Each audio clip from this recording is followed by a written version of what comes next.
A service of KIBMradio.com, the Internet's home for an all old-time radio.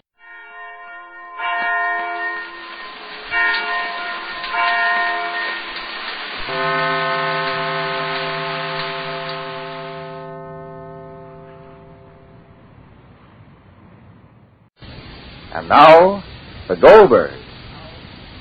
In everyday life, it's sometimes the understanding and the sympathy we find among those we live with that we never notice. But these same traits, made precise, scientific, and complete, are the basis for the technique Dr. Cater's been using on Sammy and Sylvia. It was this more than anything else that gave Molly Goldberg the confidence which supported her during Sammy's illness and Sylvia's presence at Glastonbury. And now, Sylvia says she's fallen in love with Dr. Cater. Just where it will lead her and just what effect it will have on Sammy, we don't know yet. But late tonight, on the day of the strange picnic, which Dr. Cater created for his two young patients, Molly's sitting home with Rosie. The time is right, Rosalie. They certainly should be back by now. Not so loud, Rosalie, please. Not so loud. I don't want Papa to start in again, please. Jake, dear. Where's Papa? Peekaboo inside, darling. He was reading his paper. Go see Mama, please. No? He's in there. He's in there? So why didn't he answer to me? Jake, dear. Dearest. Want to play solitaire? He's upset again. That again. Put some fruit to the table. No, a little cold lemonade. I made it special in case somebody should fall in. Jake, dear, are you snoozing? I'm not snoozing. So come in here if you're not snoozing. Come in, dear. Stay here. Look at the time, look. A boy just out of a sick bed. Not so late, dear. With the daylight saving in the east and western time, it stays light, and before it's dark, it's late, and it's not late. Sit, dear. Where did Allison went? He went to write some letters and then expire. He's tired. The climate of the northern atmosphere makes him sleepy, he said. I wish he'd wake up and take his daughter home already. That's what I wish. No, Rosalie, you're bringing the lemonade? Papa don't like it sweet. Papa can't take anything sweet anymore, Rosalie. It's been so sour for me for so long. You hear? Why, Jake, please. Now, don't start. Because if you do, I'll spoil your evening and mine. Better be quiet. Here, Papa, darling. Why didn't you bring it? And Papa would spill himself. It's all right. You can spill me. Put it down. You want the cards, Ma? Solitaire? Jake. Why not? When it comes to solitaire, I should be an expert. I'm always alone. Alone in everything. My wishes, my desires, my ideas, my plans, my entire whole life. Always alone. Nobody to share with me. Do you mind if I go to bed, Ma? No. Good night. Good night. You're wrong, Paul. You were the one and nobody else that liked Sylvia when this whole thing started. Mama worried, and now when she's willing to take the advice of somebody that she knows more than she does, you're angry. Dr. Cater knows what he's doing. If he asked Sylvia and Sammy out for the day, he's had his reasons. He knows what he's doing. All right, Rosalie, please. You have to admit, Paul, that there are some things you don't know. There are many things I don't know, but they don't include my family. My family, I know. Would that they know me as I know them. Because I liked Sylvia once, the blame remains mine forevermore, huh? Very well. I'll take it as I always take it. Good night. Because I like it, no? I have to talk. They blame me all the time. All right, I'll take it. I can take it. Take back the lemonade. Mom. All right, Rosalie, you said it. Here, put it in the kitchen and bring me a flashlight. For what, Ma? I'll close the barn door. If not, it'll slap all night. Where did you put the little box from the car? It's here someplace. All right, I have. Did you water my petunias? I did, Ma. Come, you got the flashlight, Rosalie? Uh-huh. I'll go with you. Go with me? All right, so come. Look out, Kitty. Look out, Kitty. Don't you want to put something on your shoulder? No, it's all right, Ma. Come, open the door, darling. Oh.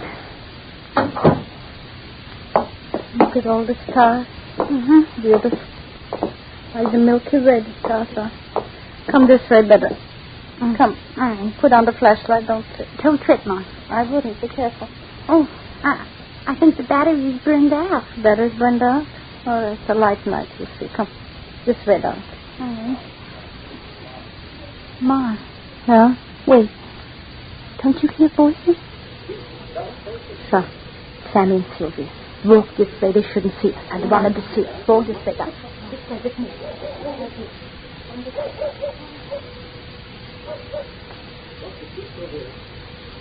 You're doing it. Shutting your eyes and holding out your hand like a child. You're saying, leave me. Yes, that's what I'm saying, Sammy. It's wrong. Why is it wrong? All my life I did things for myself, and look what happened. Maybe there are people like me who can't live any other way. We have to be told. We have to obey. There's no one in the world like that. Not even the smallest child. I'm like that. Are you angry with me? No. Do you despise me? No. I do love him, Sammy. That's what you said. That's what I feel. You must think I'm crazy. Saying one day I love you and the next that it's someone else. No. Is it true what you said the other night, Sammy? About what? You said it was part of Dr. Cater's treatment to... Well, if you're in love with him, it doesn't matter how it happens. But you did say it. I meant that patients sometimes do fall in love with their doctors. They don't realize that the trust they feel, the confidence the doctor inspires in them is part of the treatment. Patients sometimes pushes it too far. Well, that isn't the way it is with me, Sammy. I love you. Why do you keep saying that to me? Oh, I'm sorry. I've harmed you. Hurt you in so many ways. You'll be glad to get rid of me. Don't go around blaming yourself. You don't have to be afraid of the whole world. Change completely, Sylvia. Don't give up. I'm not. But, Sammy, I've got to talk to you. I can't talk to anyone else. Talk to Dr. Cater. I mean, you can talk to him. I've got to explain to you. I can't just say I've changed and let it go at that. I've no right to. You don't have to explain anything to me. It's not right. Oh, Sammy, please. Listen to me. Yes, Sylvia. Forgetting everything else. The way I lied, the way I cheated. Forgetting that if you can. I mean, even if I was the girl you first thought I was, we weren't the ones for each other. Why go through all those things again, Sylvia? Because we have to be honest. We have to be truthful. That's what Dr. Cater says. We've got to be truthful with each other. And that's like human beings. We weren't for each other, Sammy. The girl you wanted someone like yourself. With ideas like yours. Interested in ideas and books and writing. Someone with enthusiasm and truth like you. Always want to understand and make people different and better.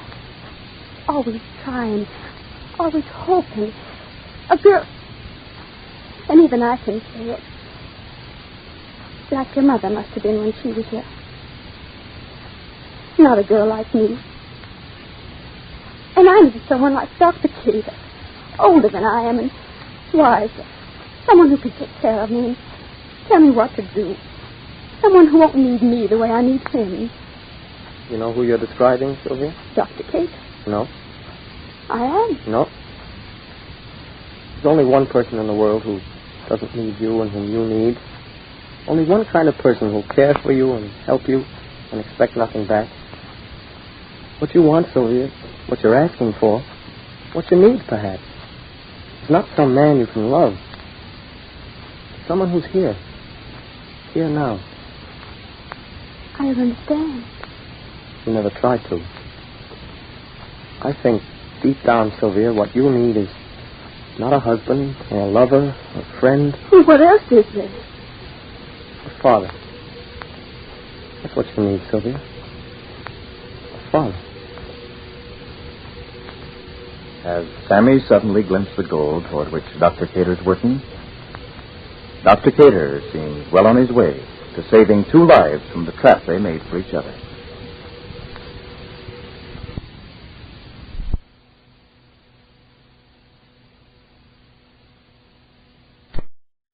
In just a moment, X-1. But first, there's a certain water commissioner whose interest in the ladies sometimes overshadows his interest in civic affairs.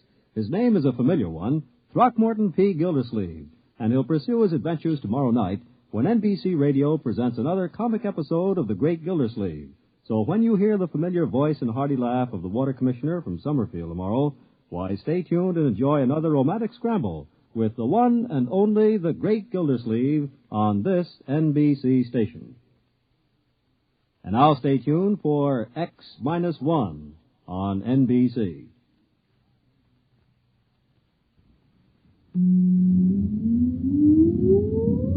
Countdown for blast off. X-5, 4, 3, 2, X-1, fire.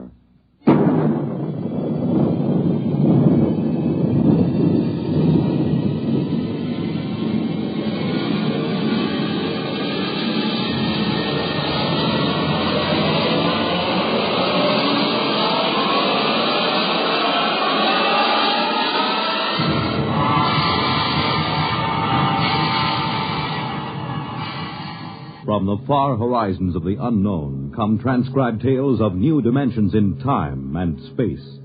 These are stories of the future, adventures in which you'll live in a million, could be years, on 1,000 maybe worlds. The National Broadcasting Company, in cooperation with Galaxy Science Fiction Magazine, presents X-1.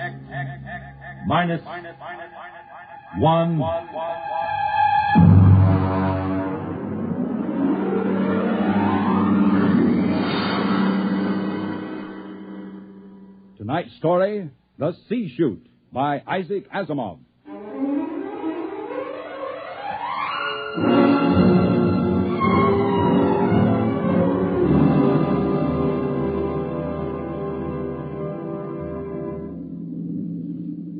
We were on our way home to Earth when it happened. 6 of us, coming home as passengers aboard the merchant spaceship Starfire. At the start of the Second Interstellar War, the one between Earth and the planet Chloro. And then it happened.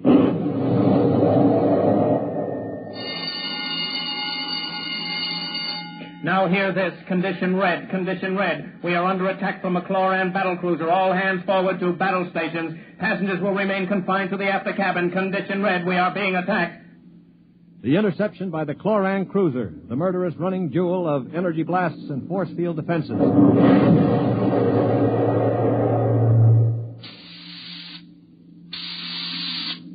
We huddled in the passengers' after cabin, terrified, not knowing how the battle was going. We could hear the desperate bursts of steam through the steering tubes as the Starfire maneuvered to dodge the enemy attacks. And then...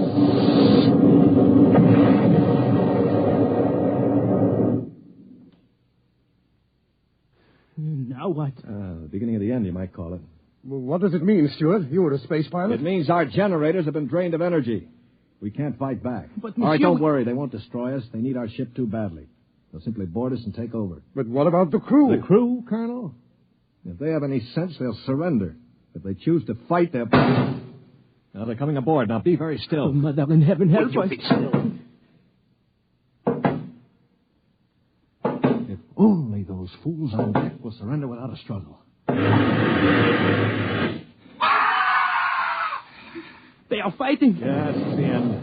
We've got to help them. All right, don't open that door. We just can't let them die. You can't help them. I'm going. Stop him. All right. Aristide. Shut the door quickly. Aristide, my brother. That poor fool. I'll get them. My brother, I swear to you, I'll get them. Yeah, you better cover his body. The brutes.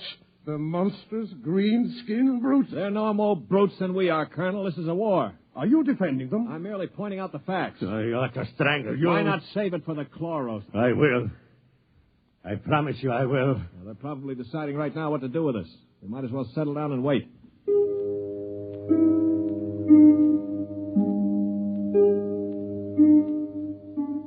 We sat there, the 5 of us, and listened while the Chloran invaders killed off the members of the Starfire's crew. Among us was Colonel Anthony Wyndham, an old Colonel Blimp type with a lame leg. Wyndham had spent his life in the militia back on Earth, but had never seen a battle. There was Demetrius Poliorkitis, who had just watched his brother being killed by a chlorocarbonizer. Polly was a huge man.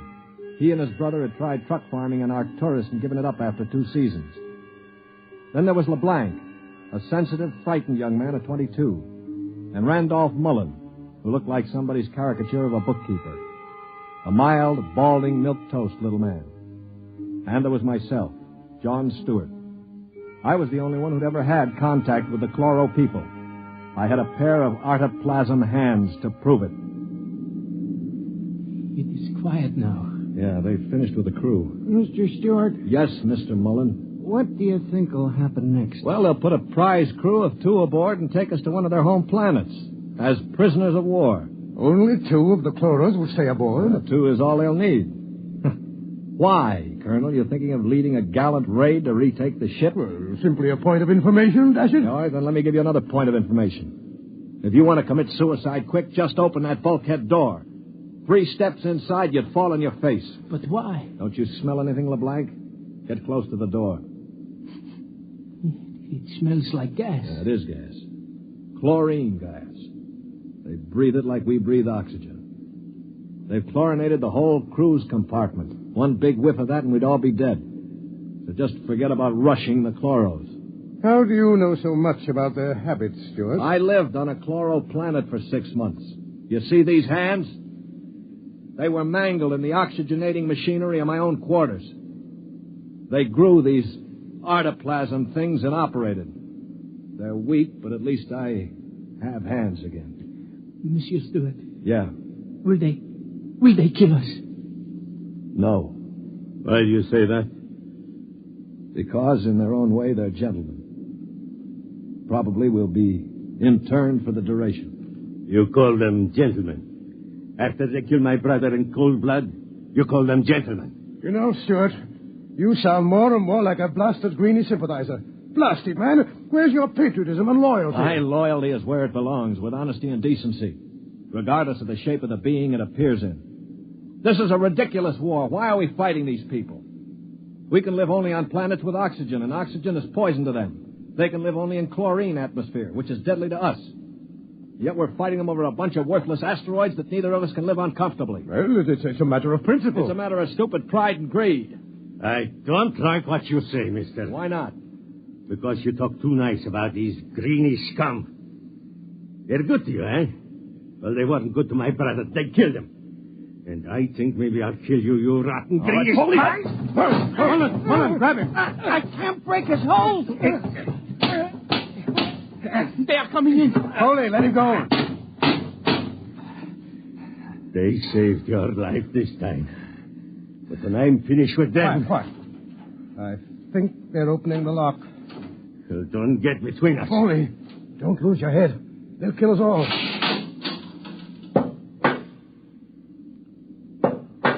greet you, Earthmen.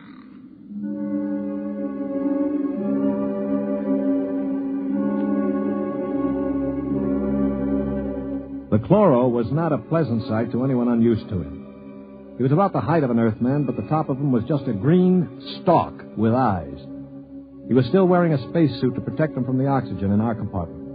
In one of his tendrils, he carried a chloran gun. As he stood in the doorway, I could see Polyarchetes' eyes begin to glisten with rage. Then, with a bellow like a huge bull, he threw himself at the chloro.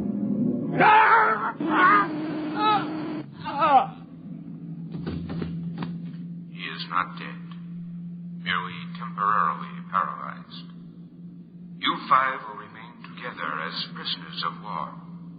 We expect to reach our own planet within several weeks, your time. There you will be interned for the duration of the war. If any of you attempts to leave this compartment, we shall be forced to destroy you. That is all I have to communicate.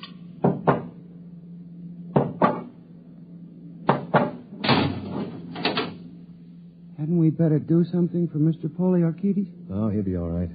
Just hoist him up in the cot. Yes. Hi, Polly. Can you hear me, you stupid brute? His voice is coming back. Yeah. Now, I know what's going on in that thick skull of yours, Polly. You think that when the paralysis wears off, you'll ease your feelings by slamming me around some more. Well, if you do, it'll be curtains for all of us. How do you mean, sir? None of you know the chloros the way I do. Unlike us, they assume automatically that any group of Earthmen they find together comprises a biological grouping, like an ant colony. The result is that they consider the group as something holy. Now, they'd never break us up. And if one of us did any harm to another, they'd have us all executed as a bunch of chlorotype perverts, a non-functioning group. So call all the names you want, but keep your hands to yourself or we're finished.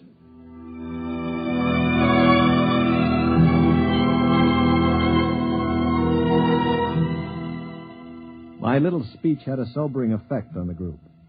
For the next 24 hours, we did little besides eat our rations and think. I tried to evaluate them. The colonel I had figured for an old windbag. Poliorketis was a hate-filled brute. LeBlanc would crack first. He was like a frightened child. Mullen was a nonentity, a mouse instead of a man.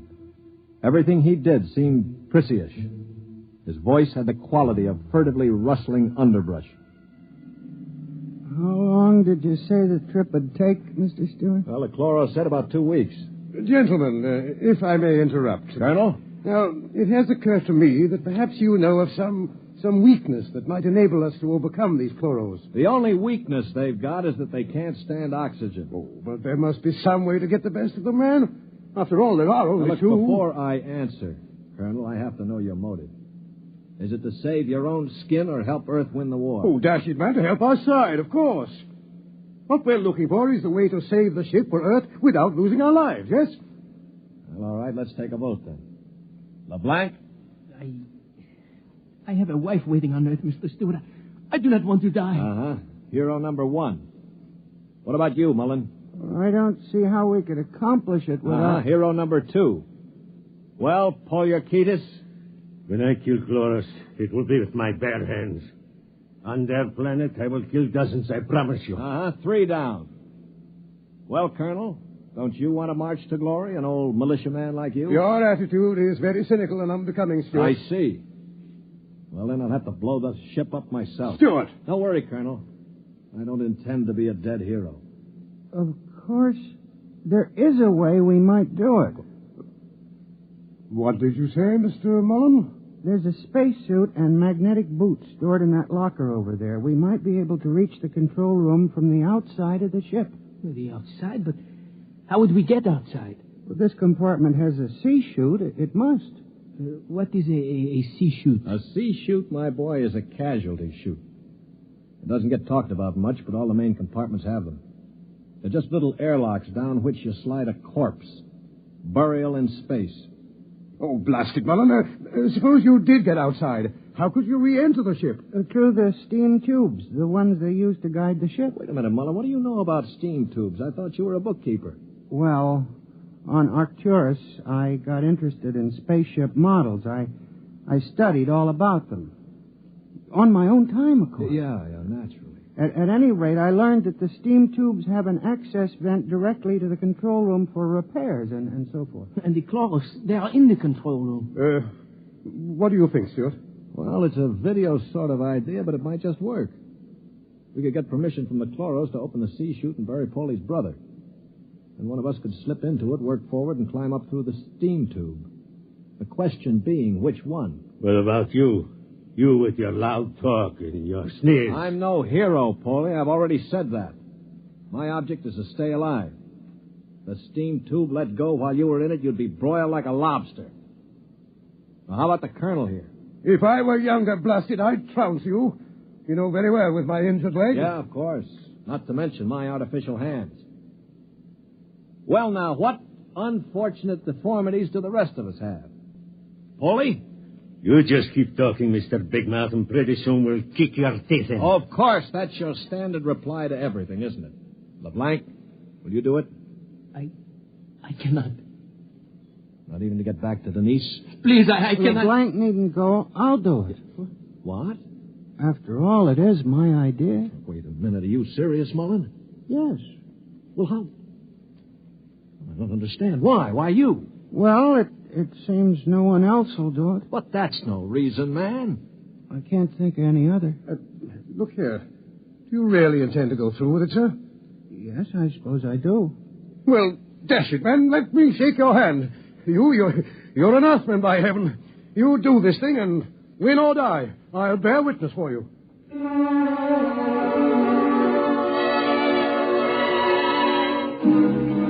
It was quite a moment. Mullen the mouse had suddenly turned into a man. He just stood there awkwardly while the colonel puffed his hand. Poliorcetes seemed stunned. LeBlanc was wide-eyed. And I? Well, I was in a peculiar position, one in which I rarely found myself. I had absolutely nothing to say. That ought to bring them. I hear one.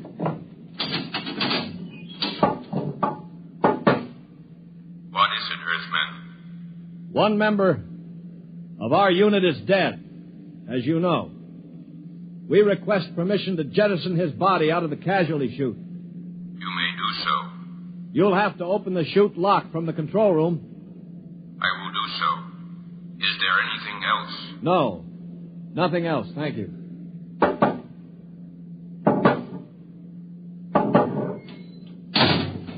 Oh, boy. All right, come on now. We'll have to work fast. Mullen, get into a spacesuit from the emergency locker. Foley, help him on with those magnetic boots. Hurry. I'm working as fast as I can. The arm. All right, give me the helmet. The helmet. Okay. Now, Mullen, you better scratch your nose if you have to. It's your last chance for a while. What about radio contact? You can talk to us. We'll listen in on the helmet set in one of the other suits. The chloros won't have their set on the interphone frequency. Wait a moment. What for? Dash it, what's he going to use for a weapon? He isn't big enough to fight them barehanded. No, that's true. Well, how about one of those oxygen cylinders? Good idea. Use it to bash them over the head. Now, give him one of the cylinders equipped with a reducing valve. Now, look, Mullen, if your magnetic boots fail and you start drifting away into space, open this valve. See that? Now, you can use it like a miniature jet and try to blow yourself back to the ship. Understand? I think so. Well, I only hope it works. All right, here goes the helmet. You'd better hurry. The light is on over the C-Chute. Yeah. All right. That means I've opened the lock. Here. Now, can you hear me? Ouch. LeBlanc, give me that other space helmet. Yes. Here. Let me switch on the radio. Can you hear me, Mullen? I hear you. Fine. Plenty of air? Air's okay. Uh-huh. Polly, open the C-Chute. Okay, now help him in. All ready? Ready? Well, good luck. Close the chute. Pull the ejector valve. Now. He's out. Oh, God help him. The light is out. Yeah. The chloros have closed the chute lock. I don't suppose he has much of a chance. No. Do you think he knew it? I don't know. I just don't know. Should I try to contact him on the radio? Yes, I think... Wait a minute. What is it? Listen, the chloros coming. Good Lord. He's sure to miss Mullen. Yeah, wait. Polly, get your brother's body on the cot. Put a blanket over it. Pretend it's Mullen asleep. Polly, for heaven's sake. My brother. What you've got to do it, man. It's our only chance. Listen, if Mullen could go out there and... Very well. I will do it. Earthman, Yes. you have jettisoned the body? Yes. Good. Is there something further we can do? No, We are very tired. Our grief is very great at losing one of our unit. We would like to rest alone. I will respect your wishes. I see that one of your units sleeps already. Yes, Mr. Mullen was overcome with grief. I leave you. Oh, brother. Polly, I thought sure you were going to rush him. With that brave little guy out there. What do you think I am, anyway? And to think I laughed at him makes me ashamed. Yeah, I guess I've been saying some things that maybe weren't too funny. I owe all of you an apology. Do you think it's safe to try the radio? Yeah, we better. Hello? Hello, Mullen. Can you hear me? Yes, I hear you. Where are you? I'm standing on the outside of the ship. All right, now take care. One misstep and you'll be marooned in space. Now, can you find the steam tubes? I think I've found one of them already. I can feel the rim. I just hope it doesn't let go when I get inside. Be careful. I'm going into the tube now. I can feel the ladder rungs I used to repair the inside. Yeah, well, keep in contact. I'm in the tube now. Good Lord. They've let go with a blast. Oh, well, it may be the starboard tubes. Mullen! Still here. They use the other tubes, fortunately. Now, if they don't try to correct for over-deflection... Yeah, keep moving.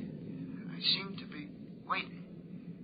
Yes, I'm at the end of the tube now, where it opens into the control room. Good. Now, look, there's a small metal door there. Can you feel it? Yes, I'm afraid it's locked from the other side. Oh. I can't budge it.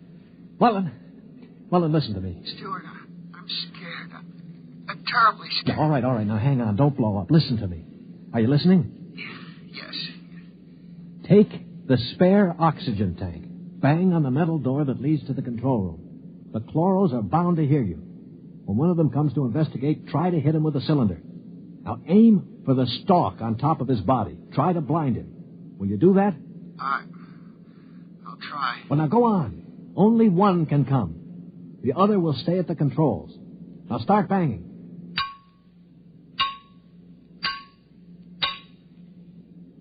Any luck? No, Wait, I hear something. Something's opening the lock. The door now. I hear... Ah! Mullen, what happened? Mullen, can you hear me? Mullen!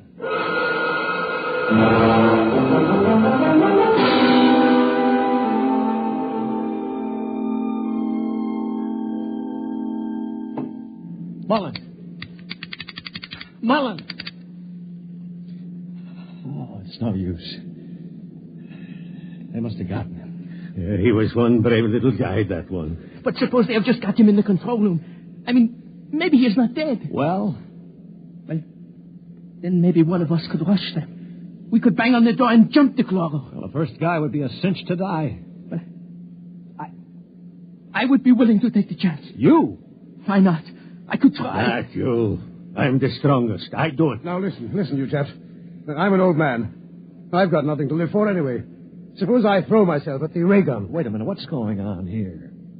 20 minutes ago, there wasn't one of you who'd risk his little finger to get us out of here. Now you're falling all over each other. Maybe Mr. Mullen teaches us a lesson, huh? Yeah. Okay, Polly, give me the wrench. I'll start banging on the door.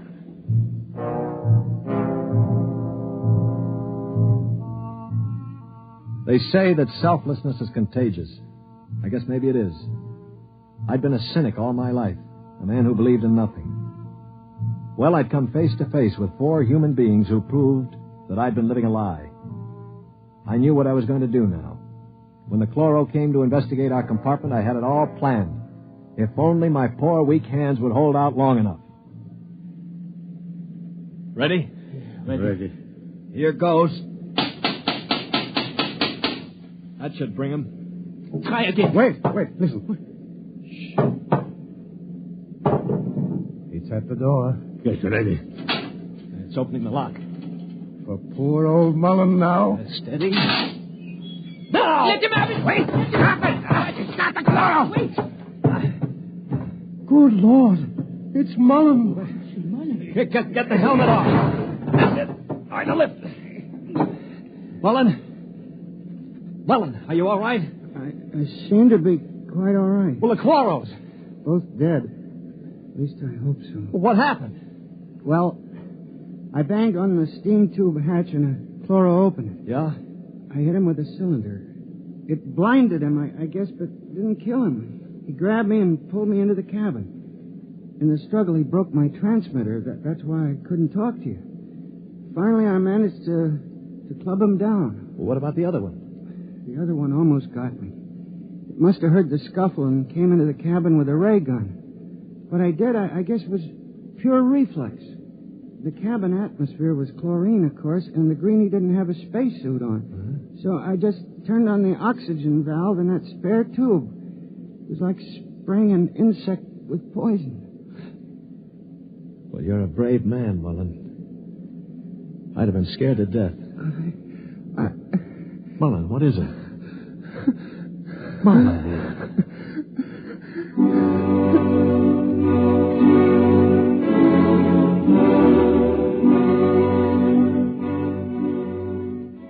An hour later, false hands and all, I was at the controls of the ship, headed for Earth. We'd gotten rid of the chlorinating equipment and restored the oxygen naturally. Mullen was asleep in the cabin under a sedative, or so I thought until the cabin door opened. Mullen, for Pete's sake, get back to bed. No, I'm quite all right now, really. Do you mind if I watch how you operate the ship? Oh, no, not at all. Sit down. You know, I guess I owe you an apology. I didn't think too much of you. That's your privilege. No, it isn't anybody's privilege, Mullen, to despise another. For years now, I've abandoned hope of finding any decency in human beings. I owe you a vote of thanks. You embarrass me, Mr. Stewart. I didn't do it for any heroic reasons, I assure you. Far from it. Well, why did you do it, Mullen? That puzzles me very much. Well, Mr. Stewart, I'm a bookkeeper. 17 years ago, I left Earth to work on Arcturus. I never made much impression on anybody on Earth, although I wanted very much to have people like me. Well, about a year ago, I started to write to my family again. Don't ask me why. And then I asked for a leave of absence to go home after 17 years. Well, I still don't understand. It wasn't patriotism or love of a woman or money or any of those things. What was it? Mr. Stewart, haven't you ever been homesick?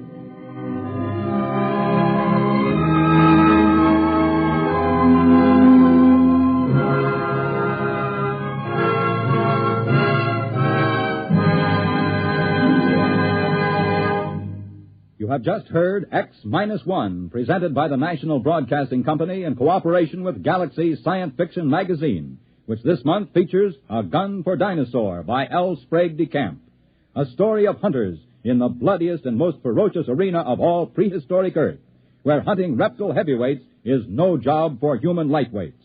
Galaxy Magazine on your newsstand today.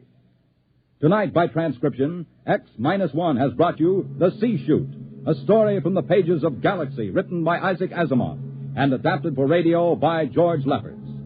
Featured in the cast were Lyle Sudrow, Stan Early, Bob Hastings, Mercer McLeod, Danny Ocko, and John Gibson. Your announcer, Bill McCord. X-1 was directed by Daniel Sutter and is an NBC Radio Network production.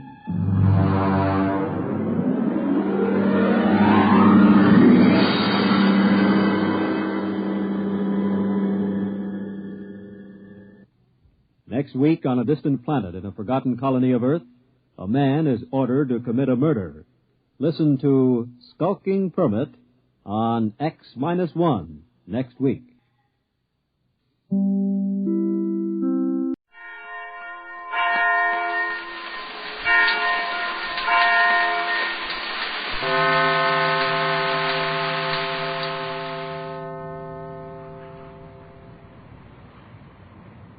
In just a moment, X-1. But first, how does one man get himself into so many impossible situations? Well, this is a question you'll probably ask yourself tomorrow night when you follow another hilarious misadventure of Throckmorton P. Gildersleeve. Yes, Gildy's eye for the ladies and his impulsive temperament managed to entangle him in a web of riotous circumstances. Be sure to join the romantic water commissioner, his neighbors, Judge Hooker, Mr. Peavy, and all the loyal Gildersleeve household as they romp through another episode of The Great Gildersleeve tomorrow night. And now stay tuned for X-1 on NBC. X-1 salutes our Philadelphia station. Its new call letters, WRCV.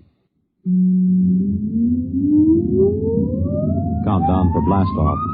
X minus 5, 4, 3, 2, X minus 1, fire.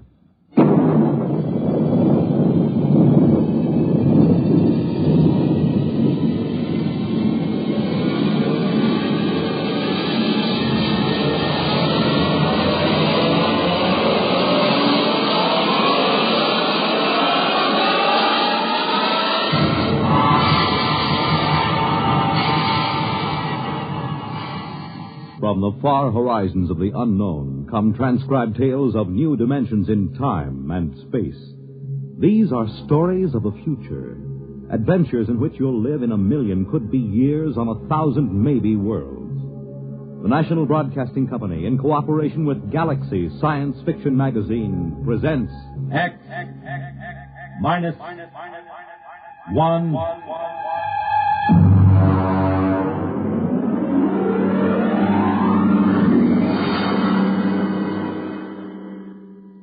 Tonight's story, Skulking Permit, by Robert Sheckley.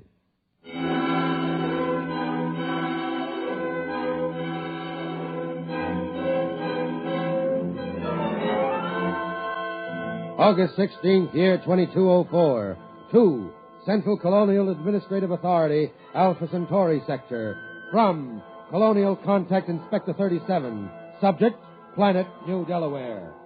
Following the procedure outlined in manual for contact with lost colonies, open communication by interstellar radio with New Delaware. This is the first contact established in 200 years. And proceeding on overdrive for personal investigation, situation on New Delaware appears unconventional, to say the least. Hi there. Hi, Billy. Hi, Tom. Got no time for talking this morning. Got to get this sign up. It's a real pretty sign. No aliens allowed within city limits. What's an alien? Beats me. The mayor told me to put it up. He says to me, Billy Painter, you're chief of police, so I want you to paint me a big sign and set it right in front of the town hall. Aliens. Aliens. Oh, it's a real pretty word. Billy Painter, I thought I told you. Take it easy, Mayor. I put the sign up. It's not that, it's the church. I painted it just like you told me. I know, but you painted it wrong. I painted that church with a nice bright red. What's wrong with that? I looked it up. It's a little red schoolhouse, not church house. Churches are supposed to be white. Can't keep track of them all. Schoolhouse, church house, jail, post office. Got along fine enough in New Delaware for 200 years without them. I know, but we need them now, and we haven't got much time. Where are the carpenter boys? I saw Sam and Marv over at Ed Beer's Tavern. Well, Billy, you go down there and tell them that they've got to build us a little schoolhouse. And you paint it red. It's very important. Mayor, when do I get a police chief badge? I read that a police chief always gets a badge. Make yourself one. Now go on. All right, then. Oh, it sure is hot here. I don't know why the inspector couldn't have come in winter. Oh, Tom Fisher. Yeah? Tom, I've got a job for you, a very important job. Well, now, look, Mayor, I'm on vacation. Fish won't be back in these waters. No vacation, not now. He's due any day. Tom, how would you like to be a criminal? I don't know. What's a criminal? Well, come over to my house and I'll explain. I've got to appoint a criminal, and it looks to me like you're it.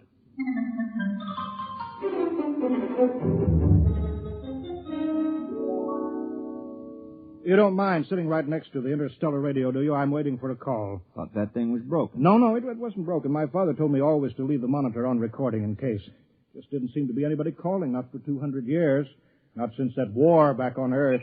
Oh, it's time now. You just listen, Tom. They said that they would call just at this time. New Delaware, do you hear me? New Delaware, come in immediately. Yes, we hear you. He's very touching. This is Colonial Inspector 37. As I told you in my broadcast yesterday, there's been no contact with the outer colonies for some centuries due to unsettled conditions here. But that's over, except for a little mopping up. Now, New Delaware is still a colony of Earth and subject to her laws. Do you acknowledge that status? Oh, yes. We called a town meeting last night and talked it all over. We're still loyal to Earth. Excellent. That saves us the trouble of sending an expeditionary force to reconquer you. However, as Colonial Contact Inspector, I will be obliged to make a personal investigation to make sure that you conform fully to the customs, institutions, and traditions of Imperial Earth. Imperial? That's funny. All the books talk about Earth as a united democracy. A lot can change in 200 years. And, of course, there's been a war. Do you hear me, New Delaware? Oh, yes, sir. We hear you. You realize, of course, there is room for only one intelligent species in the universe. Man. All others must be suppressed, wiped out. We can tolerate no aliens. I'm sure you understand, General. I'm not a general. I'm a mayor. You're in charge, aren't you? Yes. Then you're a general. Now be sure you're running an Earth colony, General, with no radical departures from the norm, such as free will, free speech, free elections, or anything else on the proscribed list. It is impossible to administer an empire where everyone does as he pleases. Get your colony in order, General. I will call to inspect you in exactly 1 week. That is all. Well, you see how it is, Tom. Now, Tom, about your job. I'm appointing you town criminal. I don't see why there has to be a criminal. That's a very important part of Earth society. All the books say so, Tom. The criminal is as important as the postman or the police chief. He works against society. If you don't have people working against society, how can you have people working for it? How can there be any more important job? I don't want to do it. Now, be reasonable, Tom. Put yourself in my position. This inspector comes and he meets Billy Painter, our police chief. He asks to see the jail. Then he says, no prisoners? How can I hold my head up and tell him that we don't have any crime? No crime, he'll say. But Earth colonies always have crime. Don't you see that, Tom? Right there, the whole thing falls through. He'll see that we're not truly Earth-like. We're faking it. We're aliens. And you heard what he said about being rough on aliens. Well, yeah, but why me? Can't spare anyone else. And you've got narrow eyes. Criminals always have narrow eyes. Well, they aren't that narrow. Tom, please, we're all doing our part. You want to help now, don't you? Oh, I suppose so. Fine. You're our criminal. Here, I've got this paper all made out for you, just to make it legal. Skulking permit. Know all men by these presents that Tom Fisher is a duly authorized thief and murderer. He is hereby required to skulk in dismal alleys, haunt places of low repute, and to break the law. What's the law? I'll let you know as fast as I make them up. All Earth colonies have laws. Oh, well, what do I do? You steal and kill. Look, I'll give you a couple of books on it. Steal as much as you like. One murder should be enough. Don't overdo it. It don't sound sensible somehow. Well, you can work up to it, Tom. Why don't you start off easy like by haunting a place of low repute?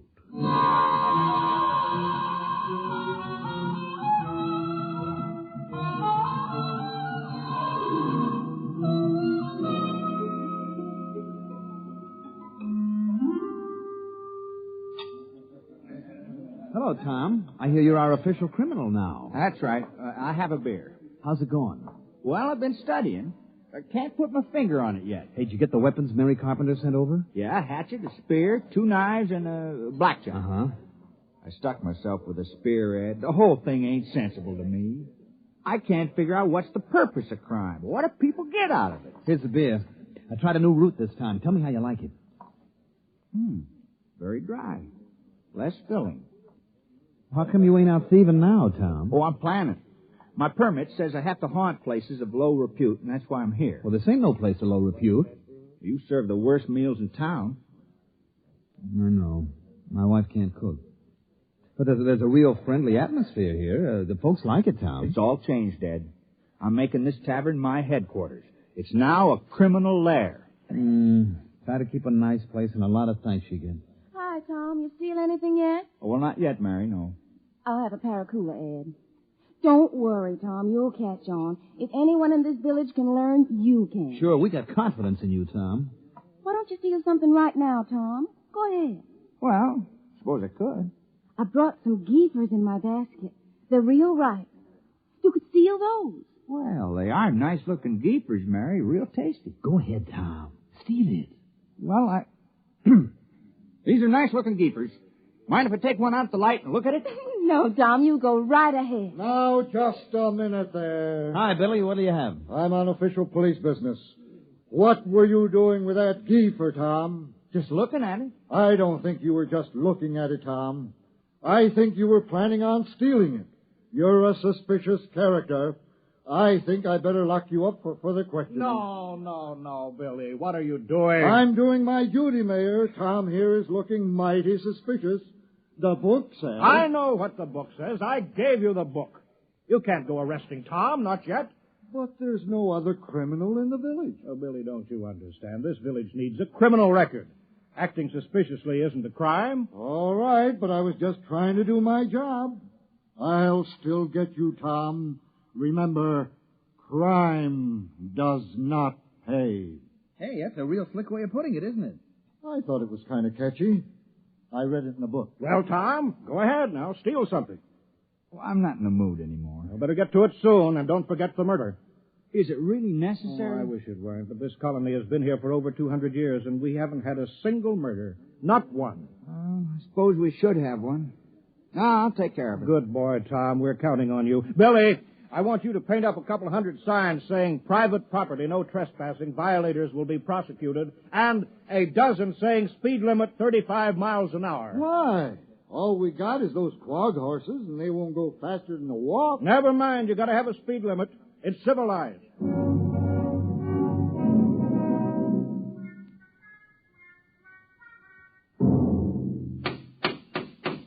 Well, that's the last of the signs, Billy. You might as well get some sleep. Aren't you going home, Mayor? No, I've got to get out to Fred Farmers. I appointed him postmaster. Since nobody ever sends letters around here, I promised to help him write all those letters. Well, good night, Mayor. I guess I better be making my rounds. Yeah, good night, Billy. Who's that? Tom? Tom Fisher? You out thieving?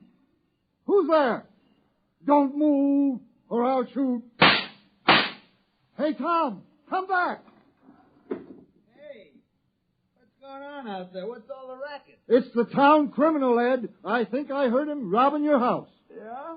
He's made his getaway now, but don't you worry. I'll get him yet. All right, but get him in the morning, will you? Some of us are trying to sleep.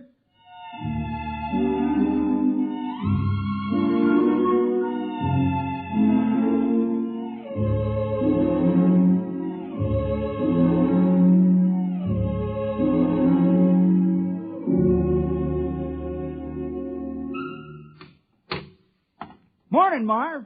How's the schoolhouse coming? Fair. Would have come along better if I had my saw. Your saw? Yeah. I left it leaning against my door last night. Wasn't there this morning, Tom. Oh, yeah, your saw. Well, you know how it is, Marv.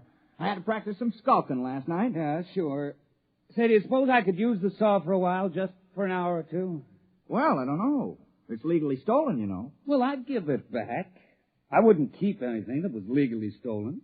Well, it's in the house with the rest of the loot. Okay, I'll go borrow it then. Tom, I've been looking for you. Morning, Mayor. Did you steal my bronze plaque? I certainly did. Oh, well, I was just wondering.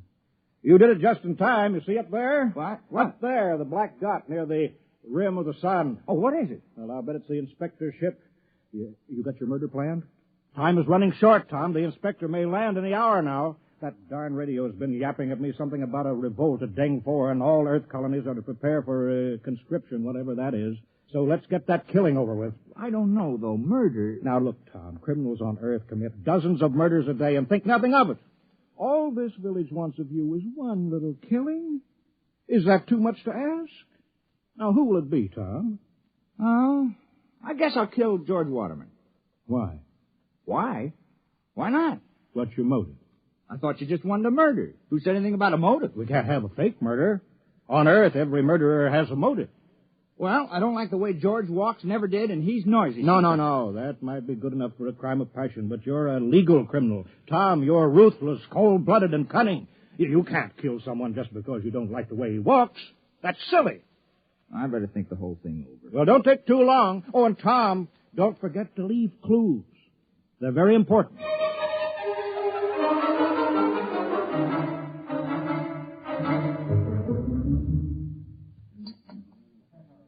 Have another beer, Tom. I don't mind if I do. Hey, how do you like the way I fixed the tavern over? I hung up dirty curtains, you know. Oh. That makes it a dismal retreat. Because I figured if this was going to be your headquarters, it ought to be a real criminal's lair. How do you like the bloodstains on the floor? That's only Billy Painter's rootberry red paint. Oh, I know, but it looks like bloodstains. Hey, how's the murder coming? Oh, not so good. No, I've been thinking about it, Ed. Do you realize I'm supposed to kill somebody? I'm supposed to make somebody cease to exist. I mean, like, take Marv Carpenter. Here he is today working on his schoolhouse, big fella. Now, if I kill him, well, he wouldn't work anymore. I've been trying to imagine it. Marv Carpenter lying on the ground with his eyes glaring open and his mouth twisted and never going to hold a piece of wood in his hands again or never going to sing a song or have a beer or anything. Well, it just made me kind of sick. I mean, I can go on with the thieving, but murder... Yeah, I know, but, Tom, it's your job. It's for the good of the village. Murder. I better have another beer. Hey, what's that? That must be the inspector's ship landing. Come on, let's go see.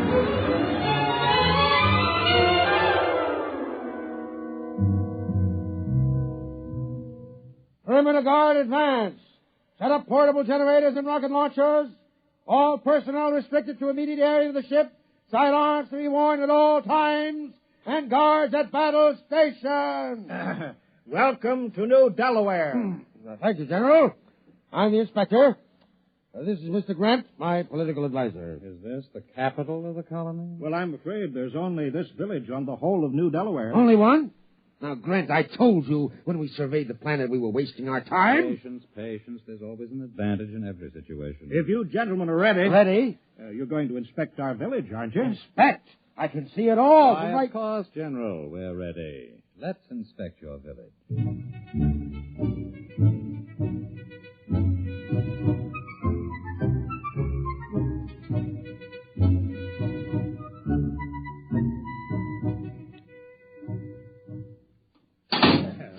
You see, we've got it all. Jail, post office, church, little red schoolhouse. Oh, we're very normal, very earthy.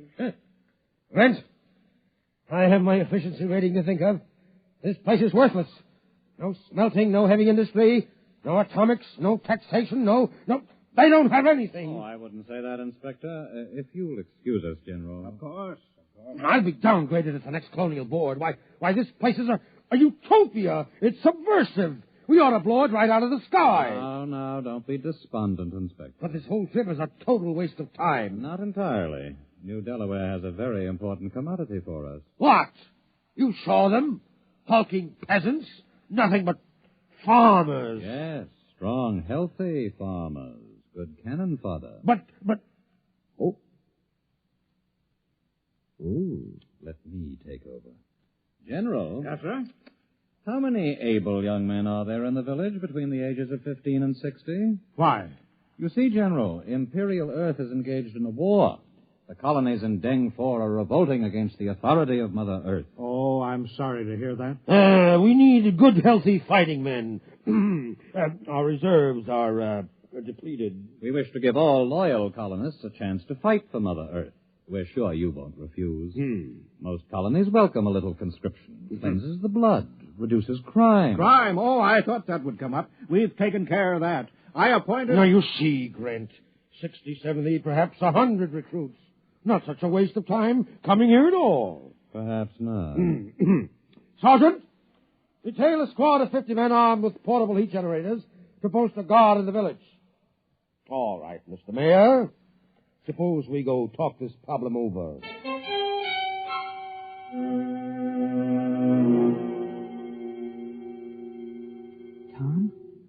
Tom, you out there? Yeah. I've been skulking out here all day. I'm hungry. Well, I brought you supper. The mayor sent you a message, Tom. He said to hurry up at the murder. He's been stalling the inspector and that nasty little Grint man, but they're going to ask him. They're sure to. All right. And I'll get around to it tonight.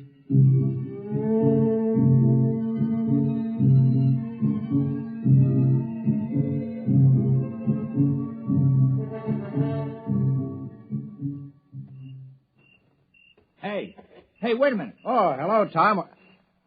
What are you doing? Well, you said there had to be a murder, so Now, wait. I didn't mean me. It can't be me. Well, why not? Well, for one thing, somebody has to talk to the inspector. He's waiting for me. Someone has to Billy show him Painter how to... can do that. You think a knife would be more fatal in the heart or in the throat? Well, nothing personal, of course. Wait. If there's nothing personal, then you have no motive. Oh.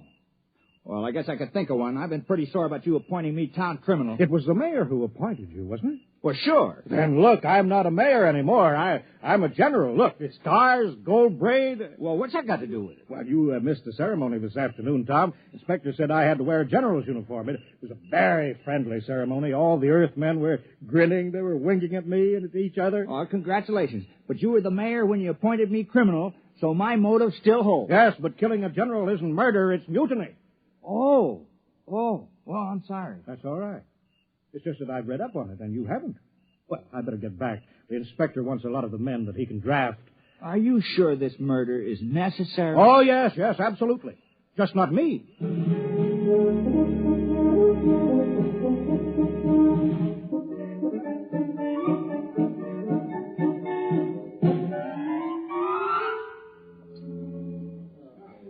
No luck, huh, Tom? I just can't do it. Ed, I can't kill anybody in the village. I grew up with them. I've worked with them. I've drunk root beer with them. I don't have any motive for killing any of them. I know, but you do have to commit a murder, Tom. You don't want to let the village down. But I can't kill the people I've known all my life. No, I suppose not. Wait a minute. I got an idea. Ed, suppose I kill the inspector. Well, what's your motive? Oh, it would be a very terrible crime. I'd be killing for glory, for fame, for notoriety, and it'll show Earth how earthy New Delaware really is. Why, they'll say crime is so bad here that a criminal actually killed their inspector on the very first day. Tom, that's just the sort of thing a master criminal would do. Oh, you think it's a good idea, huh? I think it's great, Tom. But how are you going to do it? Well, one of those soldiers got drunk on a bottle of your Keebler juice and dropped his gun. I picked it up. Oh, is that a gun? Yeah, you push this button here. Hey, look out! Oh, sorry, Ed. Now I'll have to get the carpenter boys to fix that hole in the roof. Oh, well, I'll be careful. Did you kill the soldier? Of course not. No point in killing the wrong man. Well, I better get going. I'll wait for him on the path between the mayor's house and the ship. Good luck, Tom. Thanks.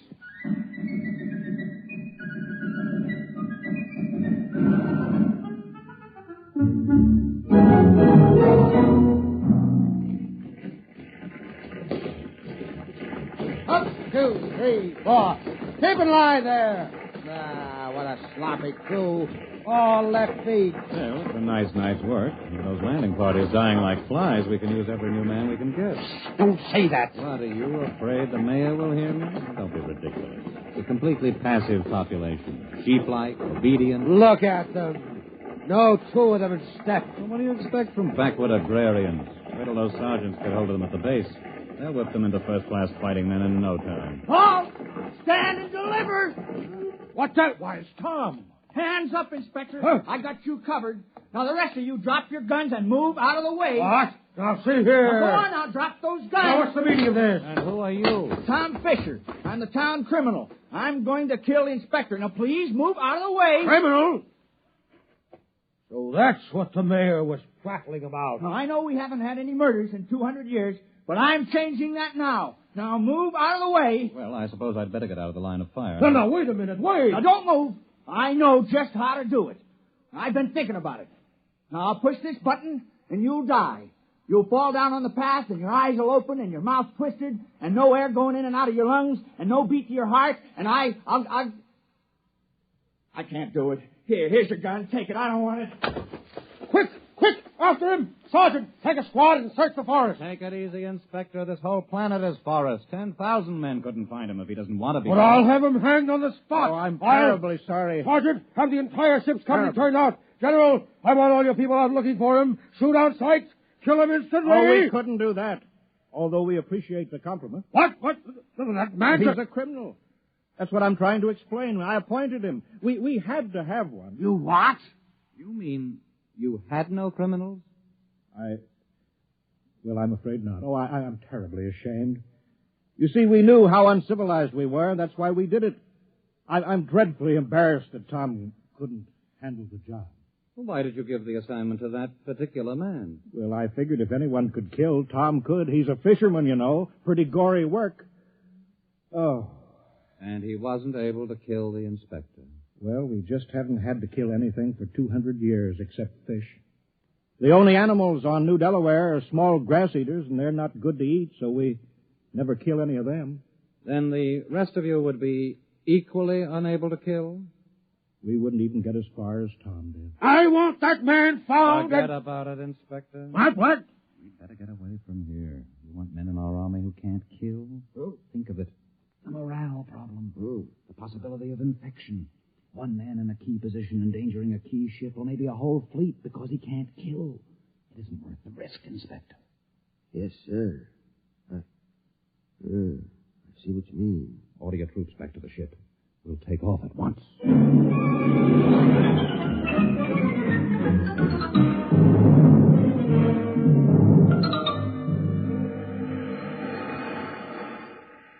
Tom! Tom, you can come out now.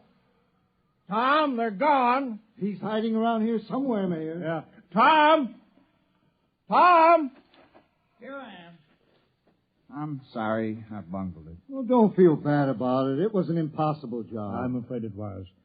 I thought that just possibly you could swing it, but you can't be blamed, Tom. There's not another man in the village who could have done the job even as well. What are we going to do with all those buildings, Mayor? The jail, the post office, the little red schoolhouse, the church? Well, I think we'll build a playground for the kids with swings and slides and sandboxes for them. Another playground? Surely, why not? Well, I guess I won't be needing my skulking permit anymore. No, I guess not. Oh, well, we did our best. I had the chance, then I let you all down. It's not your fault, Tom. Look how long it took Earth to get civilized. Thousands of years. And we were trying to do it in 2 weeks. Well, we'll just have to go back to being uncivilized. Yeah. Well, we better get back to the village. Looks like rain. Well, soon I'll start fishing again. Say. What is it, Tom? Oh, it's too late now, but it's too bad I didn't think of it before. I might have been able to go through with it. Think of what, Tom? I think I could have done it. If I'd only had the sense to think of the inspector as a fish. Well, it's too late now. Guess he's just a big one. It got away.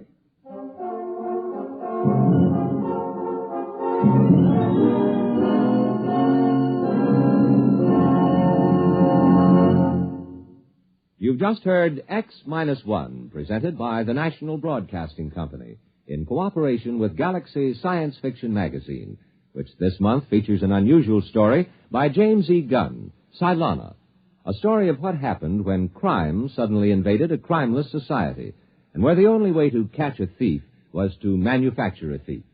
Galaxy Magazine, on your newsstand today. Tonight, by transcription, X-1 has brought you Skulking Permit, a story from the pages of Galaxy, written by Robert Sheckley and adapted for radio by Ernest Kenoy.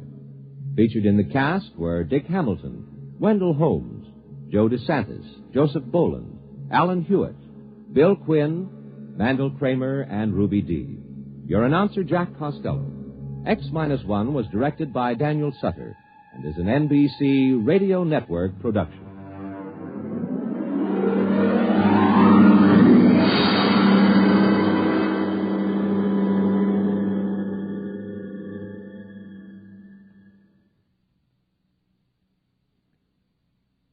Let's visit Fibber McGee and Molly tonight on the NBC Radio Network.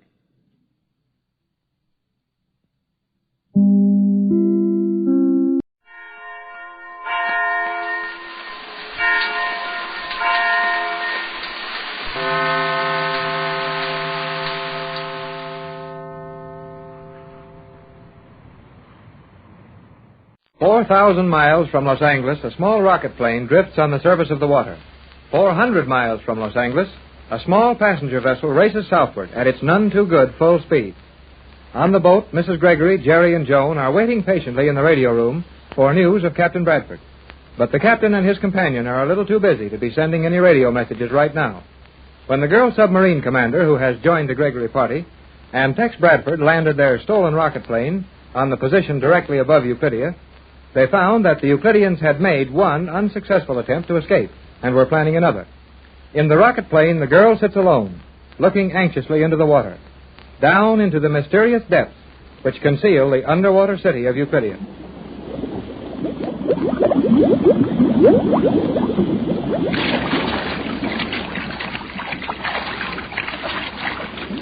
Give me your hand here, Captain Bradford. No, do not attempt to remove your helmet in the water. Come aboard.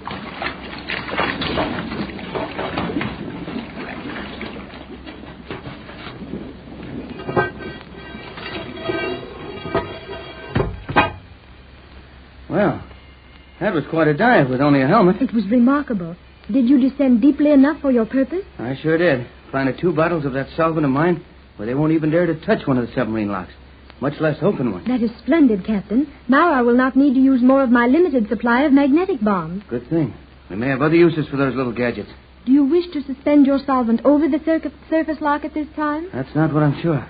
Finding these glass globes full of the solvent is a good deal like laying a mine. It's no fun to have to go down there and pick them up ourselves. They are set to break very easily, are they not? Yes, if they contact anything metallic. Naturally, I couldn't have them going off every time a fish swam into them, but I hung them where they would be touched by the leading edge of the lock gate the moment it started to move. And at the surface lock, the procedure would be the same? Yeah, just about. Though I think I put the bottles where they'd have to strike them to turn the valve. Without the valve to flood the lock, they can't use it. Very good. Except, as you have noted, in an emergency, we might have to use that lock to enter Euclidia. That's the trouble. We couldn't get any more than he could get out. Of course, I could try getting the solvent loose without breaking both bottles, but it wouldn't be any too easy. I will do as you say. Have to risk it, I guess.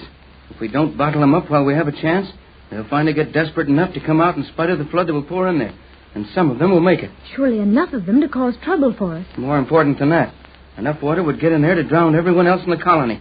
We want to do this without hurting anyone if we can. Then I suggest we place your solvent to guard that airlock immediately. Will it use all our gas to taxi over there? Almost, but we have little choice. Okay, let's go. Very well.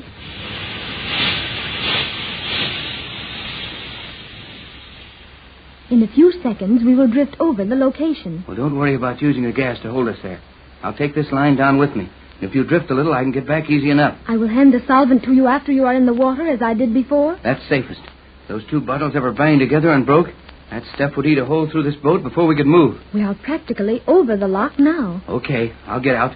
Then you hand me the bottles. Will you secure this line about your waist? Maybe I'd better at that. I might run into a little surprise of some kind down there. They could be watching us, you know. I presume they are, but I think you are in no danger from that. Everyone on Euclidia knows of your solvent, and they realize that any accident to you would flood the colony. I hope they do realize it. Well, here I go.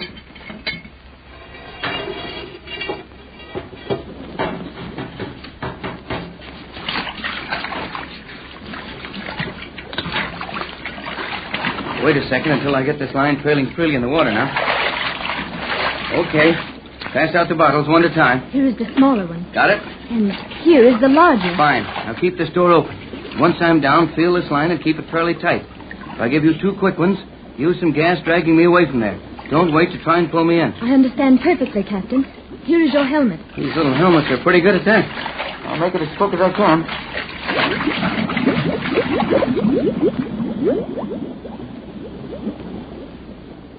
Patricia Gregory to Captain Bradford.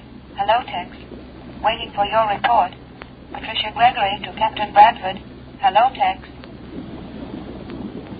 Patricia Gregory to Tex Bradford. Hello, Tex. Waiting for your report. Can you hear me? Hello, Tex. Calling as you requested.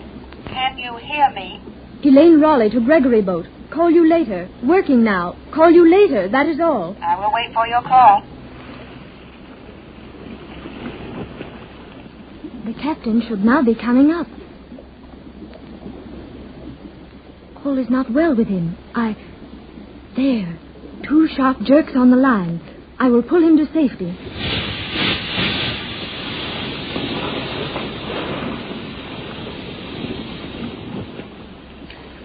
All right, Elaine. Be with you in a minute. I will help you with the line, Captain.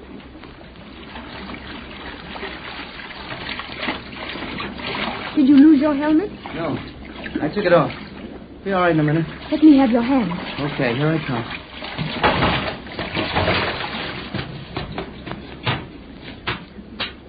Oh, boy. Thanks. Were you underwater long without your helmet? Just about as long as I could hold my breath.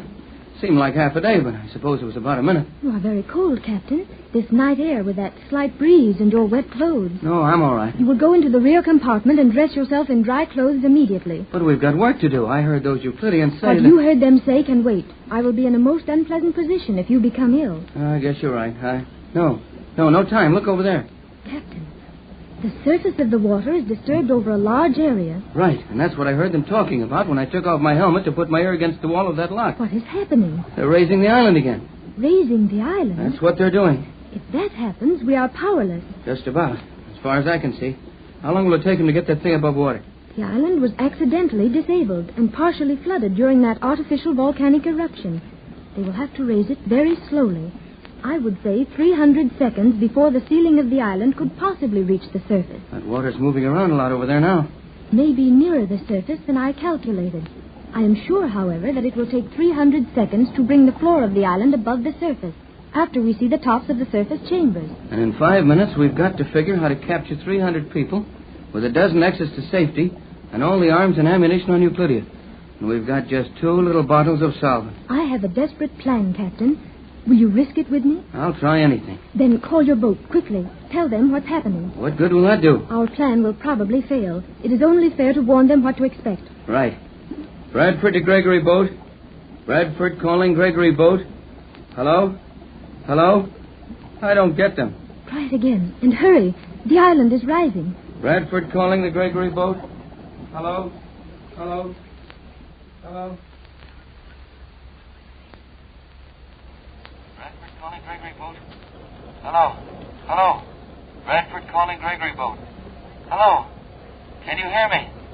It's Tex. Yes, Jerry. Answer him at once. Bradford to Gregory boat. This is a hurry-up. Answer at once. Hello, Tex. Jerry Hall on Gregory boat to Captain Bradford. Go ahead, Tex.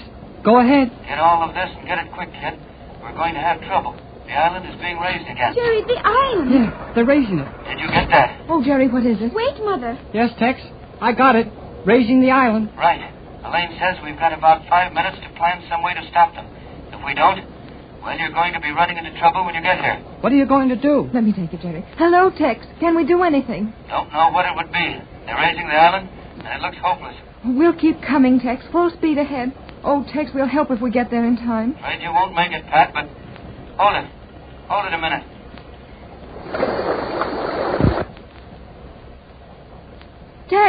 Tex, what happened? Tex! No use, Mrs. Gregory. I heard his set cut out. There was water. I know I heard rushing water. Yes, Mother, but we can do nothing. We'll see if you can find anything wrong with this radio set, Jerry. Oh, I'll try, Mrs. Gregory, but the trouble's on the other end. And we can't do a thing to help them. Guess not.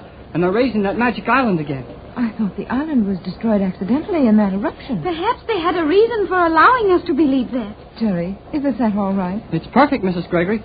Tex just quit sending, that's all. John, run and get Mr. Johnson. Have him turn the wheel over to the quartermaster. Get him in here at once. Yes, Mother. I will go at once. And Jerry. Yes, Mrs. Gregory? Get the engineer and the skipper. Send them to me as fast as you can. But what will you do? Well, I'll stay with this radio. Get those men in here. But I will, as quickly as I can, Mrs. Gregory.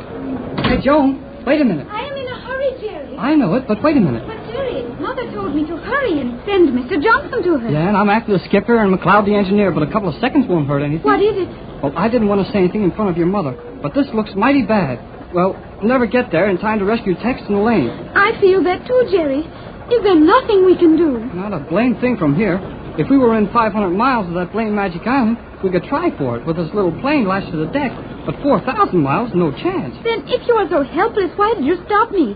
I should be completing my mother's orders. Well, I've got a crazy plan, if you'll help me with it. I will do anything. Well, this won't help the captain a bit. Oh, but Jerry... Wait till I finish.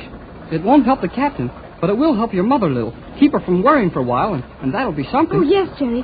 If we can help Mother maintain her peace of mind, we will be accomplishing something. Right, and here it is. Now, there's a little portable transmitter, a pack outfit in Texas cabin on this boat. But what good will a radio do? Will you wait till I finish this? Yes, Jerry. Well, as soon as I send Mac and the skipper to your mother. Hey, wait a minute. Here's the skipper now. Hey, skipper. All right. Mrs. Gregory wants you and McLeod in the radio shack right away. Will you please tell Mac? All right. And hurry it up? All right. Now, your message to Johnson can wait a minute. Here's what I'll do. The minute those men are out of sight, and you get Johnson in the radio shack, come right into Texas cabin. I'm going in there right now and set up the pack transmitter. What will you do with it? Well, you can sound like Elaine, can't you? Not very well, I am afraid, Jerry. I have never learned to speak easily, as you do. All right, I'll fix that, too. I'll fix the microphone so your voice will sound pretty bad. Mr. Gregory won't be able to tell who it is. Now, I want you to pretend to be Elaine. You're sending your mother a message as if Elaine was the sender. But what can I say? Oh, anything. It doesn't matter. Just so your mother thinks Tex and Elaine are still afloat and doing all right. You can say that everything is all right, only that you'll be too busy to talk for a few hours. Excellent, Jerry. I will say that the captain and I are too busy for radio communication, but all is well, and we will send further information when possible. Ah, now you've got it. Hurry and send Johnson to your mother. Then run for Texas cabin, and the minute you get there, we'll call this boat, and you can cheer up your mother. 4,000 miles from Los Angeles, a small rocket plane drifts on the surface of the water. 400 miles from Los Angeles, a small passenger vessel races southward at its none-too-good full speed. On the boat, Mrs. Gregory, Jerry, and Joan are waiting patiently in the radio room for news of Captain Bradford. But the captain and his companion are a little too busy to be sending any radio messages right now.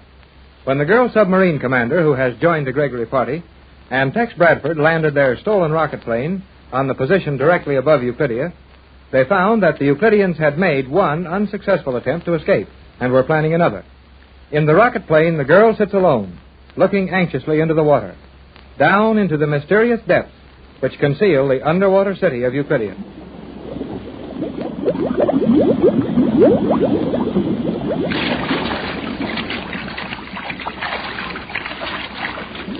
Give me your hand here, Captain Bradford. No, do not attempt to remove your helmet in the water. Come aboard.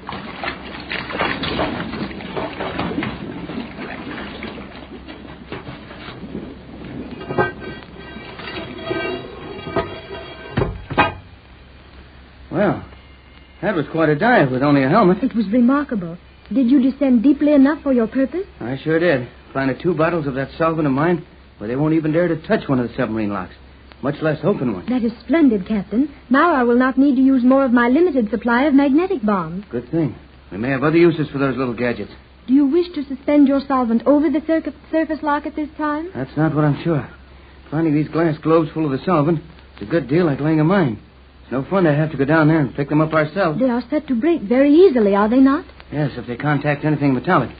Naturally, I couldn't have them going off every time a fish swam into them, but I hung them where they would be touched by the leading edge of the lock gate the moment it started to move. And at the surface lock, the procedure would be the same? Yeah, just about. Though I think I put the bottles where they'd have to strike them to turn the valve. Without the valve to flood the lock, they can't use it. Very good. Except, as you have noted, in an emergency, we might have to use that lock to enter Euclidia. That's the trouble. We couldn't get any more than he could get out. Of course, I could try getting the solvent loose without breaking both bottles, but it wouldn't be any too easy. I will do as you say. Have to risk it, I guess. If we don't bottle them up while we have a chance, they'll finally get desperate enough to come out in spite of the flood that will pour in there. And some of them will make it. Surely enough of them to cause trouble for us. More important than that, enough water would get in there to drown everyone else in the colony. We want to do this without hurting anyone if we can. Then I suggest we place your solvent to guard that airlock immediately. Will it use all our gas to taxi over there? Almost, but we have little choice. Okay, let's go. Very well.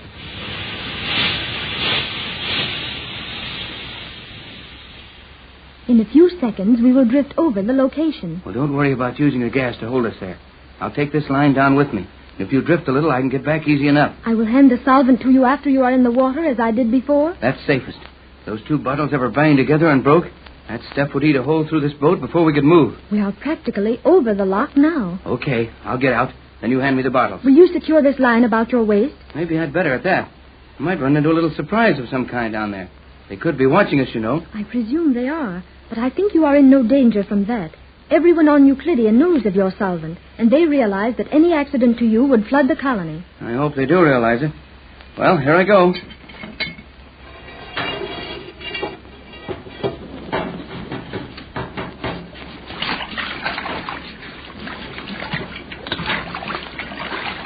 Wait a second until I get this line trailing freely in the water now. Okay. Pass out the bottles one at a time. Here is the smaller one. Got it? And here is the larger. Fine. Now keep this door open. Once I'm down, feel this line and keep it fairly tight. If I give you 2 quick ones, use some gas dragging me away from there. Don't wait to try and pull me in. I understand perfectly, Captain. Here is your helmet. These little helmets are pretty good at that. I'll make it as quick as I can.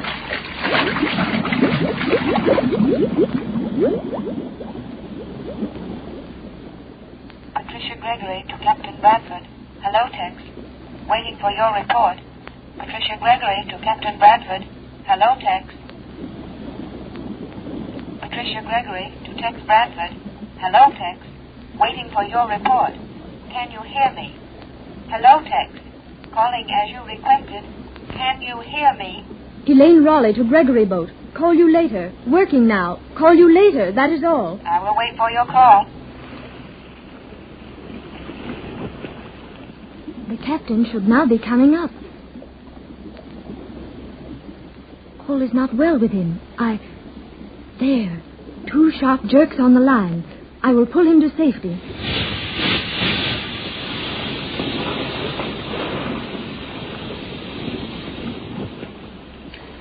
I'm all right, Elaine.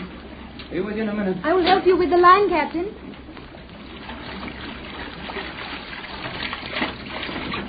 Did you lose your helmet? No. I took it off. Be all right in a minute. Let me have your hand. Okay, here I come.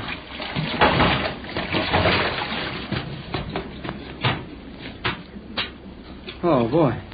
Thanks. Were you underwater long without your helmet? Just about as long as I could hold my breath. Seemed like half a day, but I suppose it was about a minute. You are very cold, Captain. This night air with that slight breeze and your wet clothes. No, I'm all right. You will go into the rear compartment and dress yourself in dry clothes immediately. But we've got work to do. I heard those Euclideans say What that... you heard them say can wait. I will be in a most unpleasant position if you become ill. I guess you're right. No time. Look over there. Captain, the surface of the water is disturbed over a large area. Right, and that's what I heard them talking about when I took off my helmet to put my ear against the wall of that lock. What is happening? They're raising the island again. Raising the island? That's what they're doing. If that happens, we are powerless. Just about, as far as I can see. How long will it take them to get that thing above water? The island was accidentally disabled and partially flooded during that artificial volcanic eruption. They will have to raise it very slowly. I would say 300 seconds before the ceiling of the island could possibly reach the surface. That water's moving around a lot over there now. Maybe nearer the surface than I calculated. I am sure, however, that it will take 300 seconds to bring the floor of the island above the surface, after we see the tops of the surface chambers. And in 5 minutes, we've got to figure how to capture 300 people with a dozen exits to safety and all the arms and ammunition on Euclidia. And we've got just 2 little bottles of solvent. I have a desperate plan, Captain.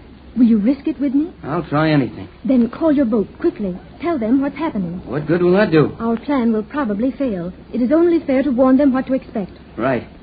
Bradford to Gregory boat. Bradford calling Gregory boat. Hello? Hello? I don't get them. Try it again, and hurry. The island is rising. Bradford calling the Gregory boat. Hello? Hello? Hello? Bradford calling Gregory boat. Hello? Hello? Bradford calling Gregory boat. Hello? Can you hear me? It's Tex. Yes, Jerry. Answer him at once. Bradford to Gregory boat. This is a hurry-up. Answer at once. Hello, Tex. Jerry Hall on Gregory boat to Captain Bradford. Go ahead, Tex. Go ahead. Get all of this and get it quick, kid. We're going to have trouble. The island is being raised again. Jerry, the island. Yeah, they're raising it. Did you get that? Oh, Jerry, what is it? Wait, Mother. Yes, Tex. I got it. Raising the island. Right. Elaine says we've got about 5 minutes to plan some way to stop them. If we don't, well, you're going to be running into trouble when you get here. What are you going to do? Let me take it, Jerry. Hello, Tex. Can we do anything? Don't know what it would be. They're raising the island, and it looks hopeless. We'll keep coming, Tex. Full speed ahead. Oh, Tex, we'll help if we get there in time. Afraid you won't make it, Pat, but hold it. Hold it a minute.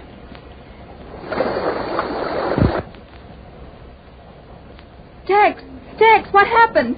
Tex! No use, Mrs. Gregory. I heard his set cut out. There was water. I know I heard rushing water. Yes, Mother, but we can do nothing. We'll see if you can find anything wrong with this radio set, Jerry. Well, I'll try, Mrs. Gregory, but the trouble's on the other end. And we can't do a thing to help them. Guess not. And they're raising that magic island again. I thought the island was destroyed accidentally in that eruption. Perhaps they had a reason for allowing us to believe that. Jerry, is the set all right? It's perfect, Mrs. Gregory.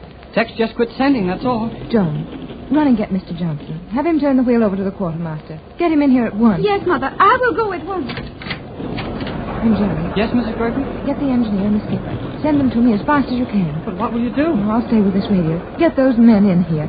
But I will, as quickly as I can, Mrs. Gregory. Hey, Joan, wait a minute. I am in a hurry, Jerry. I know it, but wait a minute. But, Jerry, Mother told me to hurry and send Mr. Johnson to her. Yeah, and I'm after the skipper and McLeod the engineer, but a couple of seconds won't hurt anything. What is it?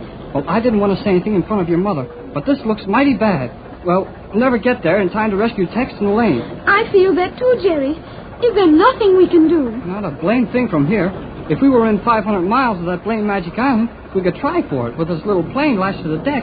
But 4,000 miles, no chance. Then if you are so helpless, why did you stop me? I should be completing my mother's orders. Well, I've got a crazy plan, if you'll help me with it. I will do anything. Well, this won't help the captain a bit. Oh, but Jerry... Wait till I finish. It won't help the captain, but it will help your mother a little. Keep her from worrying for a while, and that'll be something. Oh, yes, Jerry. If we can help Mother maintain her peace of mind, we will be accomplishing something. Right, and here it is. Now, there's a little portable transmitter, a pack outfit in Texas cabin on this boat. But what good will a radio do? Will you wait till I finish this? Yes, Jerry. Well, as soon as I send Mac and the skipper to your mother.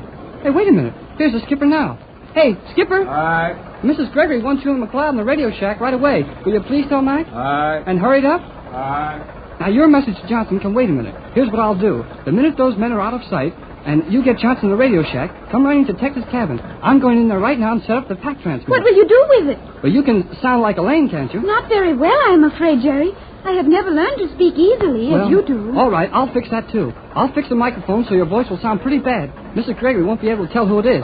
Now, I want you to pretend to be Elaine. You're sending your mother a message as if Elaine was the But sender. what can I say? Oh, anything. It doesn't matter. Just so your mother thinks Tex and Elaine are still afloat and doing all right. You can say that everything is all right, only that you'll be too busy to talk for a few hours. Excellent, Jerry. I will say that the captain and I are too busy for radio communication, but all is well, and we will send further information when possible. Ah, now you've got it. Hurry and send Johnson to your mother. Then run for Texas cabin, and the minute you get there, we'll call us both, and you can cheer up your mother.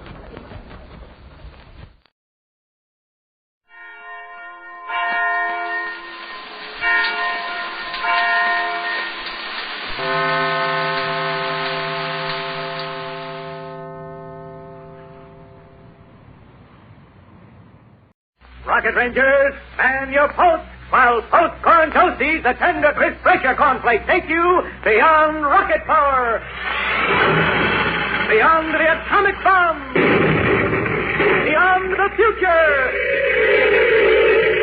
to Buck Rogers in the 25th century.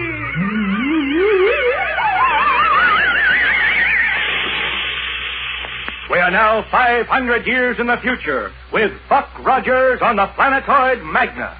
By means of the new frequencies installed in one's brain by Dr. Huer, Number One is now able to issue commands to all the robots on the planetoid and, secure from any attack by the machines, Buck, Wilma, and One have come to the headquarters building to arrest Killer Kane and his criminal companions. Kane challenges Buck to a fight, and Buck accepts. They throw aside their weapons, and with Wilma, the two giant robots, and Brand standing by, the fight is on. Buck sidesteps Kane's first bull-like rush and drives a hard right home to the killer's jaw. Kane shakes it off and charges again. This time his fist clashes against the side of Buck's head. Buck staggers back, and Kane is on top of him. His great weight knocks Buck to the floor. But before he can be pinned down, Buck rolls aside and is on his feet once more. Now, moving with even greater speed, Buck lashes lefts and rights to Kane's face. But nothing can stop the killer from pouring in. Buck is forced to give ground, ducking, sidestepping, keeping just out of Kane's reach, still jabbing hard, straight left into the face. The criminal roars. Just let me get my hands on you once. Keep it up, Buck. Keep him away with that left. The fight surges back and forth in the center of the hall. Brand, cowering against the wall, slowly starts edging toward the windows. And at last, he reaches them. One. Brand's getting away. Look, he's going out the window. Yes. Go after him, One. Stop him. He will be stopped. I wish to see the finish of this fight between good and evil. But it's unfair. Kane's so much bigger and stronger. Buck has the advantage of a brain. Yes, but he... Good work, Buck. Keep it up. Buck, you've got to win.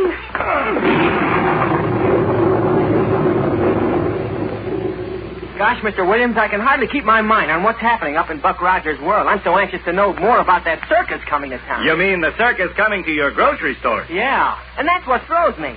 How can there be lions and monkeys and trapeze acts in a grocery store? Don't forget, there's a whirling merry-go-round, too, and dancers. Twinkle Toes, the dancing clown. Tappin' Tom, the tap dancer. And that spectacular, stupendous, spine-chilling act, the human cannonball. Gosh, in a grocery store. Well, tell me, how can a fella find out more about all this? Simple. Just tune in next Sunday afternoon and every Sunday in April to the House of Mystery. It's on the same station, and see your newspaper for the time. And you know, boys and girls, a really good breakfast starts with a heaping bowl of the freshest, crispest cornflakes possible, Post Corn Toasties. And don't forget, listen next Sunday afternoon to House of Mystery on this same station. Learn more about the greatest show on earth in your grocery store. Rocket Rangers, man your post as we forge ahead in time 500 years.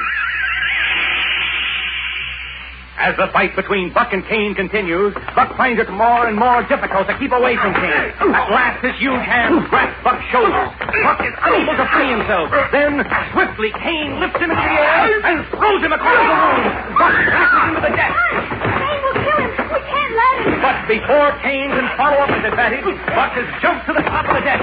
As Kane charges, he dives at him, and once again the two men hurtle to the floor. Buck is on his feet instantly. Kane is slower in rising. He shakes his head before he starts for Buck again. But now, drawing on his last reserves of strength, Buck redoubles the speed of his attack. He hammers at the killer's head with left and right until the larger man is completely bewildered. Then he shifts his attack to the body. Now Kane is only trying to cover up. He snarls like a wounded animal. He turns his back and stoops to the floor. Buck drops his guard. Then he sees what Kane is about to do. Buck, he's going for his gun. As Kane raises the pistol, Buck's right drives against Kane's jaw. The great Hulk wavers for a moment. The pistol drops from his nerveless fingers, and Killer Kane drops to the ground. Buck staggers, catches himself, then puts a hand to his head as Wilma runs to him. Buck! Oh, Buck, you did it. You beat him. Are you all right? Are you all right, Buck? I'll tell you later. What a tough customer he turned out to be. Well, he isn't very tough right now. X, you will come with me. We will find the others. Where's one going? Brand slipped out of here while you and Kane were fighting. He'll head for a spaceship. He's trying to make a getaway. Don't worry about it, Buck. We saw him leave. Well, then why didn't one go after him? He didn't want to miss anything.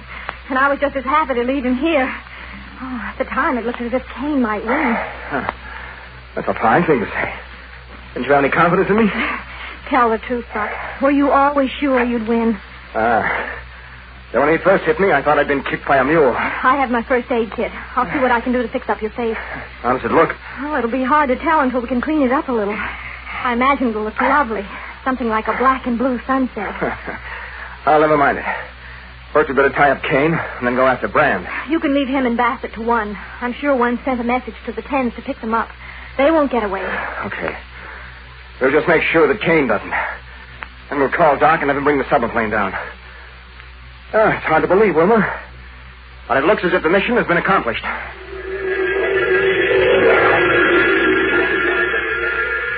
An hour later, Buck and Wilma watch the submarine land outside the headquarters building. Dr. Hewer hurries in to meet them. Doc, what's happened to your face? Oh, don't you like sunsets? What happened? I ran into a door. You sure it wasn't a stone wall? You should see what happened to the other fellow. I'd like to. Where is he? Over there on the floor. Killer Kane. Captured at last, Buck. It seems too good to be true. I knew you'd recognize him, Doc. He looks just the way he used to. Oh, well, not quite. That's Rogers.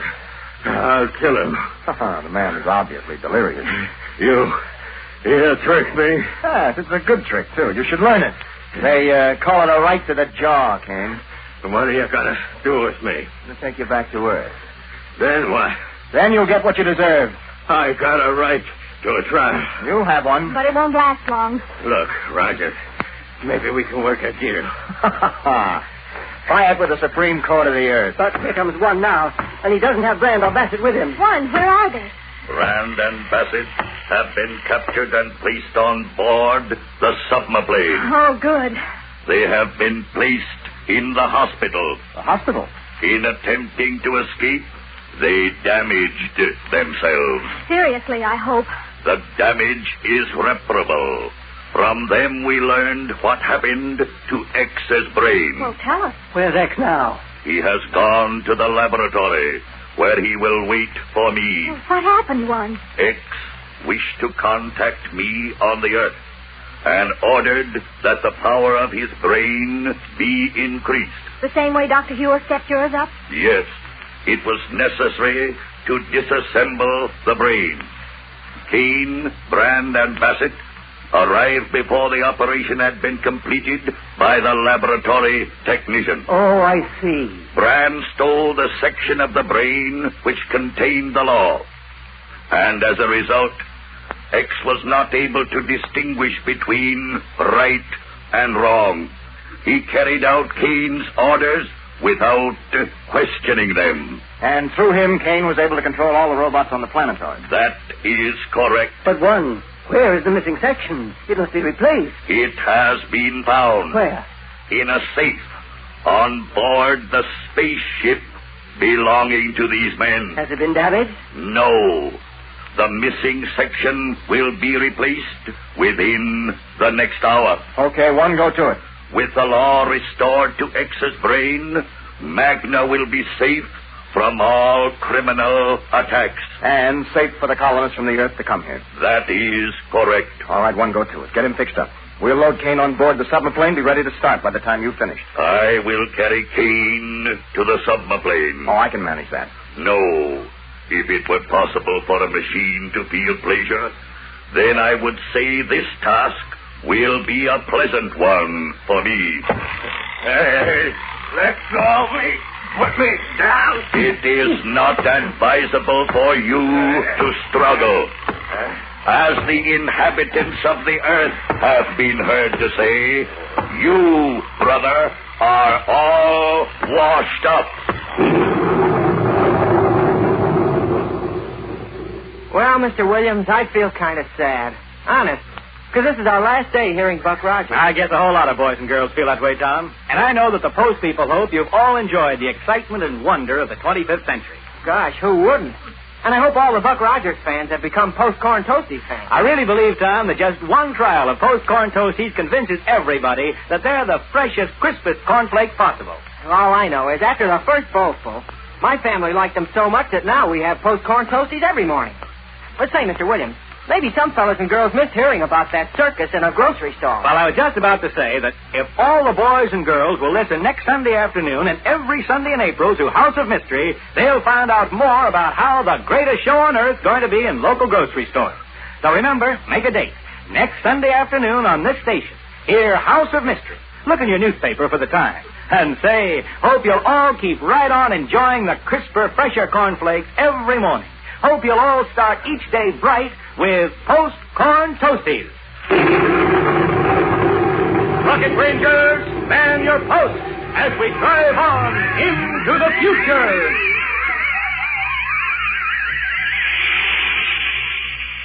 The missing section of X's brain is replaced, and after it has been thoroughly tested, one is satisfied that the management of the planetoid will be in safe hands once more. Then, one boards a submarine which is ready for the takeoff and joins Buck, Wilma, and Dr. Huer in the control room. Now, Buck is at the controls with Wilma beside him. Gyroscopic elevator. Set. Sensitizers. Full power. Rocket Rangers, man your post. Stand by for takeoff. Here we go. Goodbye, Ed. Goodbye, Magnus. Have you called the president yet, Buck? No, Doc. I wanted to be able to tell him that we were on our way home. Well, let one take the controls. Call him now. Okay, one, take over. Straight into space, then circle the planetoid and head for the Earth. It is in my brain. No, wait. Wait, what's the matter? I've already called him. I'd forgotten. It's the middle of the night in Niagara. Oh, he won't mind waking up for this news. What's the idea? Call me in the morning. Yes, sir. You say he wouldn't mind, Wilma? Yes, sir? Buck, is that you? I was asleep. I didn't realize it was your telephone that was ringing. Oh, I'm sorry to have disturbed you, sir. No, that's perfectly all right. What do you have to report? What's happened? The mission has been accomplished, sir. We're on our way home. What? You really found Kane? You've taken him prisoner? Kane and Brand and Babbitt. All three of them are in the hospital on the submarine. Did you say the hospital? Well, they need a little medical attention at the moment. Oh, yes. But they're under heavy guard. They won't escape. Buck, this is wonderful news. The Earth, the whole solar system is grateful. We feel pretty happy about it ourselves, You yes? deserve anything we can do for you. First, you get that leave I've been promising. You and your whole crew. That's a dangerous promise, sir. Whenever you mention leave, something always happens. Well, we won't let it happen. Now, Buck, I promise, and I'll keep my promise. Okay, sir. Now, you just hurry home. We will, sir. Good night, sir. Well, a vacation, gang. Where shall we go? California. Oh? Look, what about you and me going to Niagara Falls? Well, that's just outside the capital. I know. But in the 20th century, it had quite a reputation as a vacation spot. I'll tell you all about it before we get down to earth.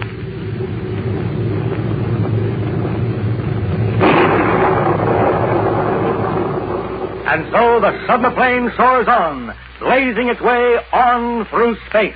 Beyond rocket power, beyond the atomic bomb, beyond the future, with Buck Rogers in the 25th century. Buck Rogers with John Larkin, Virginia Vass, and Edgar Staley has been coming to you by Post-Corn Toasties. Beginning next week, Buck Rogers will no longer be heard at this time. Instead, Mutual will present a dramatic program of best-loved children's stories, Adventure Parade. Be sure and tune in at this time for Adventure Parade. This is the Mutual Broadcasting System.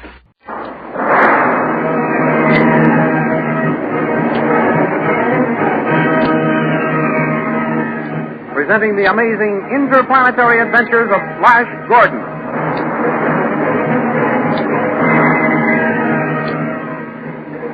Last week, Flash Gordon saved Queen Azura's life by throwing Hoko, king of the Death Dwarfs, into his own fiery pit. Then he and the Witch Queen raced for the iron door leading to freedom. In the meantime, Dale and the invisible Zarkov managed to enter the palace.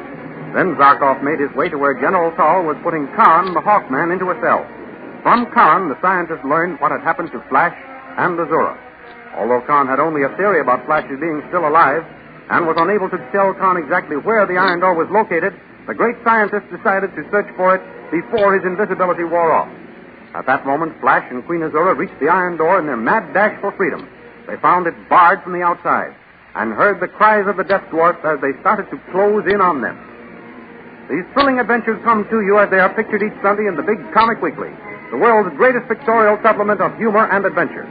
The Comic Weekly, each page printed in full colors, is distributed everywhere as an integral part of your Hearst Sunday newspaper.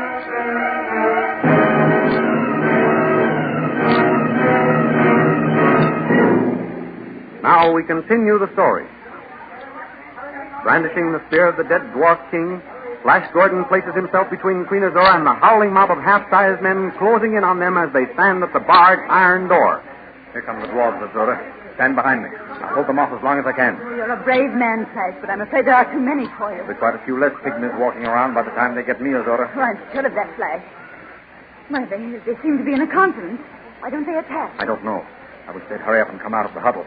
The suspense is worse than the actual fighting. I'm going to pound on that door again. Somebody must be out there. Help! Help! Mrs. Azura, your queen! Calling all doors! Save your voice, Azura. It's no use. Oh, I guess you are right, Flash. I know I'm right. This time. But I was a fool not to listen to you, Azura, in the first place. It's all my fault that we're in this tough spot. Well, I know apologizing won't save our lives, but I want you to know I'm sorry I've risked your life. I only wanted to capture you as a hostage in order to conquer Tall and your army. I believe you, Flash. And while apologies are in order, I'd like to ask your forgiveness for the way I've treated you. It was only because I loved you. May I remind you of the saying, all fair in love and war? It's only fair to remind you, Azura, that I love Dale Arden, and I always will. I know that. But for once and for all, I beat her out. What do you mean? Look, here come the dwarfs to attack us. You may love Dale Arden, but I shall be the one to die with you.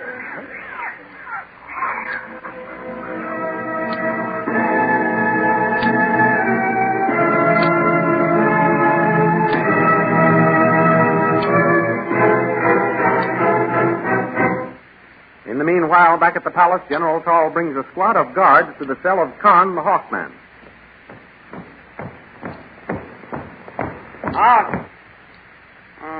Well, prisoner Khan, what have you to say for yourself? Just that this cell isn't as comfortable as it might be, Tall. You are pleased to jest.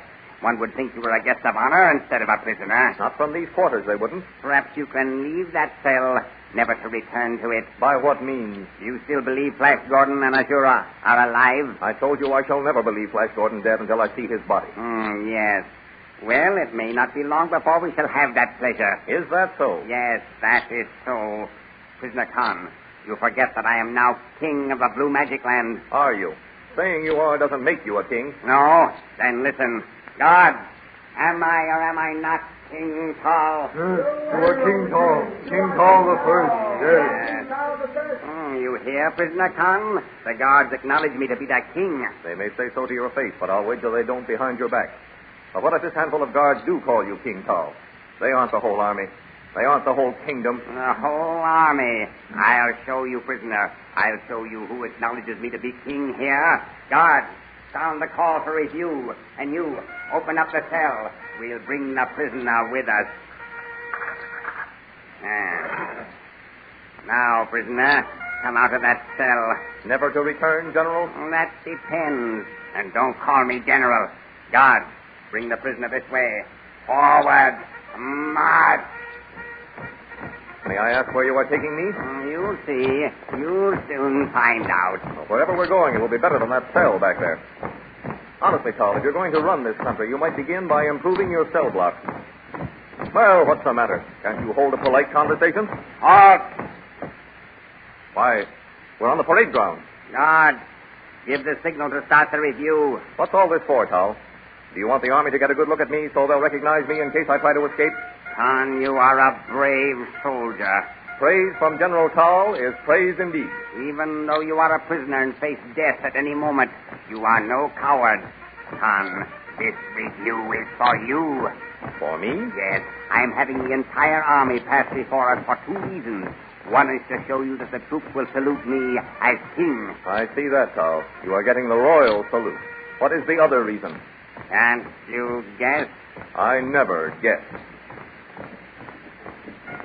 Well, Tal, what is the other reason for this review? To give you an opportunity to become acquainted with your troops. With my troops? I don't understand you. I am offering you the post of Commander-in-Chief of my army. If I will do what? If you will swear allegiance to me as King Paul I. You can call off your review, Tal. You will not swear allegiance to me? Most emphatically, no. Very well. Guard, stop the review. Take the prisoner back to his cell and keep him there for the rest of his life.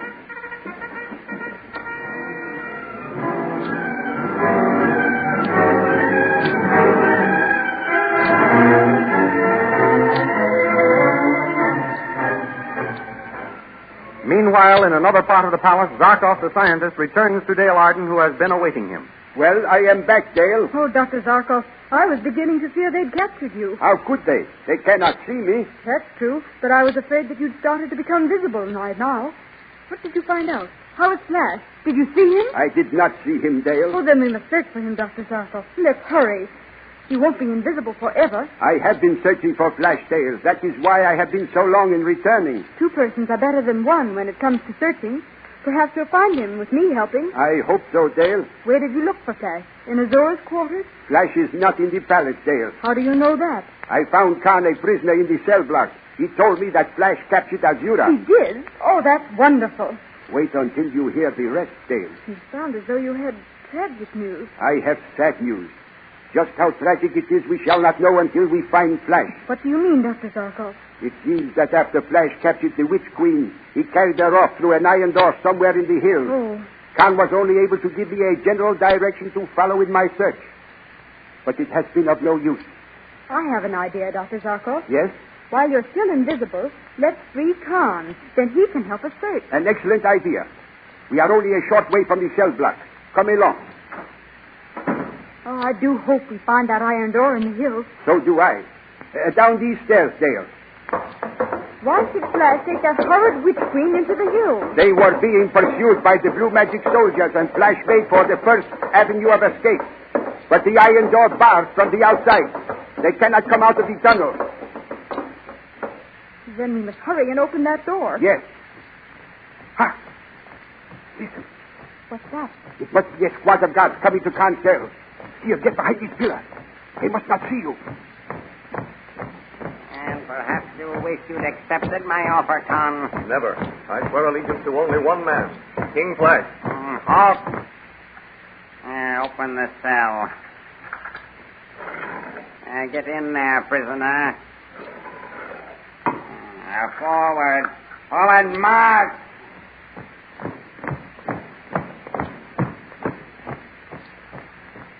All right, come along, Dale. We came just in time. Khan. Khan. Princess Dale. Yes. Are you all right? Yes, perfectly all right. Where's Zarkov? I am here, Khan. I will open the cell door. Did you find Flash Gordon? No. That is why we have come back for you. Dale thought you might recognize the hill if we got you outside. I'll do my best. Come along.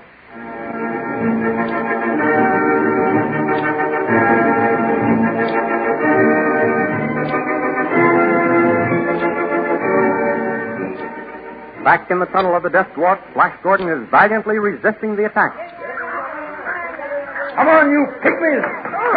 Good work, Flash. You're holding him off wonderfully. I hope I don't get tired before they do. Why, you... I'm sure my men will soon be here, Flash. Paul will not rest a moment until he found me. This is one time when Paul can't appear any too soon for me. Keep up the good work, Flash. I'll try to summon aid. Help! Help! Paul! God! Help! I'm afraid it's no use pounding on that door, Azura. They've probably given us up as dead long ago. As long as I have life, I shall try to summon aid. Help! Help!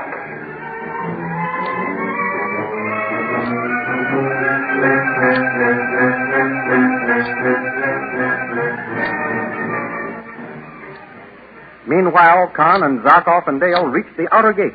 Now for the hill. Which one? Well, it's either... What? Why, I can see you, Zarkov. Yes, you've become visible. So I have. It is a good thing we got these robes off the guard. Well, it is do or die from now on. No more reconnoitering until I build another machine. Oh, I do hope we can find that iron door. Which hill is it, Con? Let me see. It's either that one or that one over there. Suppose you take that one, Con. Dale and I will try the other one. Very well. Take this ray pistol, Con. Thanks. Goodbye, Princess Dale, and good luck. Thanks, Con. Same to you. Now, let us see. Look out. Here comes an officer of the guard. Quick, Dale. Pull up the hood of your rope. Any news, Captain? We are just in from the country. News? Only that an invisible shadow has carried the Queen off to the tunnel of the Death Dwarf. The tunnel of the Death Dwarf? Oh, where is it? Over there. Can we save Flash, Dr. Zarkov? Oh, what's this? Zarkov? Why, you... That settles him. Come on, Dale. There is no time to lose. Oh, we must save Flash. Hurry! Hurry! Luck is with us so far. We are heading for the right hill. Yes, there's the iron door. I can see it from here. So it is. Dale, I must warn you. Nobody has ever come out of that door alive. You had better wait outside. No, Dr. Zarkov. I'd rather die with Flash than live without him. Well, here we are. See the sign? Death to all who enter here. Listen, someone's pounding on the door. Now it's stopped. Oh, Dr. Zarkov, do you suppose... We will soon know. Stand back, Dale. I am going to open the door. Guess I can't hold them off much longer, Azura. Flash, kiss me goodbye before we die. Oh, Flash, how could you... Flash, Azura, come out quickly. Dale, Zarkov. We're saved. Come out. I will finish off these creatures.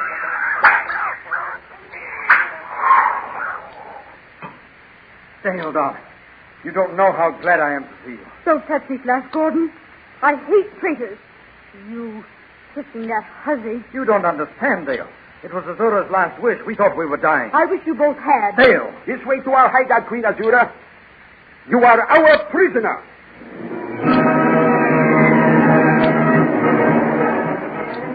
Did you get your colored poster stamps in the Comic Weekly last Sunday? The Comic Weekly, as you know, is the picture section of the Hearst Sunday newspapers. And each week it contains a half page of wonderful full-color poster stamps of animals, ships, American history, famous persons, flags, and many other interesting subjects. Each poster stamp is 2 1/2 inches long by 1 3/4 inches wide, 6 times as large as the regular 3-cent stamp. I have one in front of me right now. It's a colorful picture of the Santa Maria with sail set, and below it is an inscription which reads as follows. Santa Maria, Columbus's flagship. It set sail from Spain with the Pinta and the Nina on August 3rd, 1492, and landed on the Bahama Islands on October 12th, 1492. Every stamp is different. All you have to do to become a member of the new Poster Stamp Collectors Club is cut out these poster stamps each week and paste them carefully in your album. The official album of the Poster Stamp Collectors Club should now be available at all leading stores. So be sure and get your poster stamps in the Comic Weekly section of your Hearst newspaper next Sunday. And next week at the same time, another chapter in the amazing interplanetary adventures of Flash Gordon.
Kellogg's Pep, the super delicious cereal, presents The Adventures of Superman. faster than a speeding bullet, more powerful than a locomotive, able to leap tall buildings at a single bound.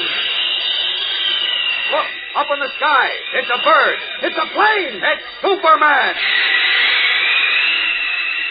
Helpless in the presence of Henry Miller, in whose veins flows the deadly kryptonite which enables him to generate atomic power, Clark Kent, whom Miller knows to be Superman, was being slowly starved to death in a secret cellar. Miller, however, who plans to conquer the world for beaten Germany, became alarmed by a report that American scientists were creating a defense against atomic energy. After eliminating Sidney, his henchman, he departed to attack Metropolis, leaving Kent too weak to escape from his concrete prison. Late that night, a terrific explosion shook the terrified city, and news spread swiftly that the huge stadium, the largest in the world, had been mysteriously destroyed. As all available fire and police equipment was rushed to the scene of the disaster, now only a vast smoking crater, Elbridge Thomas, the mayor of Metropolis, has just returned to his home with Police Inspector Henderson. The two are in the mayor's study. Listen. There isn't a particle of the stadium left, Inspector. Not a square inch. How did this atom man do it? Well, we're not sure that he did do it, Mr. Mayor. Well, of course he did. Didn't he call me just before midnight and tell me he was going to destroy the stadium in 2 minutes? It wasn't more than 2 minutes after that the first explosion threw me out of bed. Yes, I know that. Now, don't tell me again that the big gas main might have done it. Runs under Front Street, just north of the stadium, and it wasn't touched. Yes, I know. And neither your men nor the fire department nor anyone else has been able to find trace of bombs or mines. Besides, no ordinary explosive could have obliterated that huge place so completely. It's as if an earthquake swallowed it, or an atomic bomb. Oh, now, let's not lose our heads, sir. We know it wasn't an earthquake. As for atomic bombs, well, that's out of the question. The atom bomb's the most carefully guarded secret in the world. He might have got a hold of one somehow. Inspector, you've got to find him.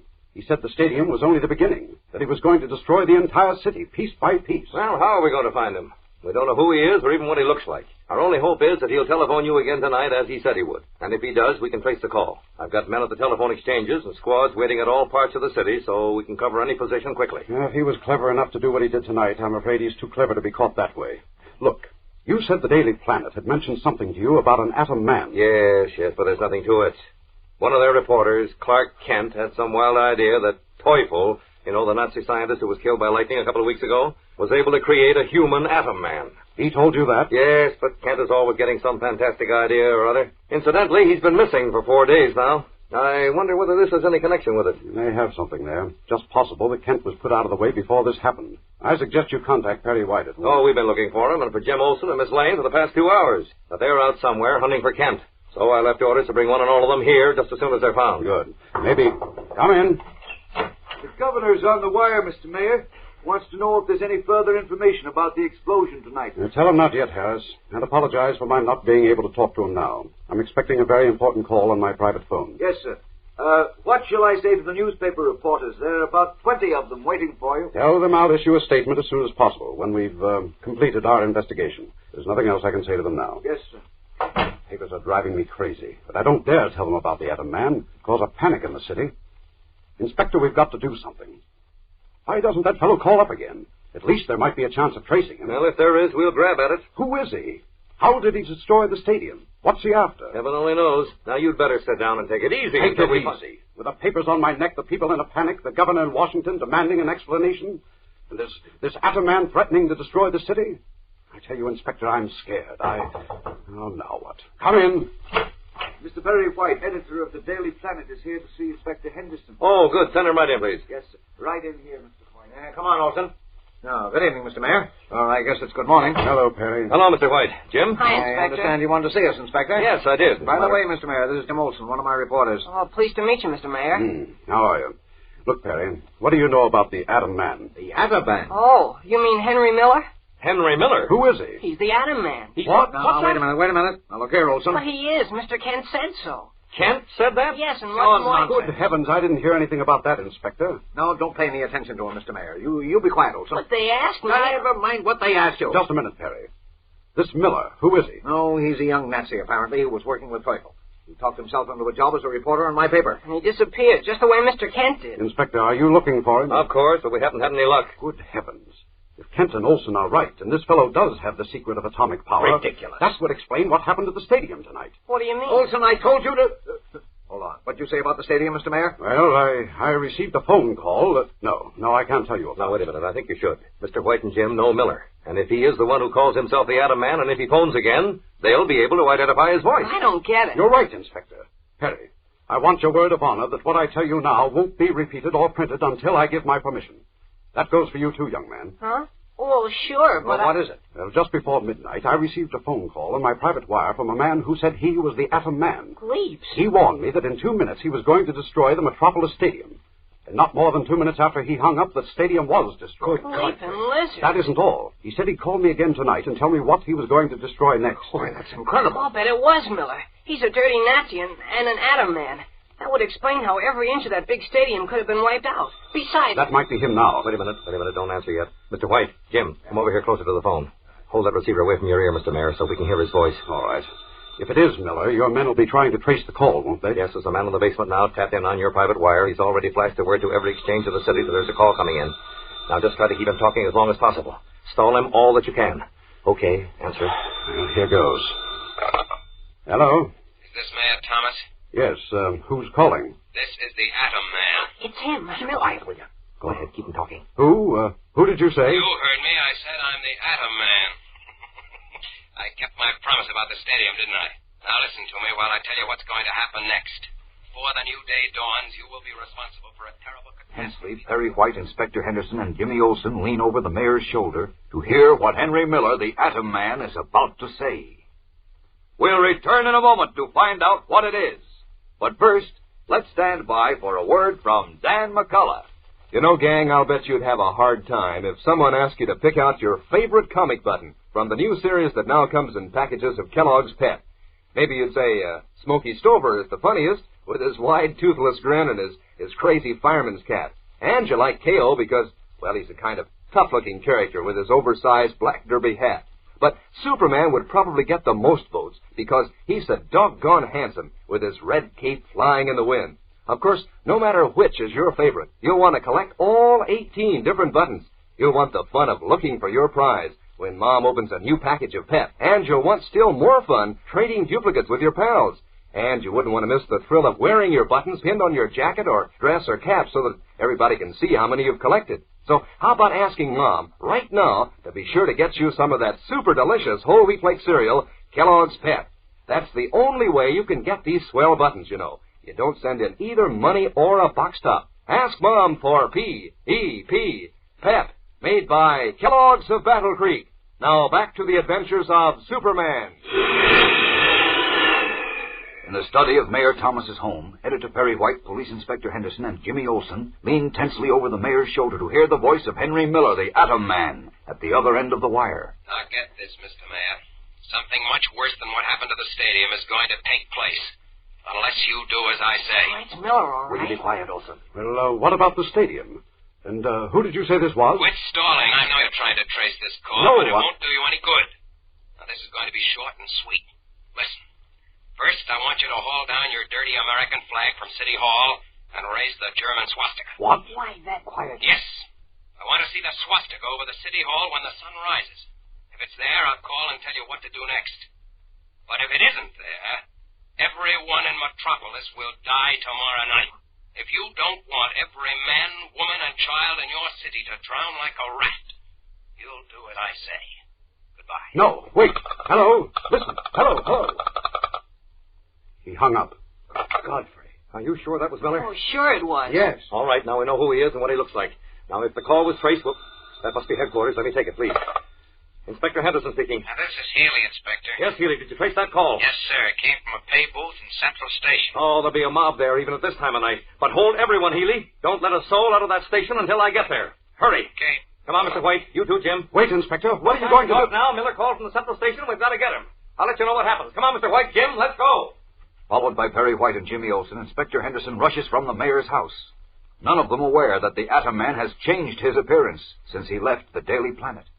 Only Clark Kent knows that, but Kent at this moment is 55 miles away, a prisoner with 2 dead men, Sidney and his servant Gito, in the secret concrete cellar under the garage of Sidney's country house. Weakened by Miller's atomic power and starvation, Kent still feebly throws himself against the thick walls in a hopeless attempt to break through.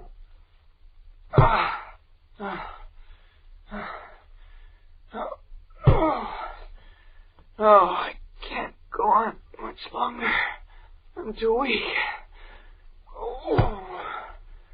Unless somebody comes soon, I'll be finished.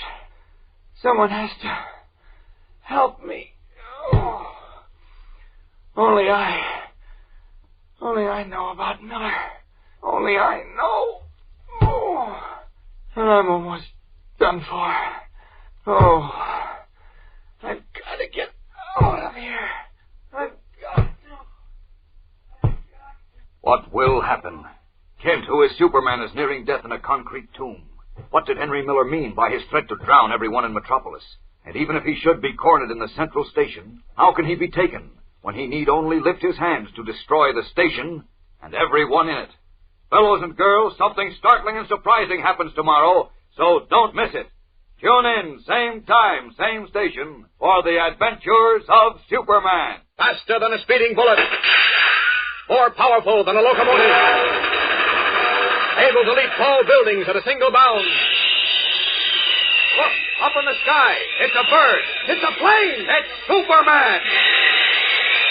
Fellows and girls, be sure to follow the adventures of Superman. Brought to you every day, Monday through Friday. Same time, same station, by the grand old Kellogg Company of Battle Creek.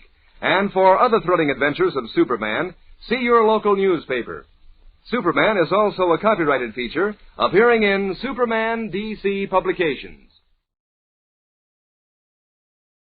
Kellogg's Pep, the super delicious cereal, presents The Adventures of Superman. Faster than a speeding bullet.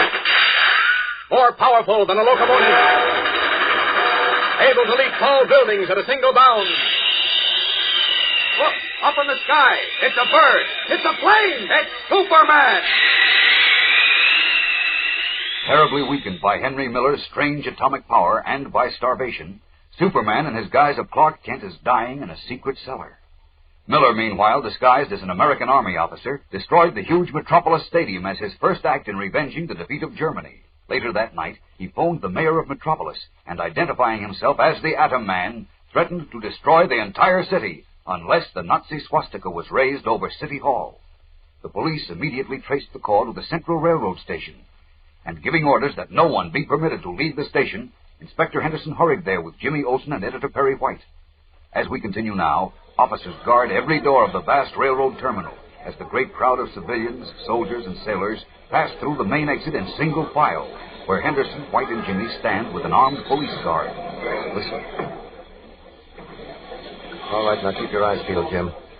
You and Mr. White are the only ones who know Miller, so I'm depending on you to spot him. We'll spot him, all right. Dirty Nazi. Won't we, Mr. White? Well, if he's here, we will. He might have gotten away before the police arrived. That's possible, don't you think, Inspector? Yes, it's possible, of course, but I doubt it. He made his call from a phone booth on the balcony, and my men were here 2 minutes after he hung up. Maybe we'd be lucky if he did get away. Well, what are you talking about, Olson? Well, he's the Atom Man. Hey, not so loud, Jim. We don't want that to get around. Okay. Golly, if we corner him, all he has to do is shoot that green lightning out of his hands. His atomic power, and he'd blow us in this station to smithereens. Poppycock. Yeah, never mind about that now. Just keep looking for him. And don't worry about his blowing us up if we corner him, Jim. Just point him out to me. I'll do the rest. I'm looking. I'm looking at everybody coming through. Jeepers. What's the matter, Jim? Look, over there. That what? In the Army captain's uniform. It's Miller? I think so. Wait a minute. Healy! Ross! Grab that Army captain. Oh, Godfrey, I think it is, but... No, it's not. Well, make up your mind. Is it or isn't it? Jim, is it? No, I was wrong. Miller has light hair, the color of straw. That fellow's hair is dark. All right. Never mind, Healy. Let him go. For a minute there, I was sure it was Miller. You know, Inspector... What? It just occurred to me, Miller must know that you're looking for him. It's been in all the papers. Yeah? Well, maybe he's walking around disguised. Gosh, I never thought of that. Well, it could be. But you fellas know him. Yeah, but if he's disguised, how could we recognize him? Well, it's a real art to disguise yourself so perfectly that you can fool people who know you. So let's hope Miller's no expert. Now, just keep looking. We've got to find him. Don't forget what he threatened to do. We're all in danger. For another long hour, our friends stand at the exit gate, studying the seemingly endless parade of faces moving by. Finally, the crowd passes through, and the vast railroad terminal is practically empty, save for officials and police officers. Disappointed, Inspector Henderson, Perry White, and Jimmy Olsen enter a police car and are driven swiftly back to Mayor Thomas's house, just as dawn breaks over the city. In his study, his face haggard with worry, the mayor greets them. Well, Inspector, did you get him? No, sir. No, he got away. Oh, I was afraid he would. Now what'll we do? He told me if the swastika is flying over City Hall when the sun rises, he'll destroy Metropolis. Yeah, I know. Well, jeepers, the sun will be up in a few minutes. Now, look, Mayor, it's one thing to say that you're going to destroy Metropolis and another thing to be able to do it. It's no use trying to ignore the facts, Perry. We face a terrible situation. Now, don't tell me that you believe that nonsense about Miller being an atom man. Well, frankly, I don't know what to believe. Nelson of the fire department and 2 FBI investigators were just here. Oh? Now, what did they say? They just come from the scene of the explosion. Worked there all night. They weren't able to find any evidence of bombs or mines or any usual forms of explosives had been used. Mm-hmm. I told you, Miller did it with his atomic power. Olsen. But, Chief, if he didn't use bombs or mines, how else could he? That's for someone with more sense than you to figure out. And unless you can keep your oversized mouth shut, you're going out of here on your ear. Now, please, gentlemen, this is no time for quarreling. The atom man is still at large. He said he'd call me again if the swastika wasn't flying over the City Hall by sunrise. And since it won't be... You bet it won't. Well, we've got to prepare ourselves. Prepare ourselves for what? Personally, I think he's bluffing. Well, he wasn't bluffing about destroying the stadium, Mr. White. There's a difference between a stadium and a city, Inspector. I'll grant that he may have some new explosive, but you can't make me believe that a human being can generate atomic power with his own body. Oh, that may be Miller now. Are your men ready to trace the call, Inspector? Yes, of course. Now, if it is the atom man, keep him talking just as long as you can. Yes, I know. I'll hold the receiver away so you can all hear. Hello? This is the atom man. What? Who did you say? Quit stalling. You traced my last call and couldn't find me. Take my advice and don't try it again. What do you mean? You know what I mean. Tell young Olsen he's lucky he changed his mind about the Army captain. If he hadn't, I would have blown everyone in that station to kingdom come. Weeps, it was him in the station. Can you hear me, Mr. Mayor? Yes, but, I don't understand. You understand, all right. Don't waste time rounding up all the Army captains in town. I'm not in disguise anymore. Now, look here. I'm giving the orders now, Mr. Mayor. You disobeyed my first one about raising the German swastika over City Hall. So tonight, every man, woman, and child in your city will drown like a rat. Gosh. Why, that dirt. Tell him he's bluffing. You're bluffing. Oh, am I? You'll find out tonight. You haven't a chance. Nobody can save you. Not even Superman. Gosh. Keep him talking. Well, what did you say about Superman? I said he can't save you. Because he's dying. Superman dying? I don't believe... You expect me to believe that? Take my word for it. Or better yet, ask Clark Kent. Mr. Kent? Or ask Sidney. He got in my way, too. Sidney? Sure. Ask Kent and Sidney. They can tell you anything you want to know about me. Well, that'll be all, Your Honor. So long. And don't forget your water wings tonight. Wait, listen. Hello. He hung up. Gosh, what did he mean about Superman dying? He's crazy. He's out of his mind. Well, wait a minute, I'll take it. It's headquarters on Miller's call. Henderson speaking. Healy, Inspector, on that call. Yes, Healy. Did you trace it? Yes, sir. Good. Where'd it come from? A pay station at Oak and 39th. We radioed the patrol car nearest there and sent it right out. Good. I'll hop right over. Call the car again, Healy, and tell him not to take any chances. Shoot to kill on sight. The man is a maniac. Yes, sir. Well, they've traced the call. I'm going out there right now. I'll call you back, Mr. Mayor. Right. Good luck. Oh, wait, Inspector. Miller said something about Mr. Kent. Now, there's no time for Kent now, Jim. Later on. But Kent may be able to help us. He knew about Miller, and he was investigating Sidney, the fellow Miller mentioned. Now, look, Mr. White. I hate to say this, but the chances are, from what Miller just said, that Kent and Sidney got in his way. They probably found out something about him, and, well, he finished them off. What? Finished Kent? Oh, no.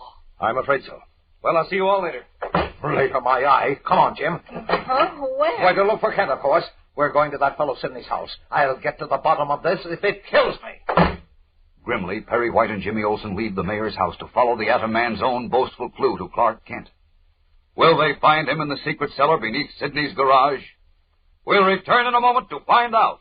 But right now, here's Dan McCullough to tell you something mighty interesting. You know, my young pal Eddie walked right by me yesterday and didn't even speak. I couldn't figure out what was the matter with him, so I called, "Hey, Eddie, what's up?" And he looked so surprised. Why, he hadn't even seen me. You see, he was on his way over to Pee-wee's house to trade a duplicate comic button he'd just got from a package of Kellogg's Pep for a duplicate button Pee-wee had, and he was so wrapped up in thinking about how swell it would be to add another to his collection that, well, he just wasn't paying any attention to anything else. I guess all you fellows and girls get that excited when you get a new comic button for your collection, because they're so doggone good-looking. Bright red and black and blue on gleaming white enamel. Really looks smart pinned on your jacket or dress or cap.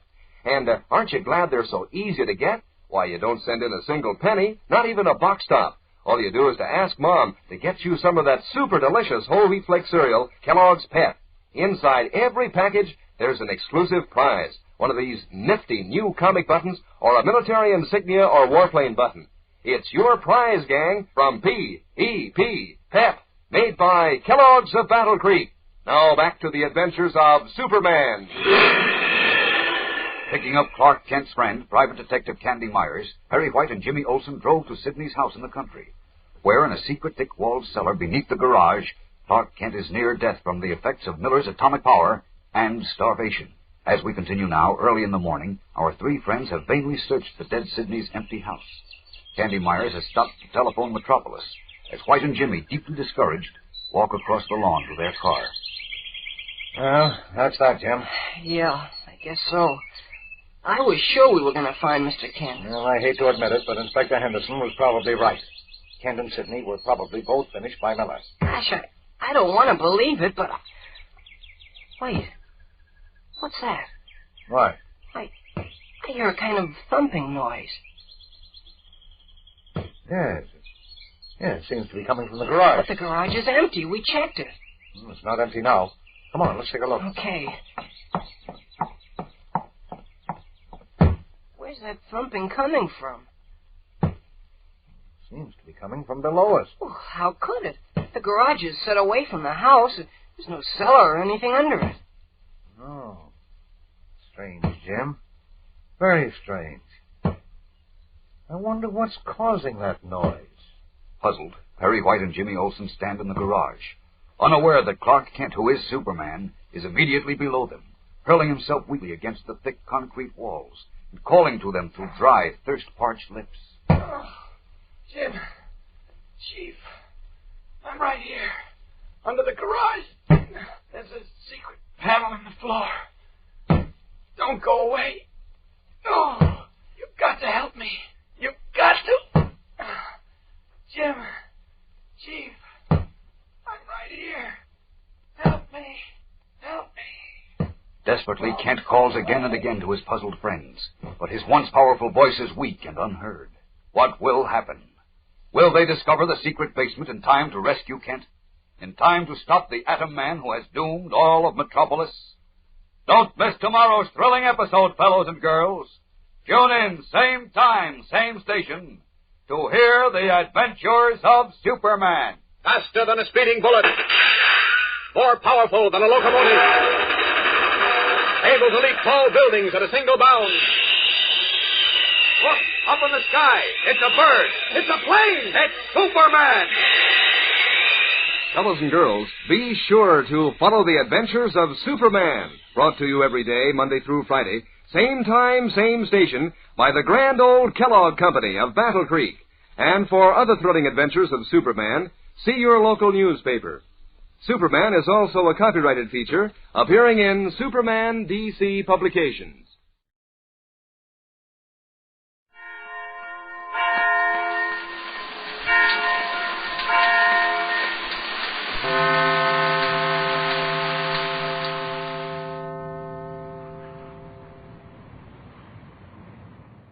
Fed up with the everyday grind?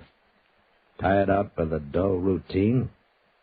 Want to get away from it all? We offer you Escape. Escape. Transcribed to free you from the four walls of today for a half hour of high adventure. You are flying over the lonely wastes of the Pacific, lost, torn by the fury of a typhoon, your gas running out. And ahead of you is an adventure so strange, so terrifying, that your mind cannot accept it.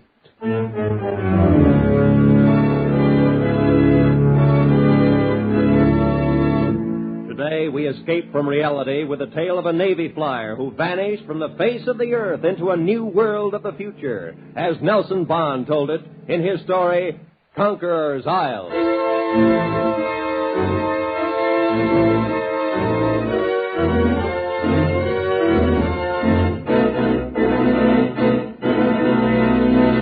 You've got to believe this. It sounds utterly impossible, I know. It sounds crazy. That's why I'm here, sir. But it's the truth, and you've got to believe it. You've got to, sir.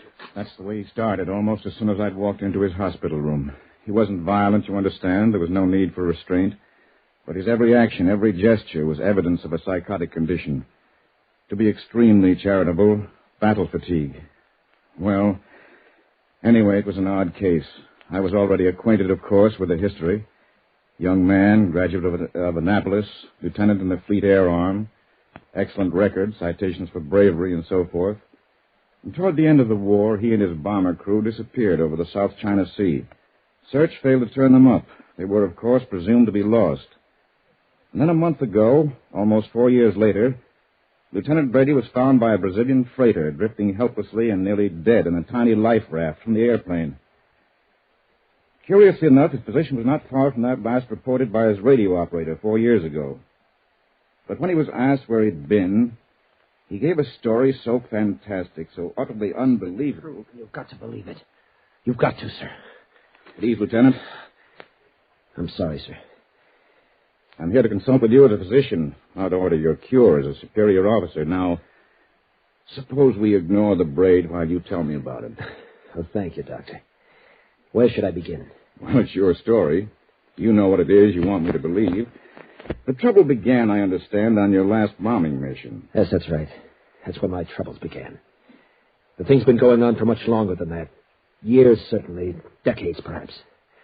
Somebody has got to do something, Doctor. Time is racing by, and with every passing day, they grow stronger. I've got to make people understand. Lieutenant. Now, suppose you start at the beginning. With that unfortunate last flight. Yes, sir. I'm sorry I got a little... Well, then it was this way. We'd finished our mission, and we were starting for home. We were over the South China Sea, between the Philippines and Indochina, roughly off Palawan. Everything was peaches and cream. The Arden Alice was purring along like a dream, and I was sitting there chewing up a pack of lifesavers, thinking how good that can of cold beer was going to taste, when the intercom crackled in my ear. Lieutenant, Jap freighter, 10 o'clock. Huh? Yeah, you're right. Looks like a single tramp beating up the coast. You still got a Bertha? Yes, sir. Okay, maybe we can have some fun. Red 4 to Mac. Red 4 to Mac. Go ahead, Red 4. Jap freighter, 10 o'clock. Check. We've still got a Bertha. How about it? Why not? It's your party. Go ahead and good luck. Roger and out.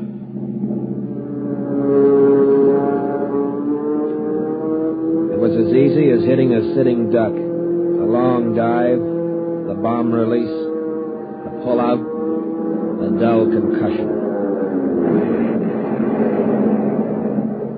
We laid her down her aft stack, and that Jap ship went up like a Roman candle. Hey, nice going, Lieutenant. Right on the button. That's one Jap we won't have to worry about anymore. Lieutenant, we're hit.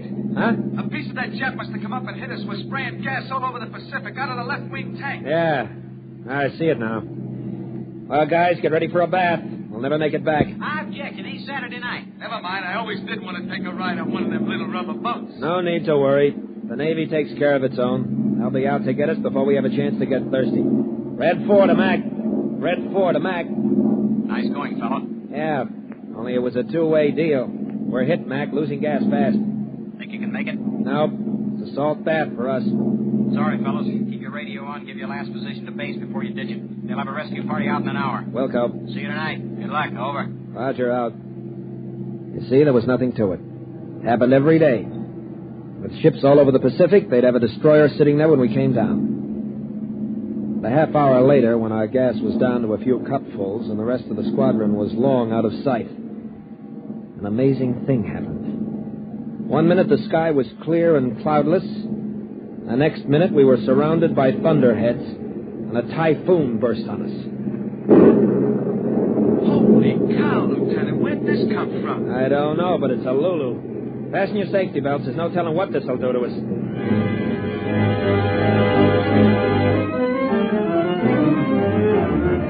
was a granddaddy typhoon, all right, but it lasted only a few minutes. Then we got out of it as miraculously as we'd come into it. And wonder of wonders, we were directly over a small island. Well, what do you know?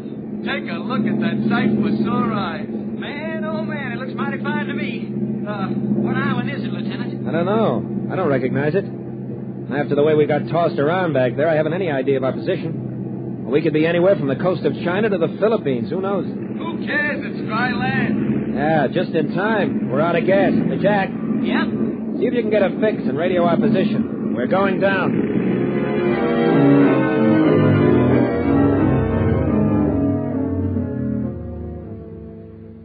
We landed safely on a little strip of sandy beach.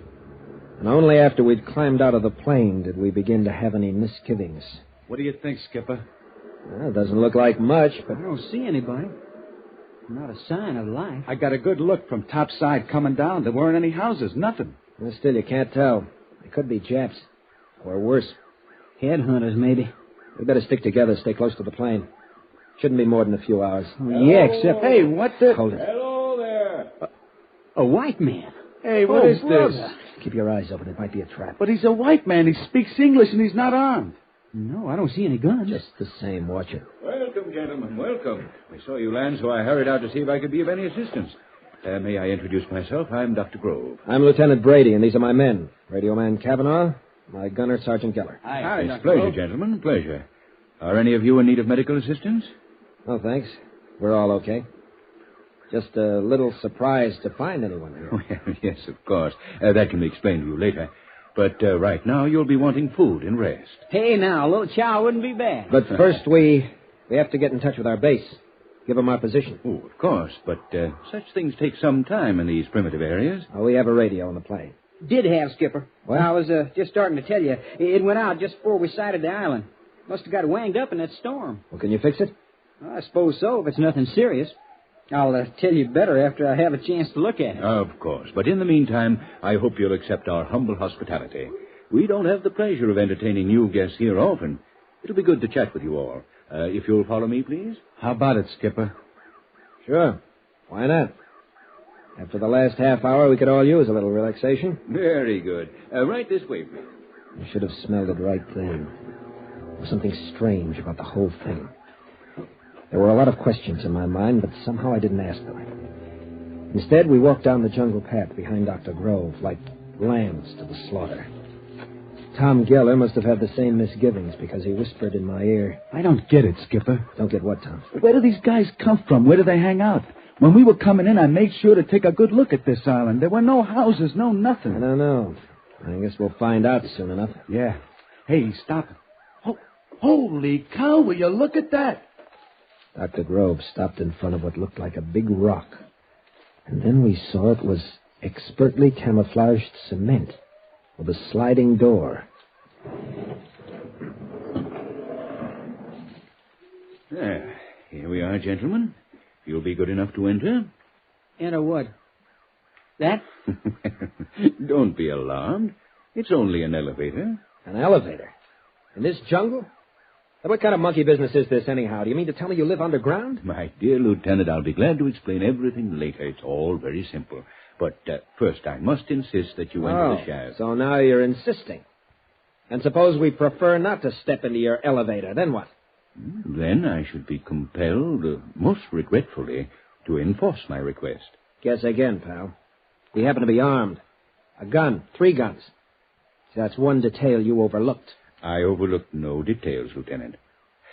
Would you be kind enough to fire your gun? Watch yourself, Skipper. It's a trick. He wants you to shoot. The sound will bring help. Wrong, my friend.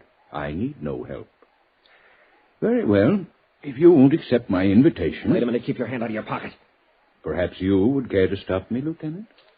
Okay, if you asked for it. Hey, Lieutenant. Try again, Lieutenant, but your gun will not work Skipper, on this he's right. island. Neither will work either.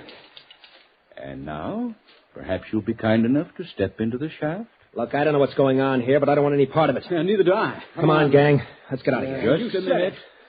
I'm sorry. You forced me to use harsh measures. Believe me, I do so reluctantly. What's that you've got there? Just a small tube. but a very potent weapon, I must warn you.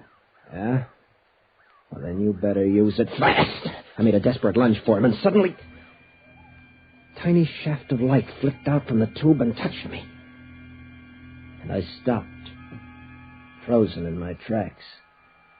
Conscious, my eyes open, seeing him, hearing him. But try as I would, I could not move a muscle. I was as if turned to stone.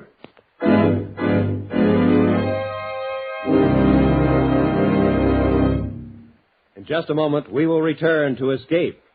But first, both Gangbusters and The Adventures of Philip Marlowe are regular Saturday night features on most of these same CBS network stations. So be listening tonight when they bring you an exceptional, fast-moving, gripping hour of mystery. And now, with our stars, David Ellis, Ted Von Eltz, and Bill Johnstone, we return to the second act of Escape and Conquerors Isle.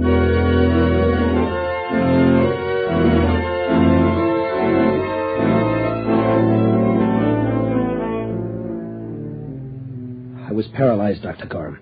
Completely paralyzed. As if turned to stone. I had all my senses. I could see and hear and feel, but I couldn't move a muscle, not even turn my eyes. And you say this happened because of some kind of light beam? Well, not exactly a beam, sir. Perhaps not exactly light. Just a kind of radiance. A gas, perhaps? No, because it had no form, no odor, no taste. It was like becoming enmeshed in a web of moonbeams. I see. And its only effect on you was to immobilize you. Yes, that's right. It didn't burn or sting or cause pain in any way. I simply couldn't move. It was like a hypnotic trance. And then? Well, then some of Dr. Grove's companions came out of the elevator. They picked us up and carried us. I could feel their hands very softly, as if they were far away from my body, as if there were layers of rubber between them and me. But I could hear Dr. Grove talking. Place him in the shaft. Gently, please. I could see him bending over me into my line of vision. I'm sorry, Lieutenant. I sincerely regret having to inconvenience you. But, you see, just as we have the means of hampering your primitive mechanical devices, your guns, your radio, so do we have the means to enforce our requests. Requests which are, I assure you, only reasonable and necessary under the circumstances. Very well.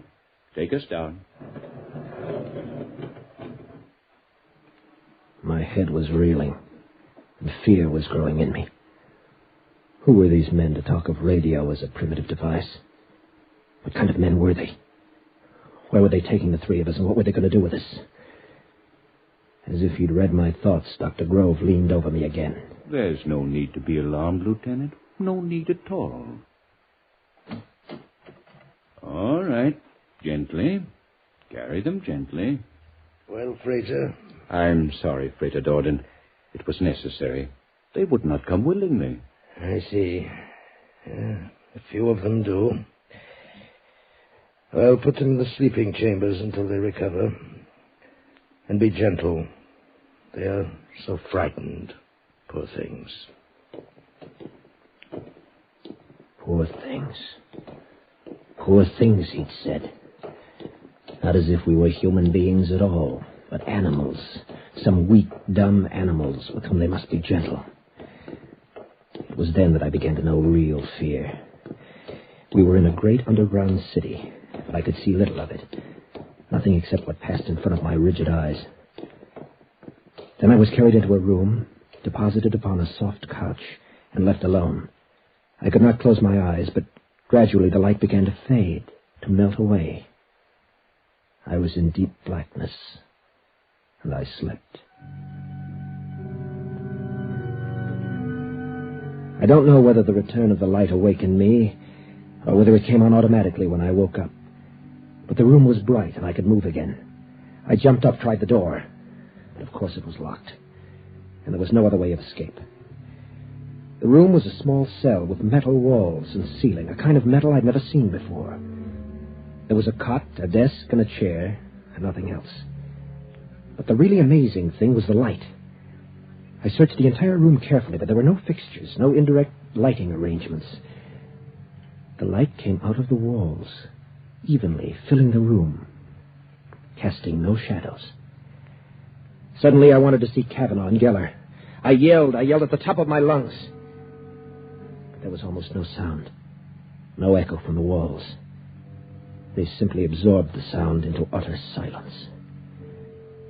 Then, as I stood there, with fear cold in my stomach, I heard a faint sound, a footstep behind me. I whirled around just in time to see Dr. Grove stepping through the wall. You said through the wall, Lieutenant. Of course you mean through the door. Through the wall. Through the wall, sir. The door was in front of me. But Dr. Grove stepped into my cell through the solid metal wall. You realize that what you're saying is impossible. To us it is. To them, nothing is impossible. Nothing. That's why we must act, and act now before it's too late. You must believe me, sir. This is man's last chance. I'll do my best. Perhaps you'd better continue. Now, this Dr. Grove stepped through the wall. Yes. As I'll tell the rest as quickly as I can. I can see that you don't believe me. But someone must, somewhere, sometime, someone must. Lieutenant. Well, as I said, Dr. Grove stepped into my cell through the wall. Suddenly, my panic ended. I looked at him now with awe. And we talked, not as man to man, but as man to a lesser creature. Me. You must not be frightened, Lieutenant. You do not understand how I passed through a wall which to you seemed solid. And not understanding, you feared. But Yet there is nothing supernatural or fearful about what I did. Any of us can do it at will. You see, there is no such thing as a solid in this world of relativity. We know that there is plenty of room for the molecules of our bodies to pass between the molecules of those walls. We simply make a necessary mental adjustment and walk where we will. It is an ability as basic to us as breathing to a person like you. What kind of men are you? You have been educated, studied Darwin. You know the facts of evolution. You know how man has progressed through various stages from the primitive savagery of the Neanderthal man. Well, yes. Obviously, this process can and will continue. To suppose that the evolution of man is complete with you is a mistake of conceit. You mean you're the next stage? Exactly. You have heard of the process of mutation, perhaps. How suddenly a white rose is produced of a family of red roses, and from then on produces only white descendants? Yes.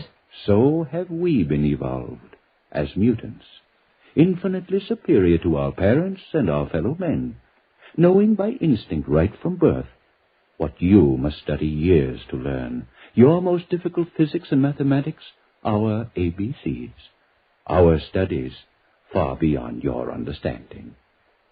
Are there many of you? Yes. You see, the process has been going on for many years. Hundreds, thousands more come to us every year from all over the world, drawn here by telepathic message, where we have isolation to study, learn, build, prepare ourselves. Prepare? Prepare for what?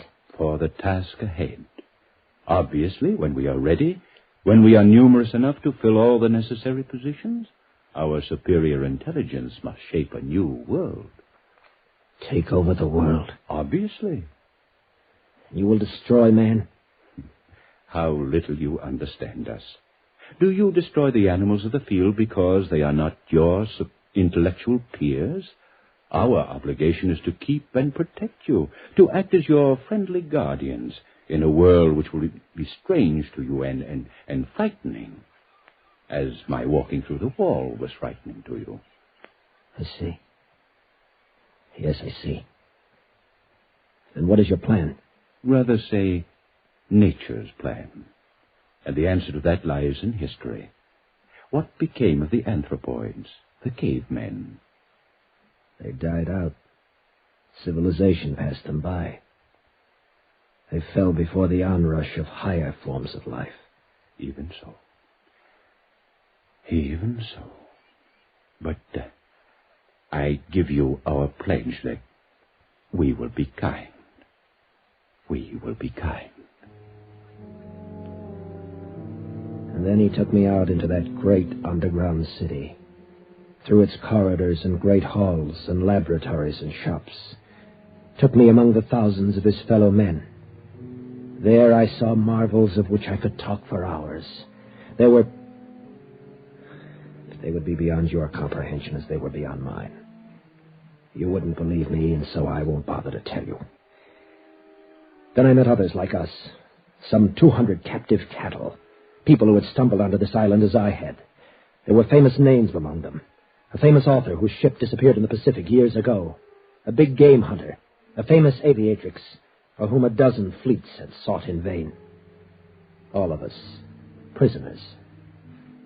We were treated with great kindness, made comfortable, relatively happy.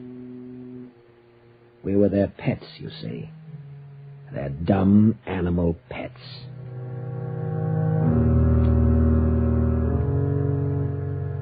For over 3 years I stayed there. After a while I ceased to struggle. Even in my mind, I was defeated.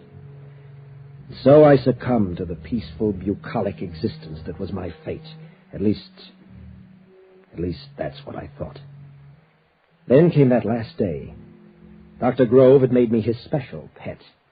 I was allowed to follow him about it at work, to talk to him at length. And on this day, he confided in me even more than usual. Well, Lieutenant, it has been a pleasant day. Yes, Doctor. Am I to go now? Not for a moment. Ah, yes, I shall miss having you with me when I'm gone. Gone? You're going away, sir? Yes, very soon. But where? Out into the world, where you once lived. But why? Oh, there are many, very many of us there already. In strategic places, of course. An important politician here, an industrial magnate there, a famous author whose words are gospel to his readers. I will have my place, an important one. But I didn't know. You didn't tell me that it's already begun. Oh, yes, definitely. The hour is close at hand. And then, all of us, the whole world. Lieutenant, you know us now. You know that we will be kind. Kind. Yes, kind. Suddenly all the anger that was in me welled up. I didn't want to be a dumb animal, a pet for some superior being to be kind to. I didn't want that for my loved ones, my friends, my fellow men. That night at dinner when they fed the prisoners in a big communal hall, I got a chance to talk to Kavanaugh, my old radio man. He listened and then shrugged hopelessly. They'll succeed, Joe. You know that. No. Not if the world could be warned. I don't know. Maybe it wouldn't make any difference. Besides, how could they be warned? If somebody could get away from here. Escape? That's impossible. I know, that's what I thought. But listen, I've got an idea. There's one chink in their invincibility. What? Their gentleness, their kindness. They can't bear to hurt anyone. None of their weapons kill, but only paralyze temporarily. And they simply cannot conceive of treachery. What are you driving at? This. I'm going to play on Dr. Grove's liking for me, his kindness. And I'm going to trick him. How? Tomorrow I'll ask him to take me up above, back to the plane, to get pictures of my father and sister. Tell him I'm lonesome, suffering. He'll do it. I'm sure he will.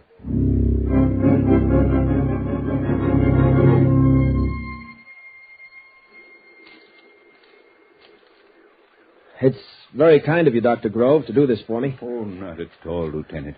I understand your feeling. With you leaving, I have no one close. The pictures will make me feel a lot better. Well, I only hope they're still here. The plane is partially demolished by the weather, as you can see. Oh, they'll be there. They were in the map compartment. They'd be out of the weather. Well, here we are. Dr. Grove, look, over there. Where? Oh. Sorry, Doctor, but I had to do it. I hope I didn't kill him. He had been kind, but I hit him hard. Then I broke out a life raft from the rotting plane. I was almost afraid to look at it, but it was okay, even complete with supplies, 4 years old. I ripped the valve and threw it into the water. In 5 minutes, I was out beyond the breakers. I don't know how many days or weeks it was before they picked me up, but it was a long time. And I was more dead than alive. Yes, Lieutenant, you were in bad shape. It was a horrible experience. But you see, it doesn't matter about me. It's the others that... You don't believe me either, do you? Well, Lieutenant, it's been a pleasure to listen to your story. I'll make a report to my superiors. Please be patient and try not to worry. Try not to worry. Good day, Lieutenant. Get out. Get out, sir.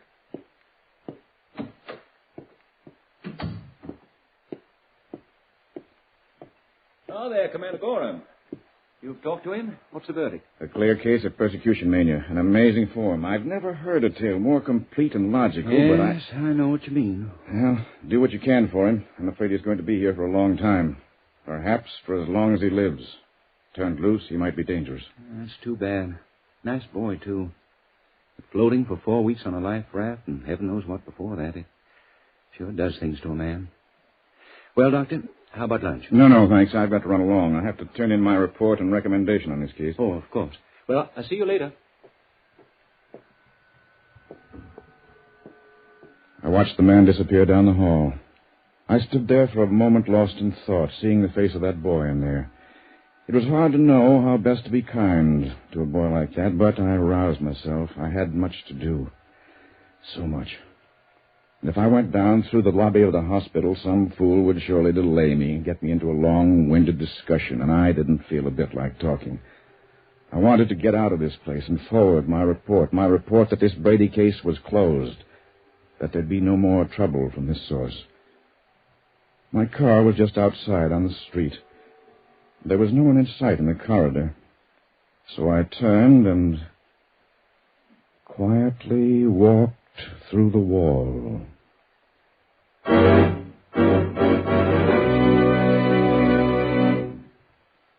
Escape is produced and directed by Norman MacDonald. Today we have presented transcribed Conquerors Isle by Nelson Bond, adapted for radio by John Dunkel. Starred as Lieutenant Brady was David Ellis, as Dr. Gorham, Ted Von Eltz, as Dr. Grove, Bill Johnstone. Featured players were Sam Edwards and Dick Benedict. The special music was arranged and played by Ivan Ditmars.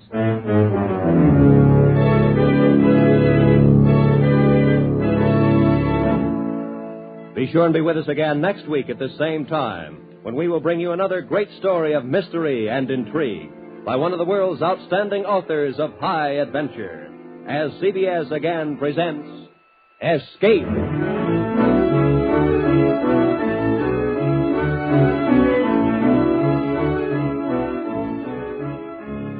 Ronnie and Benita are two names that are as familiar to Jack Benny fans as Mary, Phil, Rochester, Dennis, and Don. And since Jack Benny has received thousands of letters asking that the Ronald Colemans be brought back soon, he's happy to present them as special guests on his program this Sunday.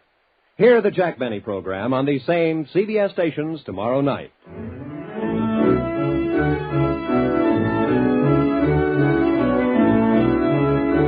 This is Roy Rowan speaking for CBS, the Columbia Broadcasting System.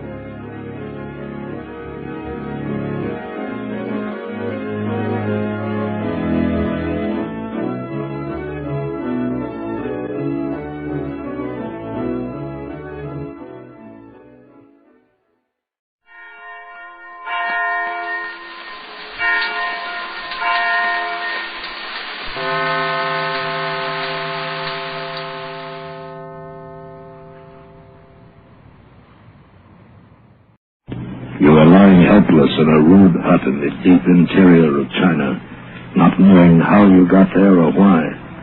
And before you, you see the face of a beautiful girl and the hard, ruthless figure of a guerrilla chieftain. And you know that in this room there is danger for you, perhaps death.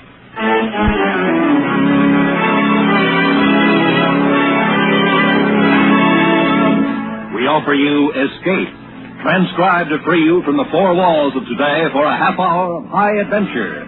Today we escape to China and the story of a man who lost his memory and almost his life. As James Norman told it in his fascinating story, He Who Rides the Tiger.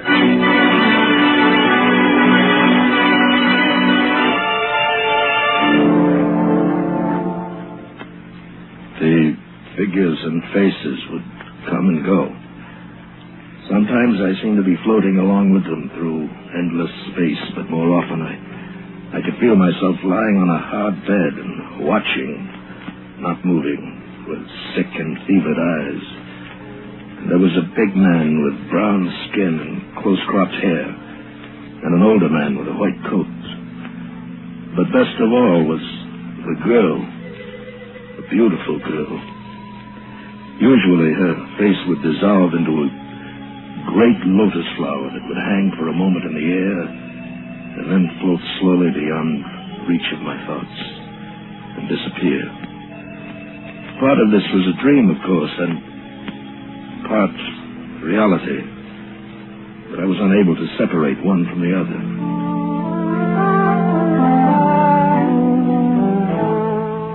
How long it went on, it's impossible for me to say. I had no sense of the passage of time. One morning, though, I opened my eyes and looked at the bare walls of the room. The white-haired man sitting by my cot, the other man sitting a few feet away smoking a cigarette.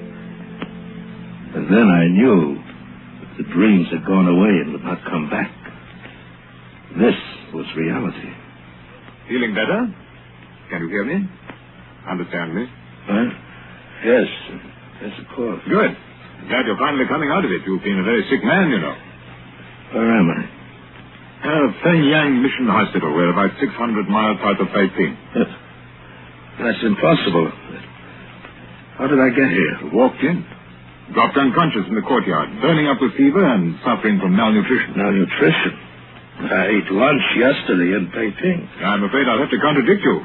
You've been here for 2 months. I don't understand. Doctor, I wondered if I could ask your patient a question. Why, yes, of course. It's simply this. What is your name? It's Armour.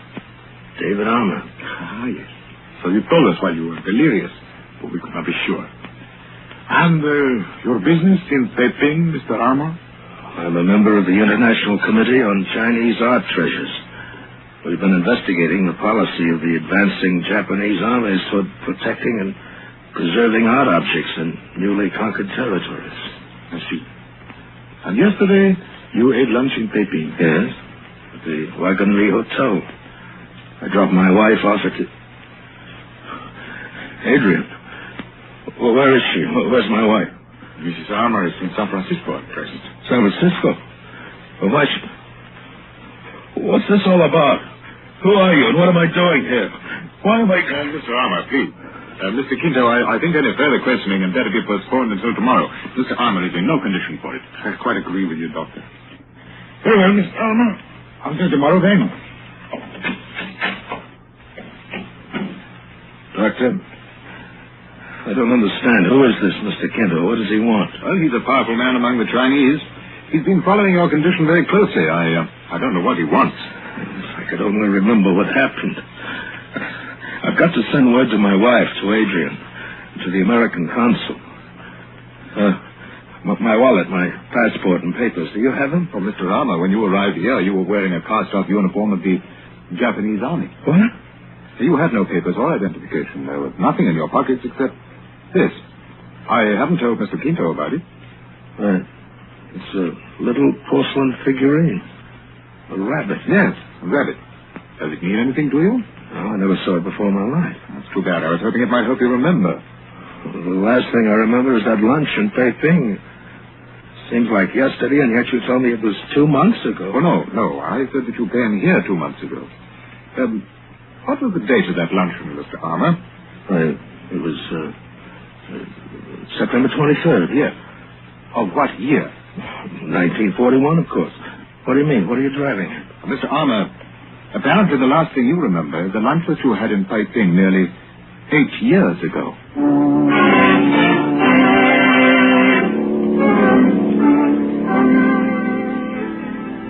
I understand the doctor has brought you more or less up to date, Mr. Armour. Well, in the general way, yes. He told me about Pearl Harbor and the war, and finally the Japanese surrender, and the revolution in China, and so on. Hasn't helped any as far as my memory is concerned, though. Let me extend that memory by about 20 minutes. What do you mean? On September 23rd, 1941, You ate lunch at the Wagon Wheel Hotel in Peiping with a Mr. Ficking, the Far East correspondent for an American newspaper. Yes, I know that. You left the hotel with Mr. Ficking and engaged the rickshaw, naturally. 2 blocks away, it was bumped by a Japanese army truck and overturned. You were thrown out and struck your head on the curbing. But I don't understand. Your companion became embroiled in an argument with the truck driver, and the crowd gathered. And when the affair quieted down, you had disappeared. From that time until your appearance here at Shanghai 2 months ago, your whereabouts are unknown. But how did you find out about this? That is unimportant. I am concerned with what you did after that. A war was being fought in China. The whole country was under martial law by one side or the other. Yet, I can find no record of you anywhere. What are you getting at? You were not with the American or Chinese armies, and neither the Japanese army nor the puppet government used you as a war prisoner. You were not with the Chinese guerrillas. I was one of their leaders. I would have known about that. So, what were you doing, Mr. Arnold? Collaborating, perhaps? With the Japanese? There would be no listing of your name in that case. They destroyed all such records before the surrender. And you were wearing a Japanese uniform when you came here. You're out of your mind. Then suppose you tell me what you were doing. I can't tell you. I don't remember. What do you want, anyway? What brought you into this? 2 simple words that mean $1 million, huh? Even when they are whispered by a man in delirium. Tang bronzes. Tang bronzes? You've heard of them? Yes, of course. The only 2 pieces in existence are in the Buckingham Palace collection in London. But what have they got to do? No, not those, Mr. Arnold. I'm referring to the 4 Tang bronzes that are in existence in China. Well, they've been lost for centuries. Oh, no. A few Chinese in every generation have always known where they were. We were forced to move them for safekeeping several times during the war. The last time was a few days before the surrender. My men in charge of the job were ambushed and murdered, and the bronzes were stolen. By whom I've not been able to discover. Are you implying that I learned they were being taken to Shanghai. I traced them past Nanking and lost the trail. But they did not reach Shanghai. That I'm certain. So? Where do I come in? Well, from things I've said in delirium, I believe you have seen and touched those bronzes. Perhaps even you know where they are, if you could remember. I want them back. You want your memory back. Isn't it good to lose 80 years with no accounting for one's actions? Just what are you suggesting? I suggest that I settle all suspicion by a public statement that you were a member, incognito, of my guerrilla forces during the entire war. Then, the 2 of us will start from Shanghai and work toward Nanking, hoping that some scene or association may serve as a key to unlock your memory. When that happens, we both have what we want. I see. Well, there's only one thing wrong with it. I'm not going to do it. Too bad. What are your plans, then, Mr. Arnold? The doctor says I'll be able to travel by the end of the week. I'm going to take a train to Shanghai and hop the first plane out to San Francisco. I'm afraid you're making a serious mistake. But, of course, it's every man's privilege. At least, I hope you'll carry this with you on your trip. Pistol? What for? Because somewhere there is a person who may not stop at anything to make sure you do not regain your memory at some inconvenient moment.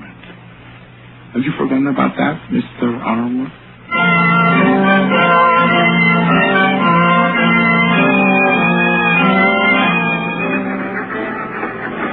Most of the long train trip to Shanghai was uneventful.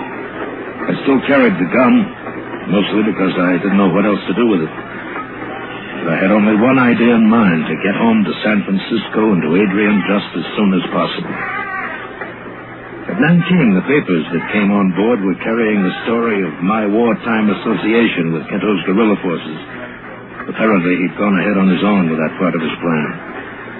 From Nanking on, I could hear the other passengers discussing me amongst themselves. And when some 50 miles out of Shanghai, a fat, smiling little Chinese merchant named Mr. Chen sat down in my compartment. began to chatter away about my heroism. It's most remarkable, Mr. Alma, most amazing, that one who served our country in such glorious way is not able to remember a single one of illustrious exploits. Well, as I told you, Mr. Chen, I was injured nearly 8 years ago. I've been suffering from amnesia. It was only last week that my memory came back to me. Oh, yes, it's too shame. And nothing, not one single hour of 8 years can be remembered. No? All that I know is what Mr. Kento tells me. It's true. Whatever Mr. Kento say is muchly important man, very great leader, a very powerful fighter. Yes, he is. You know where is Mr. Kento now? No, he left Gangfang 3 days ago. I think he went to Peiping. Oh, yes. And your honorable intention, Mr. Armour, they are what? Get a plane to San Francisco just as soon as possible. Oh, it is most excellent plan. Shanghai, very troubled city, very unsettled. Would cause great lamentation in land if accident happened to the illustrious hero of our country. Accident? Well, who can tell the ways of fate? In city like Shanghai, many accidents can happen, even to brave fighter with loaded pistol in coat pocket. It's much better you go away on plane very quickly, Mr. Armour.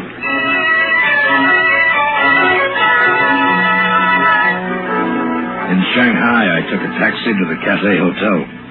When I started to check in, I got the first of several surprises. The clerk told me that I had a room already reserved and paid for, by whom he didn't know. At any rate, it was a nice room, one of the best in the house. Picked up the telephone, called the American consul. Then I started the hotel clerk working on an airline reservation. Set my clothes out to be clean, climbed into a shower. And by the time I'd finished, a boy knocked on my door with an envelope. I opened it, took out the note. Humble token of appreciation for illustrious wartime services, Mr. Chen.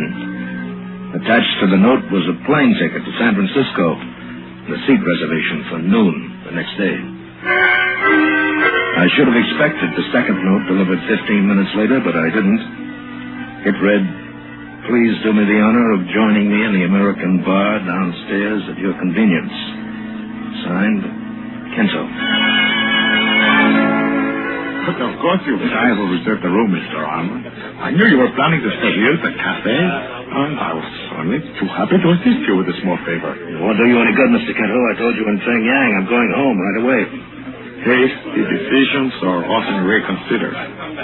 Anyway, I think you may have helped some already. Oh? In what way?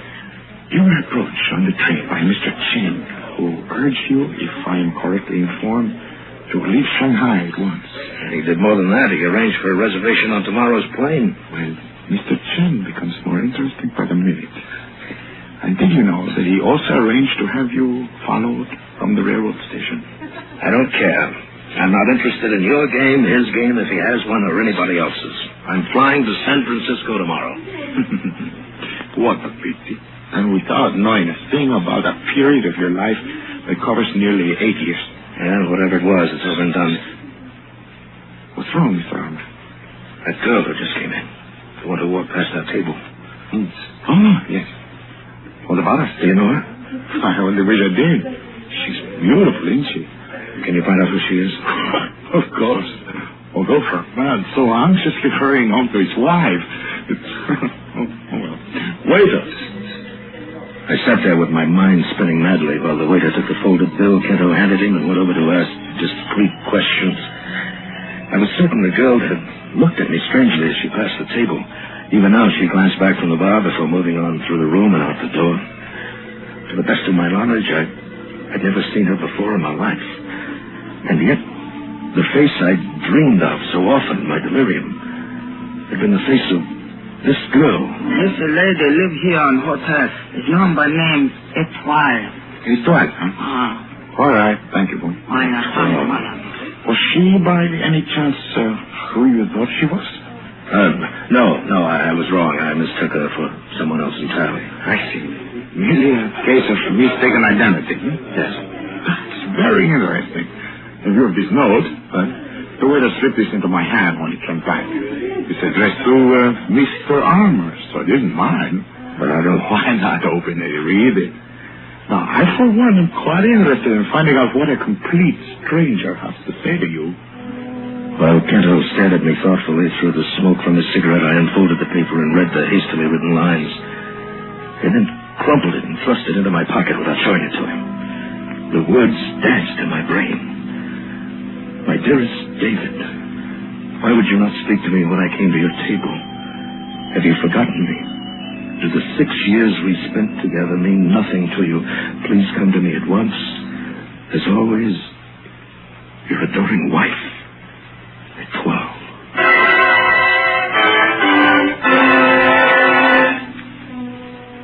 Kento probed skillfully, trying to discover the contents of the note Étoile had sent me.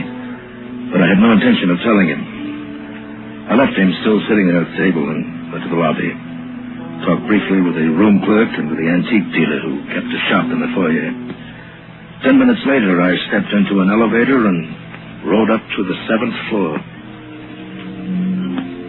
And an hour after I'd seen Étoile in the bar, I was facing her again through the open doorway of her room. Her dark hair lay softly on her shoulders. Her skin was velvet and warm cream.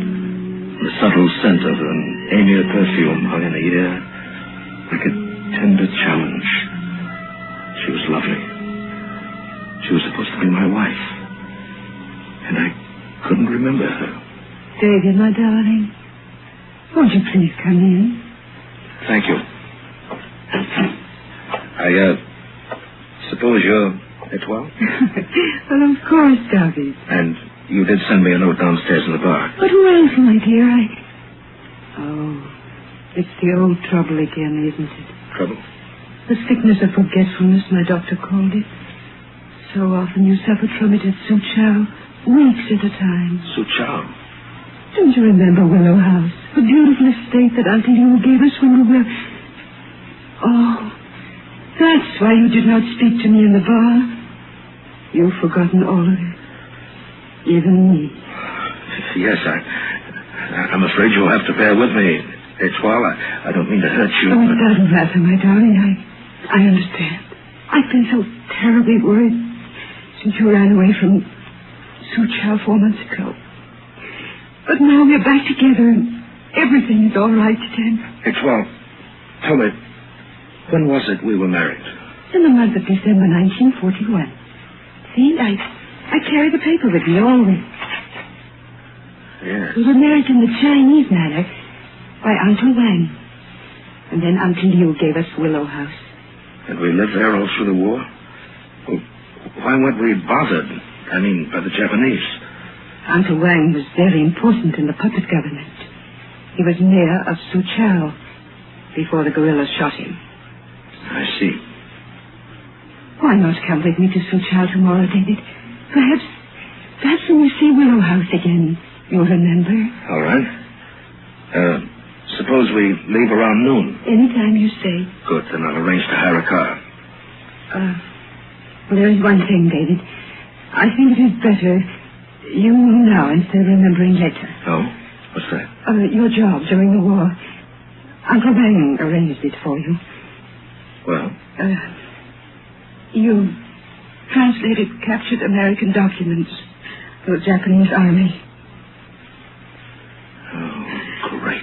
You didn't realize what you were doing, and we had to live. I'm sorry, Étoile. I better get out of here. I'll call for you tomorrow. David, even though you can't remember me yet as your wife, could you not at least kiss me goodnight? Well,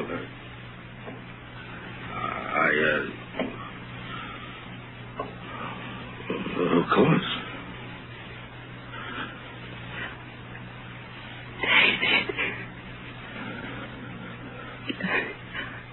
Until noon tomorrow, darling. Good night. Early the next morning, I climbed into a hired car and headed out of Shanghai. Étoile was not with me. I had to face this for the first time alone. I thought I was heading into a showdown. The 12-story was backed up by something else I learned the night before. The antique dealer at the hotel had told me he wasn't sure of the significance of the little porcelain rabbit the doctor at Feng Yang had turned over to me, but he was certain that it had come from Su-Chao.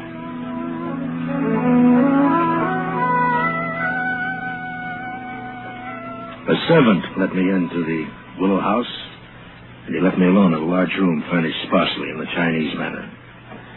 I wandered about idly, still finding nothing that said to me, "You've been here before," until suddenly I came face to face with a crude poster looking very much out of place against the dainty lacquer screen. It was an offer of reward issued by the Japanese army during the war. The photograph on the poster was blurred beyond all likeness, but the wording was clear enough. $50,000, dead or alive, for the guerrilla general Eminese Kinto.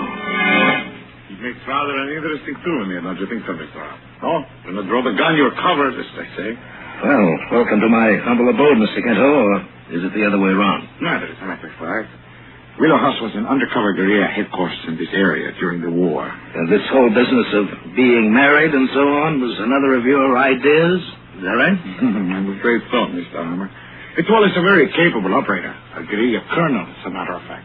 You were never married to him. Come on in, Louis. All right, you fooled me into coming up here to Su-Chao, but what good's it going to do? Can't tell you any more now than I could have in Shanghai. Perhaps not. But my little scheme also involves a certain Mr. Chen. If he has not followed you here already, I believe he will do so soon. Then you're putting your money on Chen as the man who stole the Tang bronzes. Is that it? His insistence that you leave China seems to me suspicious. I intend to question. Couldn't you have done it in Shanghai? Not with his greater freedom. My questioning is always thorough. Well, that's your business. As far as I'm concerned, I'm heading back to Shanghai right now. I'm afraid that's impossible. Etoile has already taken the liberty of paying off your chauffeurs. Etoile? She rode up here with you under a blanket in the back seat.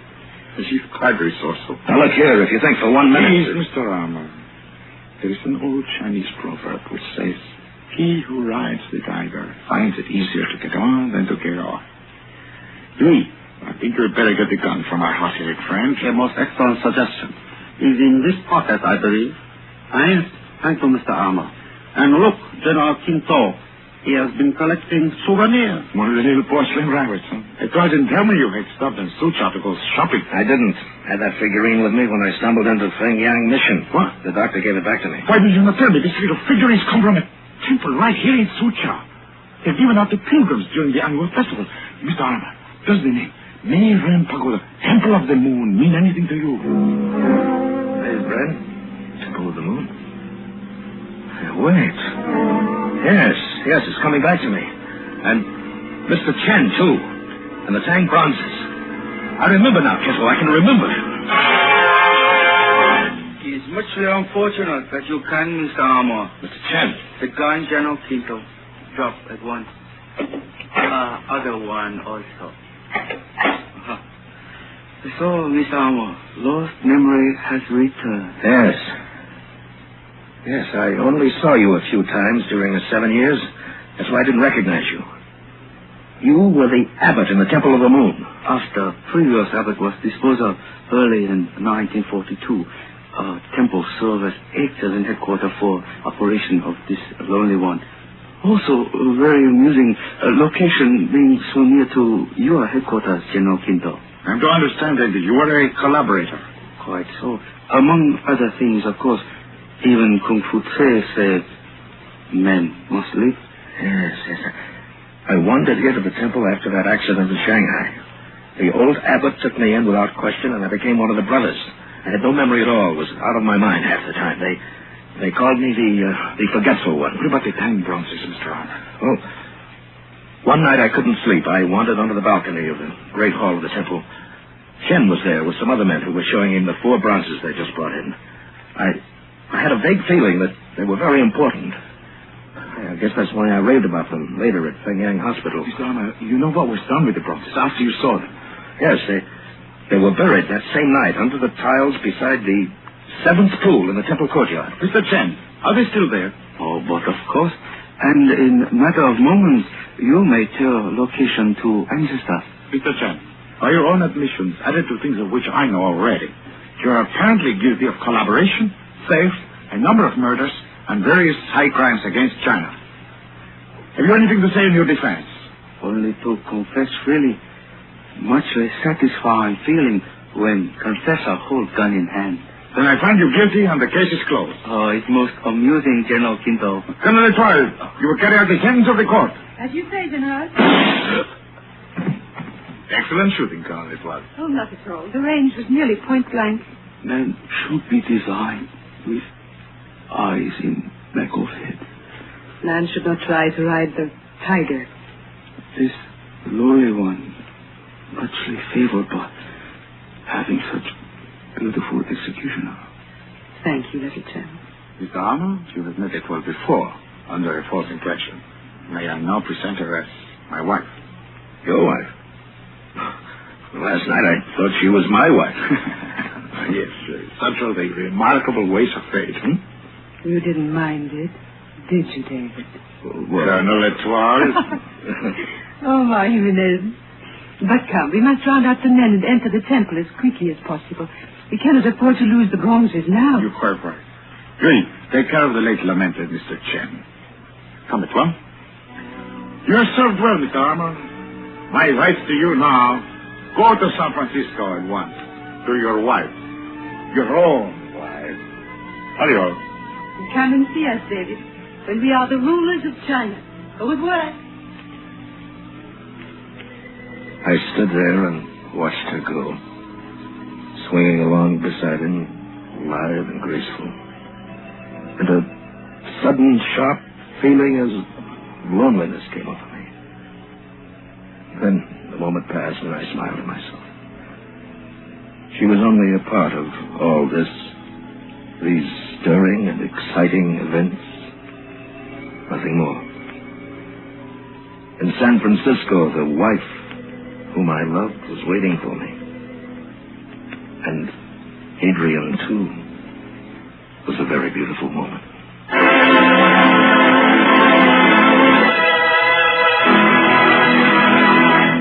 Escape is produced and directed by Norman MacDonald.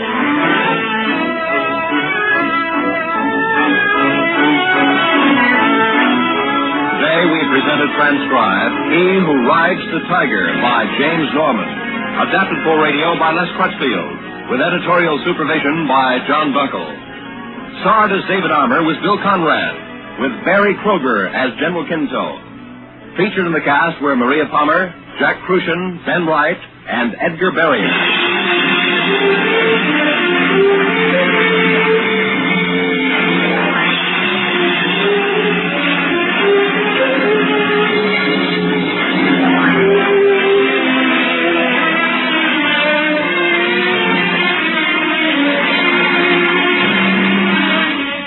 Has come to you through the worldwide facilities of the United States Armed Forces Radio and Television Service.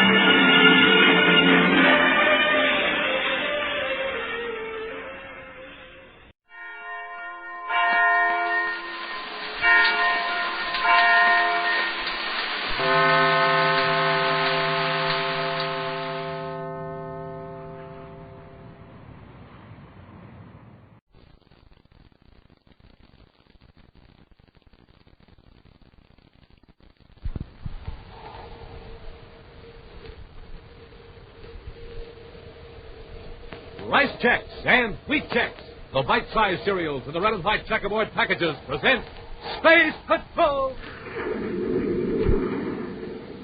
High adventure in the wild, vast reaches of space.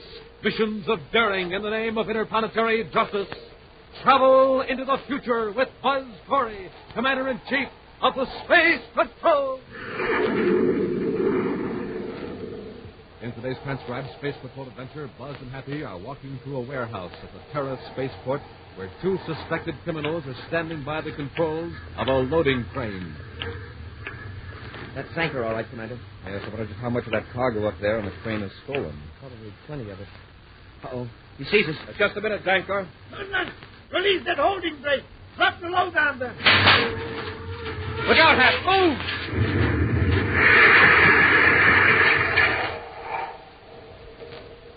We'll return in just a moment with today's exciting Space Patrol adventure, Formula for Crime.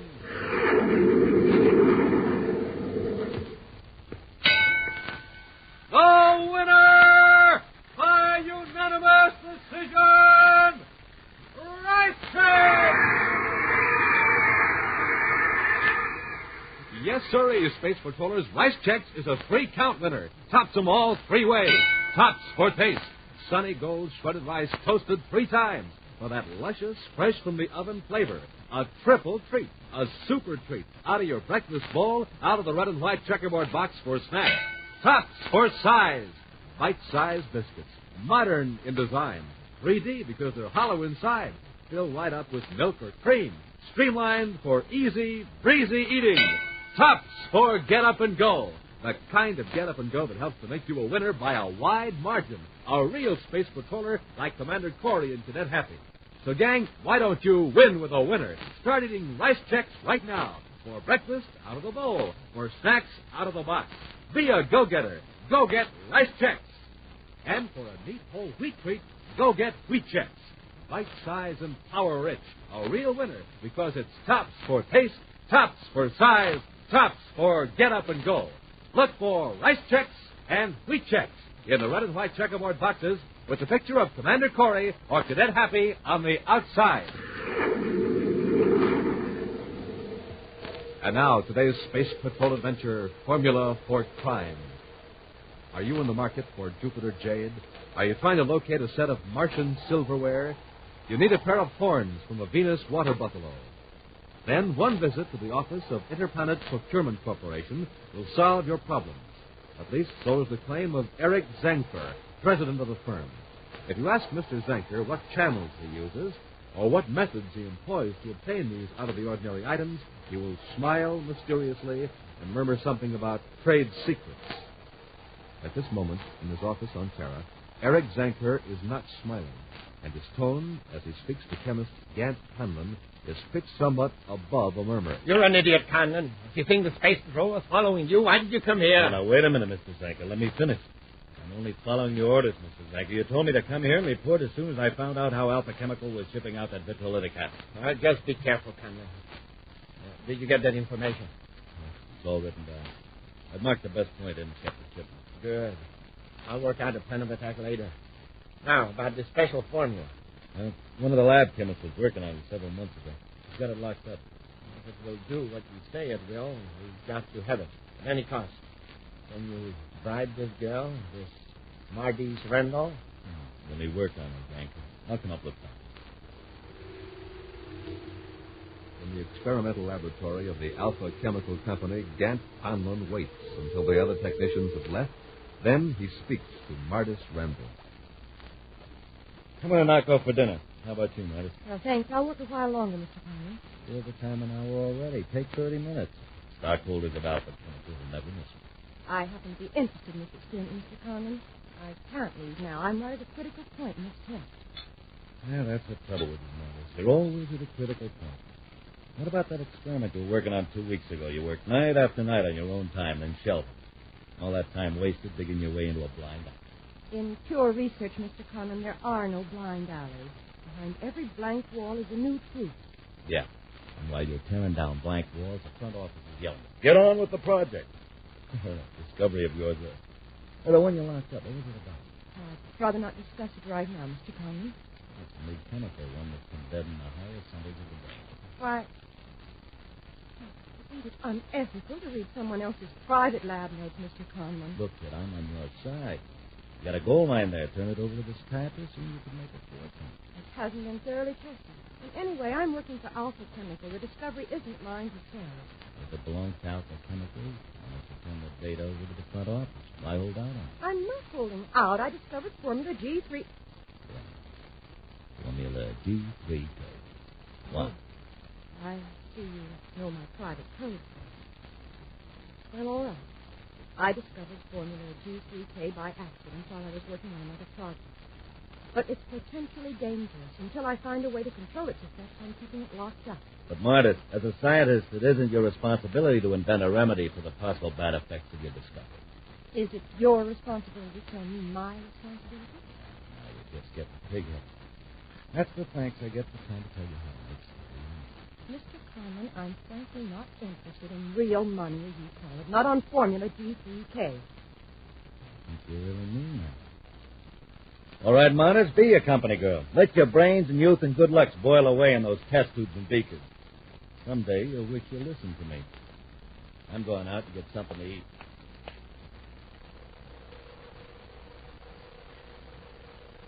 The following morning in Space Patrol headquarters on Terra, Commander Corey receives a visit from Martis Randall. Yes, Miss Randall. I've received a report on the fire and explosion in the Alpha Chemical Company lab. Happy you found that building. Yes, sir. As I recall, Miss Randall, the report listed the cause as accidental. That's what the lab superintendent decided, Commander. And you think differently, Sarah? I don't know. When I came to work this morning and saw the damage, it looked like an accidental fire. Here it is, Commander. The report says probable cause, defective wiring and temporary test circuit. Failure of thermostat control. Exact cause undetermined due to almost total destruction of laboratory. Signed by your lab superintendent and our inspector. They could be right. Perhaps I'm making things complicated. Go on, Miss Randall. Well, there was a metal cabinet in the lab where I kept some private records and chemicals. The heat had damaged the inside of the cabinet, exploded most of the components. Yes? I think something was missing from that cabinet. Not destroyed by heat, just plain missing. That's right, Commander. You see, I've been working privately on a substance I call Formula G3K. If used properly by doctors and psychiatrists, it could be of great benefit to science. How? It deadens the higher control centers of the brain without affecting the sensory or the motor nervous system. Under the influence of this chemical, a person would behave on a purely emotional basis. He would react according to basic instincts or his conditioned reflexes. The doctor could tell how a person wants to react, or how he would react if he weren't held back by reason or conscience. Exactly. It could be a quick way to determine personality conflict. You mean if I wanted to slug somebody, I'd go right ahead and do it and not worry about what people would think? Well, that's a good, rough example. Naturally, a doctor would never like to get into trouble. Oh, no. But in the wrong hands, this chemical could be used for evil purposes. Its effects make a person subject to suggestion. And they do things against their better judgment. Yes. For a time, their better judgment wouldn't exist. And that's why I kept Formula G3K a secret, until I found a way to control it. Miss Randall, you think someone may have stolen this formula and started the fire in an attempt to cover up the theft? Yes, I do. Who else besides yourself knew about that formula? One of the lab technicians. Only last night he tried to talk me into selling it. He got rather angry when I refused. What's this man's name? Conlon. Gant Conlon. But I have no proof that he did anything wrong. But don't worry, Miss Randall. We'll check up on Gant Conlon. If he's innocent, he hasn't anything to fear. At the office of the Interplanetary Procurement Corporation, behind locked doors, Gant Conlon shows a notebook to Eric Zanker. Before them, on the desk, is a plastic bottle containing a violet-colored liquid. Well, there you are, Mr. Zanker. Complete facts of the formula. G3K. How to use it, what it does, and how to make it. Well, that's fine, Conlon. But will it be missed? That's quite important, you know. You should see that lab. After I took what I wanted out of the cabinet, I fixed things so that accidental fire would destroy it. Good. Now, how do we administer this stuff and skip the scientific details? An ordinary ultrasonic intruder will do the trick. Unless the victim sees the gadget, he won't even know what's happening. And we'll do anything we tell him after the treatment? Just read Martis Randall's experiments. Formula G3K will make him tell us anything we want to know or perform any act we suggest right away. Before we put it into practical use, I want to make a few tests. And Mars will be an ideal place. Why Mars? First, because it's several million views from Corey's headquarters here on Terra. Second, because one of my ships is now being loaded at the spaceport. When it's ready to blast off for Mars, we'll be aboard. Buzz and Happy are walking through warehouse number 5 at the Terra spaceport. Cargo is being hoisted from platforms by giant loading trains and placed on cargo trucks that will take them to waiting space freighters. It sure is a busy place, Commander. The man didn't know his way around. He could get hurt awful easy. Keep inside the yellow line. You'll be okay. This is Section 4 we're passing now. The next one is Zanker. Maybe Martis Randall's suspicions of Conlon weren't wrong after all. Funny that he'd be having so many dealings with Zanker when Conlon's just a lab technician for Alpha Chemical. There's Zanker, Happy, standing on a platform up ahead.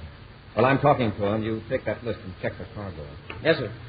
With Zanker personally supervising the loading, he's probably got some hijacked stuff in there.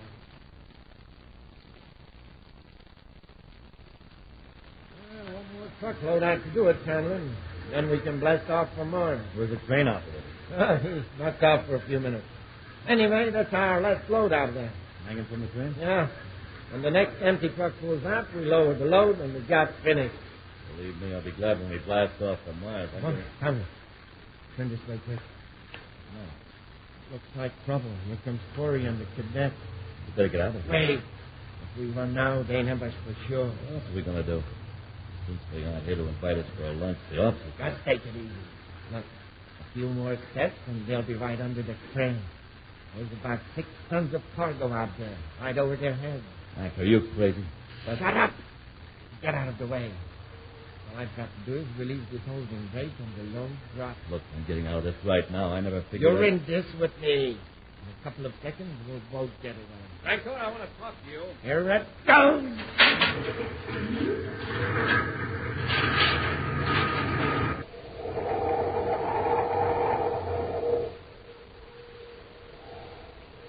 We'll return to Space Patrol in just a moment. This is Dick Tufeld reporting on the twin-jet Air Force fighter, the McDonnell Voodoo XF-88A. In a moment, we'll hear from the noted test pilot who flies this plane, Phil Houghton. Speed of the Voodoo is a military secret, but it's plenty fast. Wingspan is 40 feet, length 55, weight 10 tons. And now, Phil Houghton recorded at Lambert Airfield. After seeing the Voodoo, I guess you know why I like my job. There's one thing about it, though. The test pilot has to stay in good condition, get lots of sleep, and eat good, healthy food. That's why I like rice checks and wheat checks for breakfast. They've got plenty of energy in them, and they really taste well. I think you'll like them, too. Make sure you stay in condition the way Phil Houghton, J. Ray Donahue, Jr., and other top test pilots do. Every morning, eat a good, nourishing breakfast with rice checks or wheat checks, the cereals that are tops 3 ways. Tops for taste, for size, for real get up and go. That's checks, rice or wheat. Remember, they're tops with America's top pilots. And now back to our Space Patrol adventure, Formula for Crime. Buzz and Happy go to a warehouse at the Terra Spaceport, where Zanker is supervising the loading of a spaceship. As the Space Patrollers walk under a loading crane, Zanker releases the holding brake, and the 6-ton load of cargo hurtles down upon them. That's Zanker, all right. We'll have Look to... out, Hap! Move!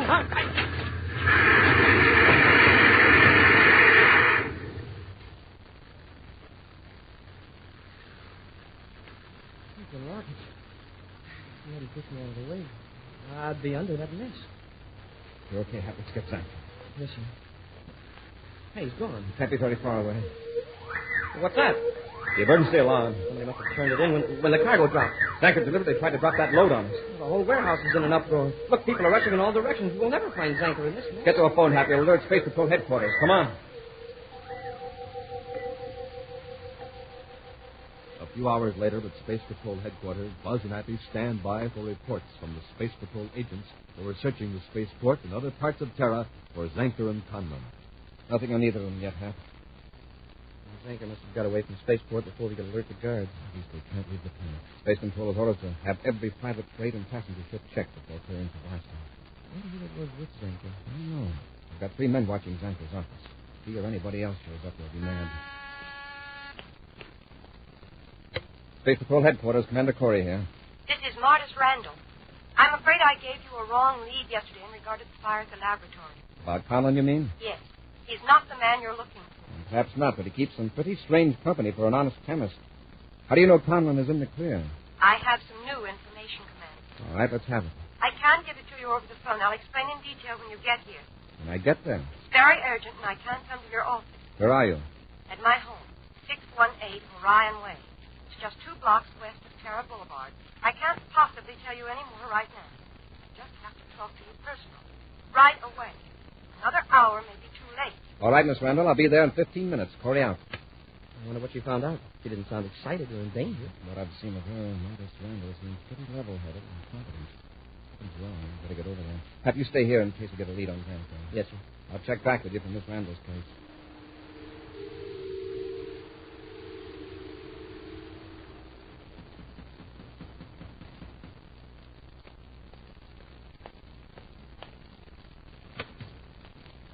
Come in, Commander.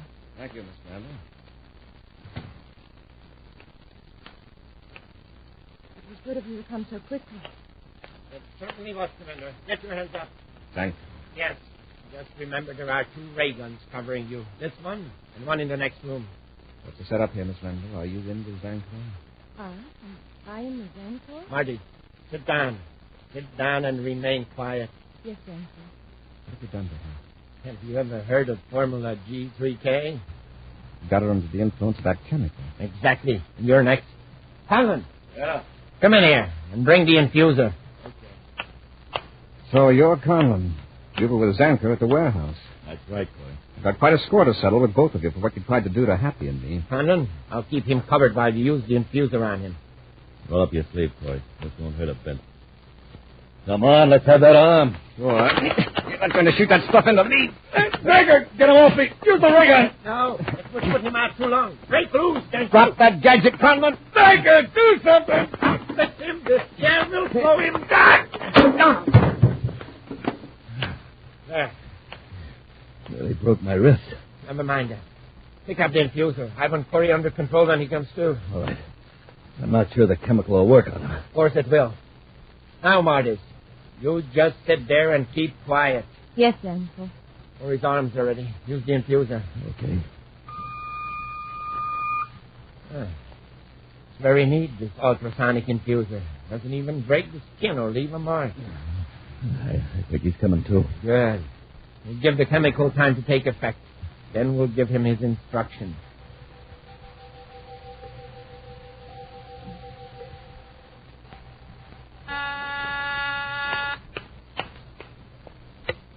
Space Patrol Headquarters, Commander Corey's office. Cadet Happy here. Happy, this is Commander Corey. Yes, sir. Everything all right? Everything's under control, Happy. Now listen carefully. Go to the spaceport immediately and see that Terra 5 is ready to blast off. Yes, sir. Where are we going? I'm going alone, Happy. Just learned something very interesting. I'll tell you about it when I get back. Fine, Commander. For the time being, no one is to know about this flight. No one, understand? Yes, sir. I'll give special instructions to Space Control when I get to the spaceport. Now, one more thing. I've got an errand for you to run. There are some papers in file H7 on the Henderson case. Take them to the Research Records Division and have 6 microfilm copies made of them. Research records. That's in the Michelson building on the south side of the city, isn't it? Right.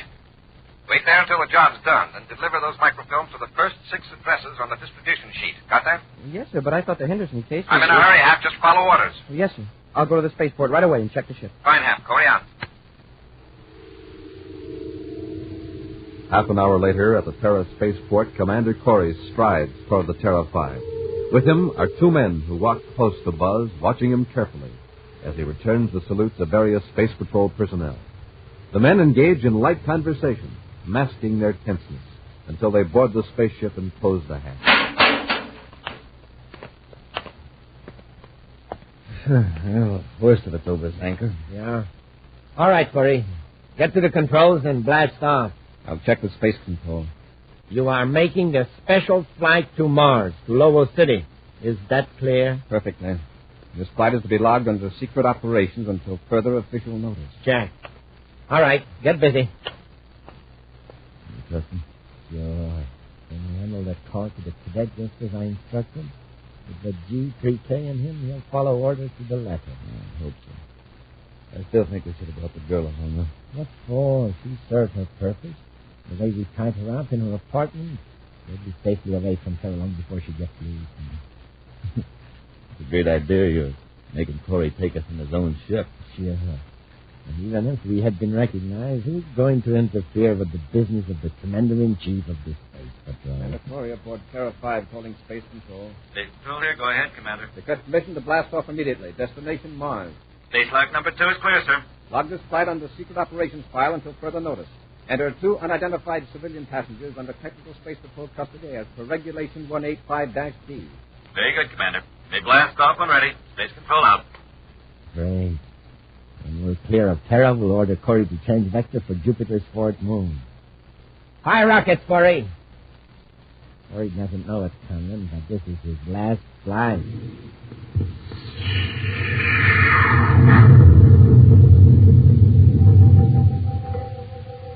Cadet Happy stands before the door of an apartment at 618 Orion Way. On his face, an expression of worried indecision, for he has deliberately disobeyed an order from Commander Corey. Finally, his mind made up, he knocks at the door. Who is it? Cadet Happy. Is Commander Corey there? No.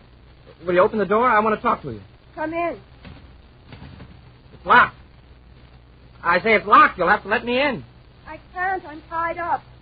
You mean you're busy? No, tied up with rope. Smoking rockets. Why didn't you say so?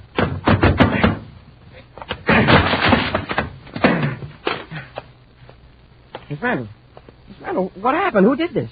Denfor and Conlon. Where's Commander Corey? Wasn't he here? Miss Randall, answer me. Where's the commander? I don't know. Well, look, you called the commander at his office. Then he called me. Did he call from here? I don't know. Now, look, don't be afraid, Miss Randall. No one's going to hurt you. Where are Zankler and Conlon? They've gone to Mars. Mars? They made the commander take them. They made him phone me and get the ship ready, right? Well, you said they were going to Mars. Now, whereabouts on Mars? Lowell City? Come on, tell me. No, they're not going to Mars.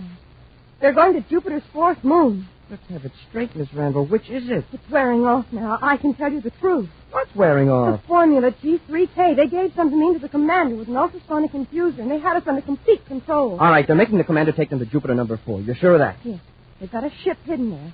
When they land, they're going to destroy the Terra 5 and commander. Not if I can help it. I'm going to get a ship and blast off after them. But they've got a half-hour start. Well, chances are they set a vector from Mars to make it look good. By the time they correct it to a vector for Jupiter 4... Look, every second counts. You're free now. I'm getting to the spaceport.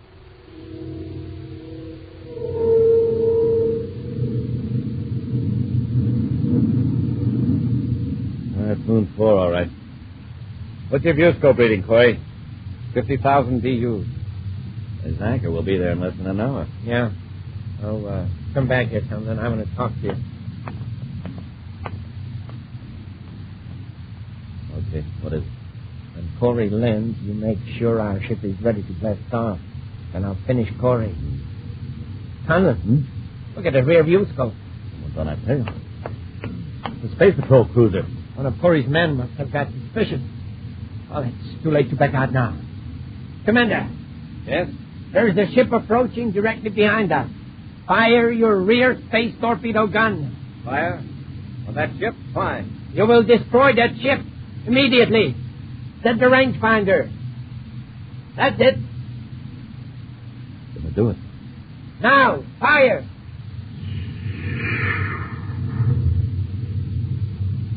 It missed. Zankery double-crossed us. No, I think it's the G3K. The chemical is making him obedient, but it's affecting the higher reasoning center of his brain. He made a mistake. Corey, fire again. Space Patrol Cruiser T-65 calling the Terra 5. Zanker, I've alerted Jupiter Space Patrol. Play it smart and surrender. Cadet Happy. Corey, don't touch the spaceophone. Commander, if you can hear me, listen. This is Happy. If they're ordering you to fire on the ship off your stern, resist. This is a Space Patrol ship. Do you understand? You're under the influence of a chemical. Formula G3K. Fight it. Happy, but what's he telling me? Commander, fire. That's not Happy. You ordered him to stay on Terra, remember? It's Cadet Happy. Then he disobeyed your orders. He must be punished. Fire that torpedo. That's it. This time you won't miss. You're right, Zanker. This time I won't miss. Now, Zanker, you're next. Cadet Happy to Commander Corey. Listen to me, please. Corey here. Everything's under control, Happy. Oh, what a relief. What about Zanker and Conlon? They won't be giving us any more trouble. I hope that torpedo didn't scare you too much. Who do I thank for the bad marksmanship? Me. The chemical was wearing off. Your voice really snapped me out of it, Hap. That's good. I didn't know what to do. How did you happen to take off after us? Well, it was what you told me about the Henderson file. That case was closed weeks ago, and yet you told me to chase all over town with useless microfilm. I took a chance and checked with Martis Randall. Is he all right? Yes, sir. How come you picked the Henderson file, anyway? It's lucky I did, but it wasn't intentional. If the G3K formula hadn't deadened my reasoning ability, I might have sent you on a plausible errand. Oh, by the way, under regulations, I can't ignore the fact that you did disobey orders. No, sir, I guess not. And according to Regulation 145W, the form of punishment is left to the discretion of the commanding officer. I understand, sir. Very well. Your punishment will consist of a 7-day special duty at the Space Patrol Recreation Camp at Lake Azure on Venus. You'll swim, hike, fish, or play ball not less than 1 hour each day, and that, Cadet, is an order. Yes, sir. Hurry out.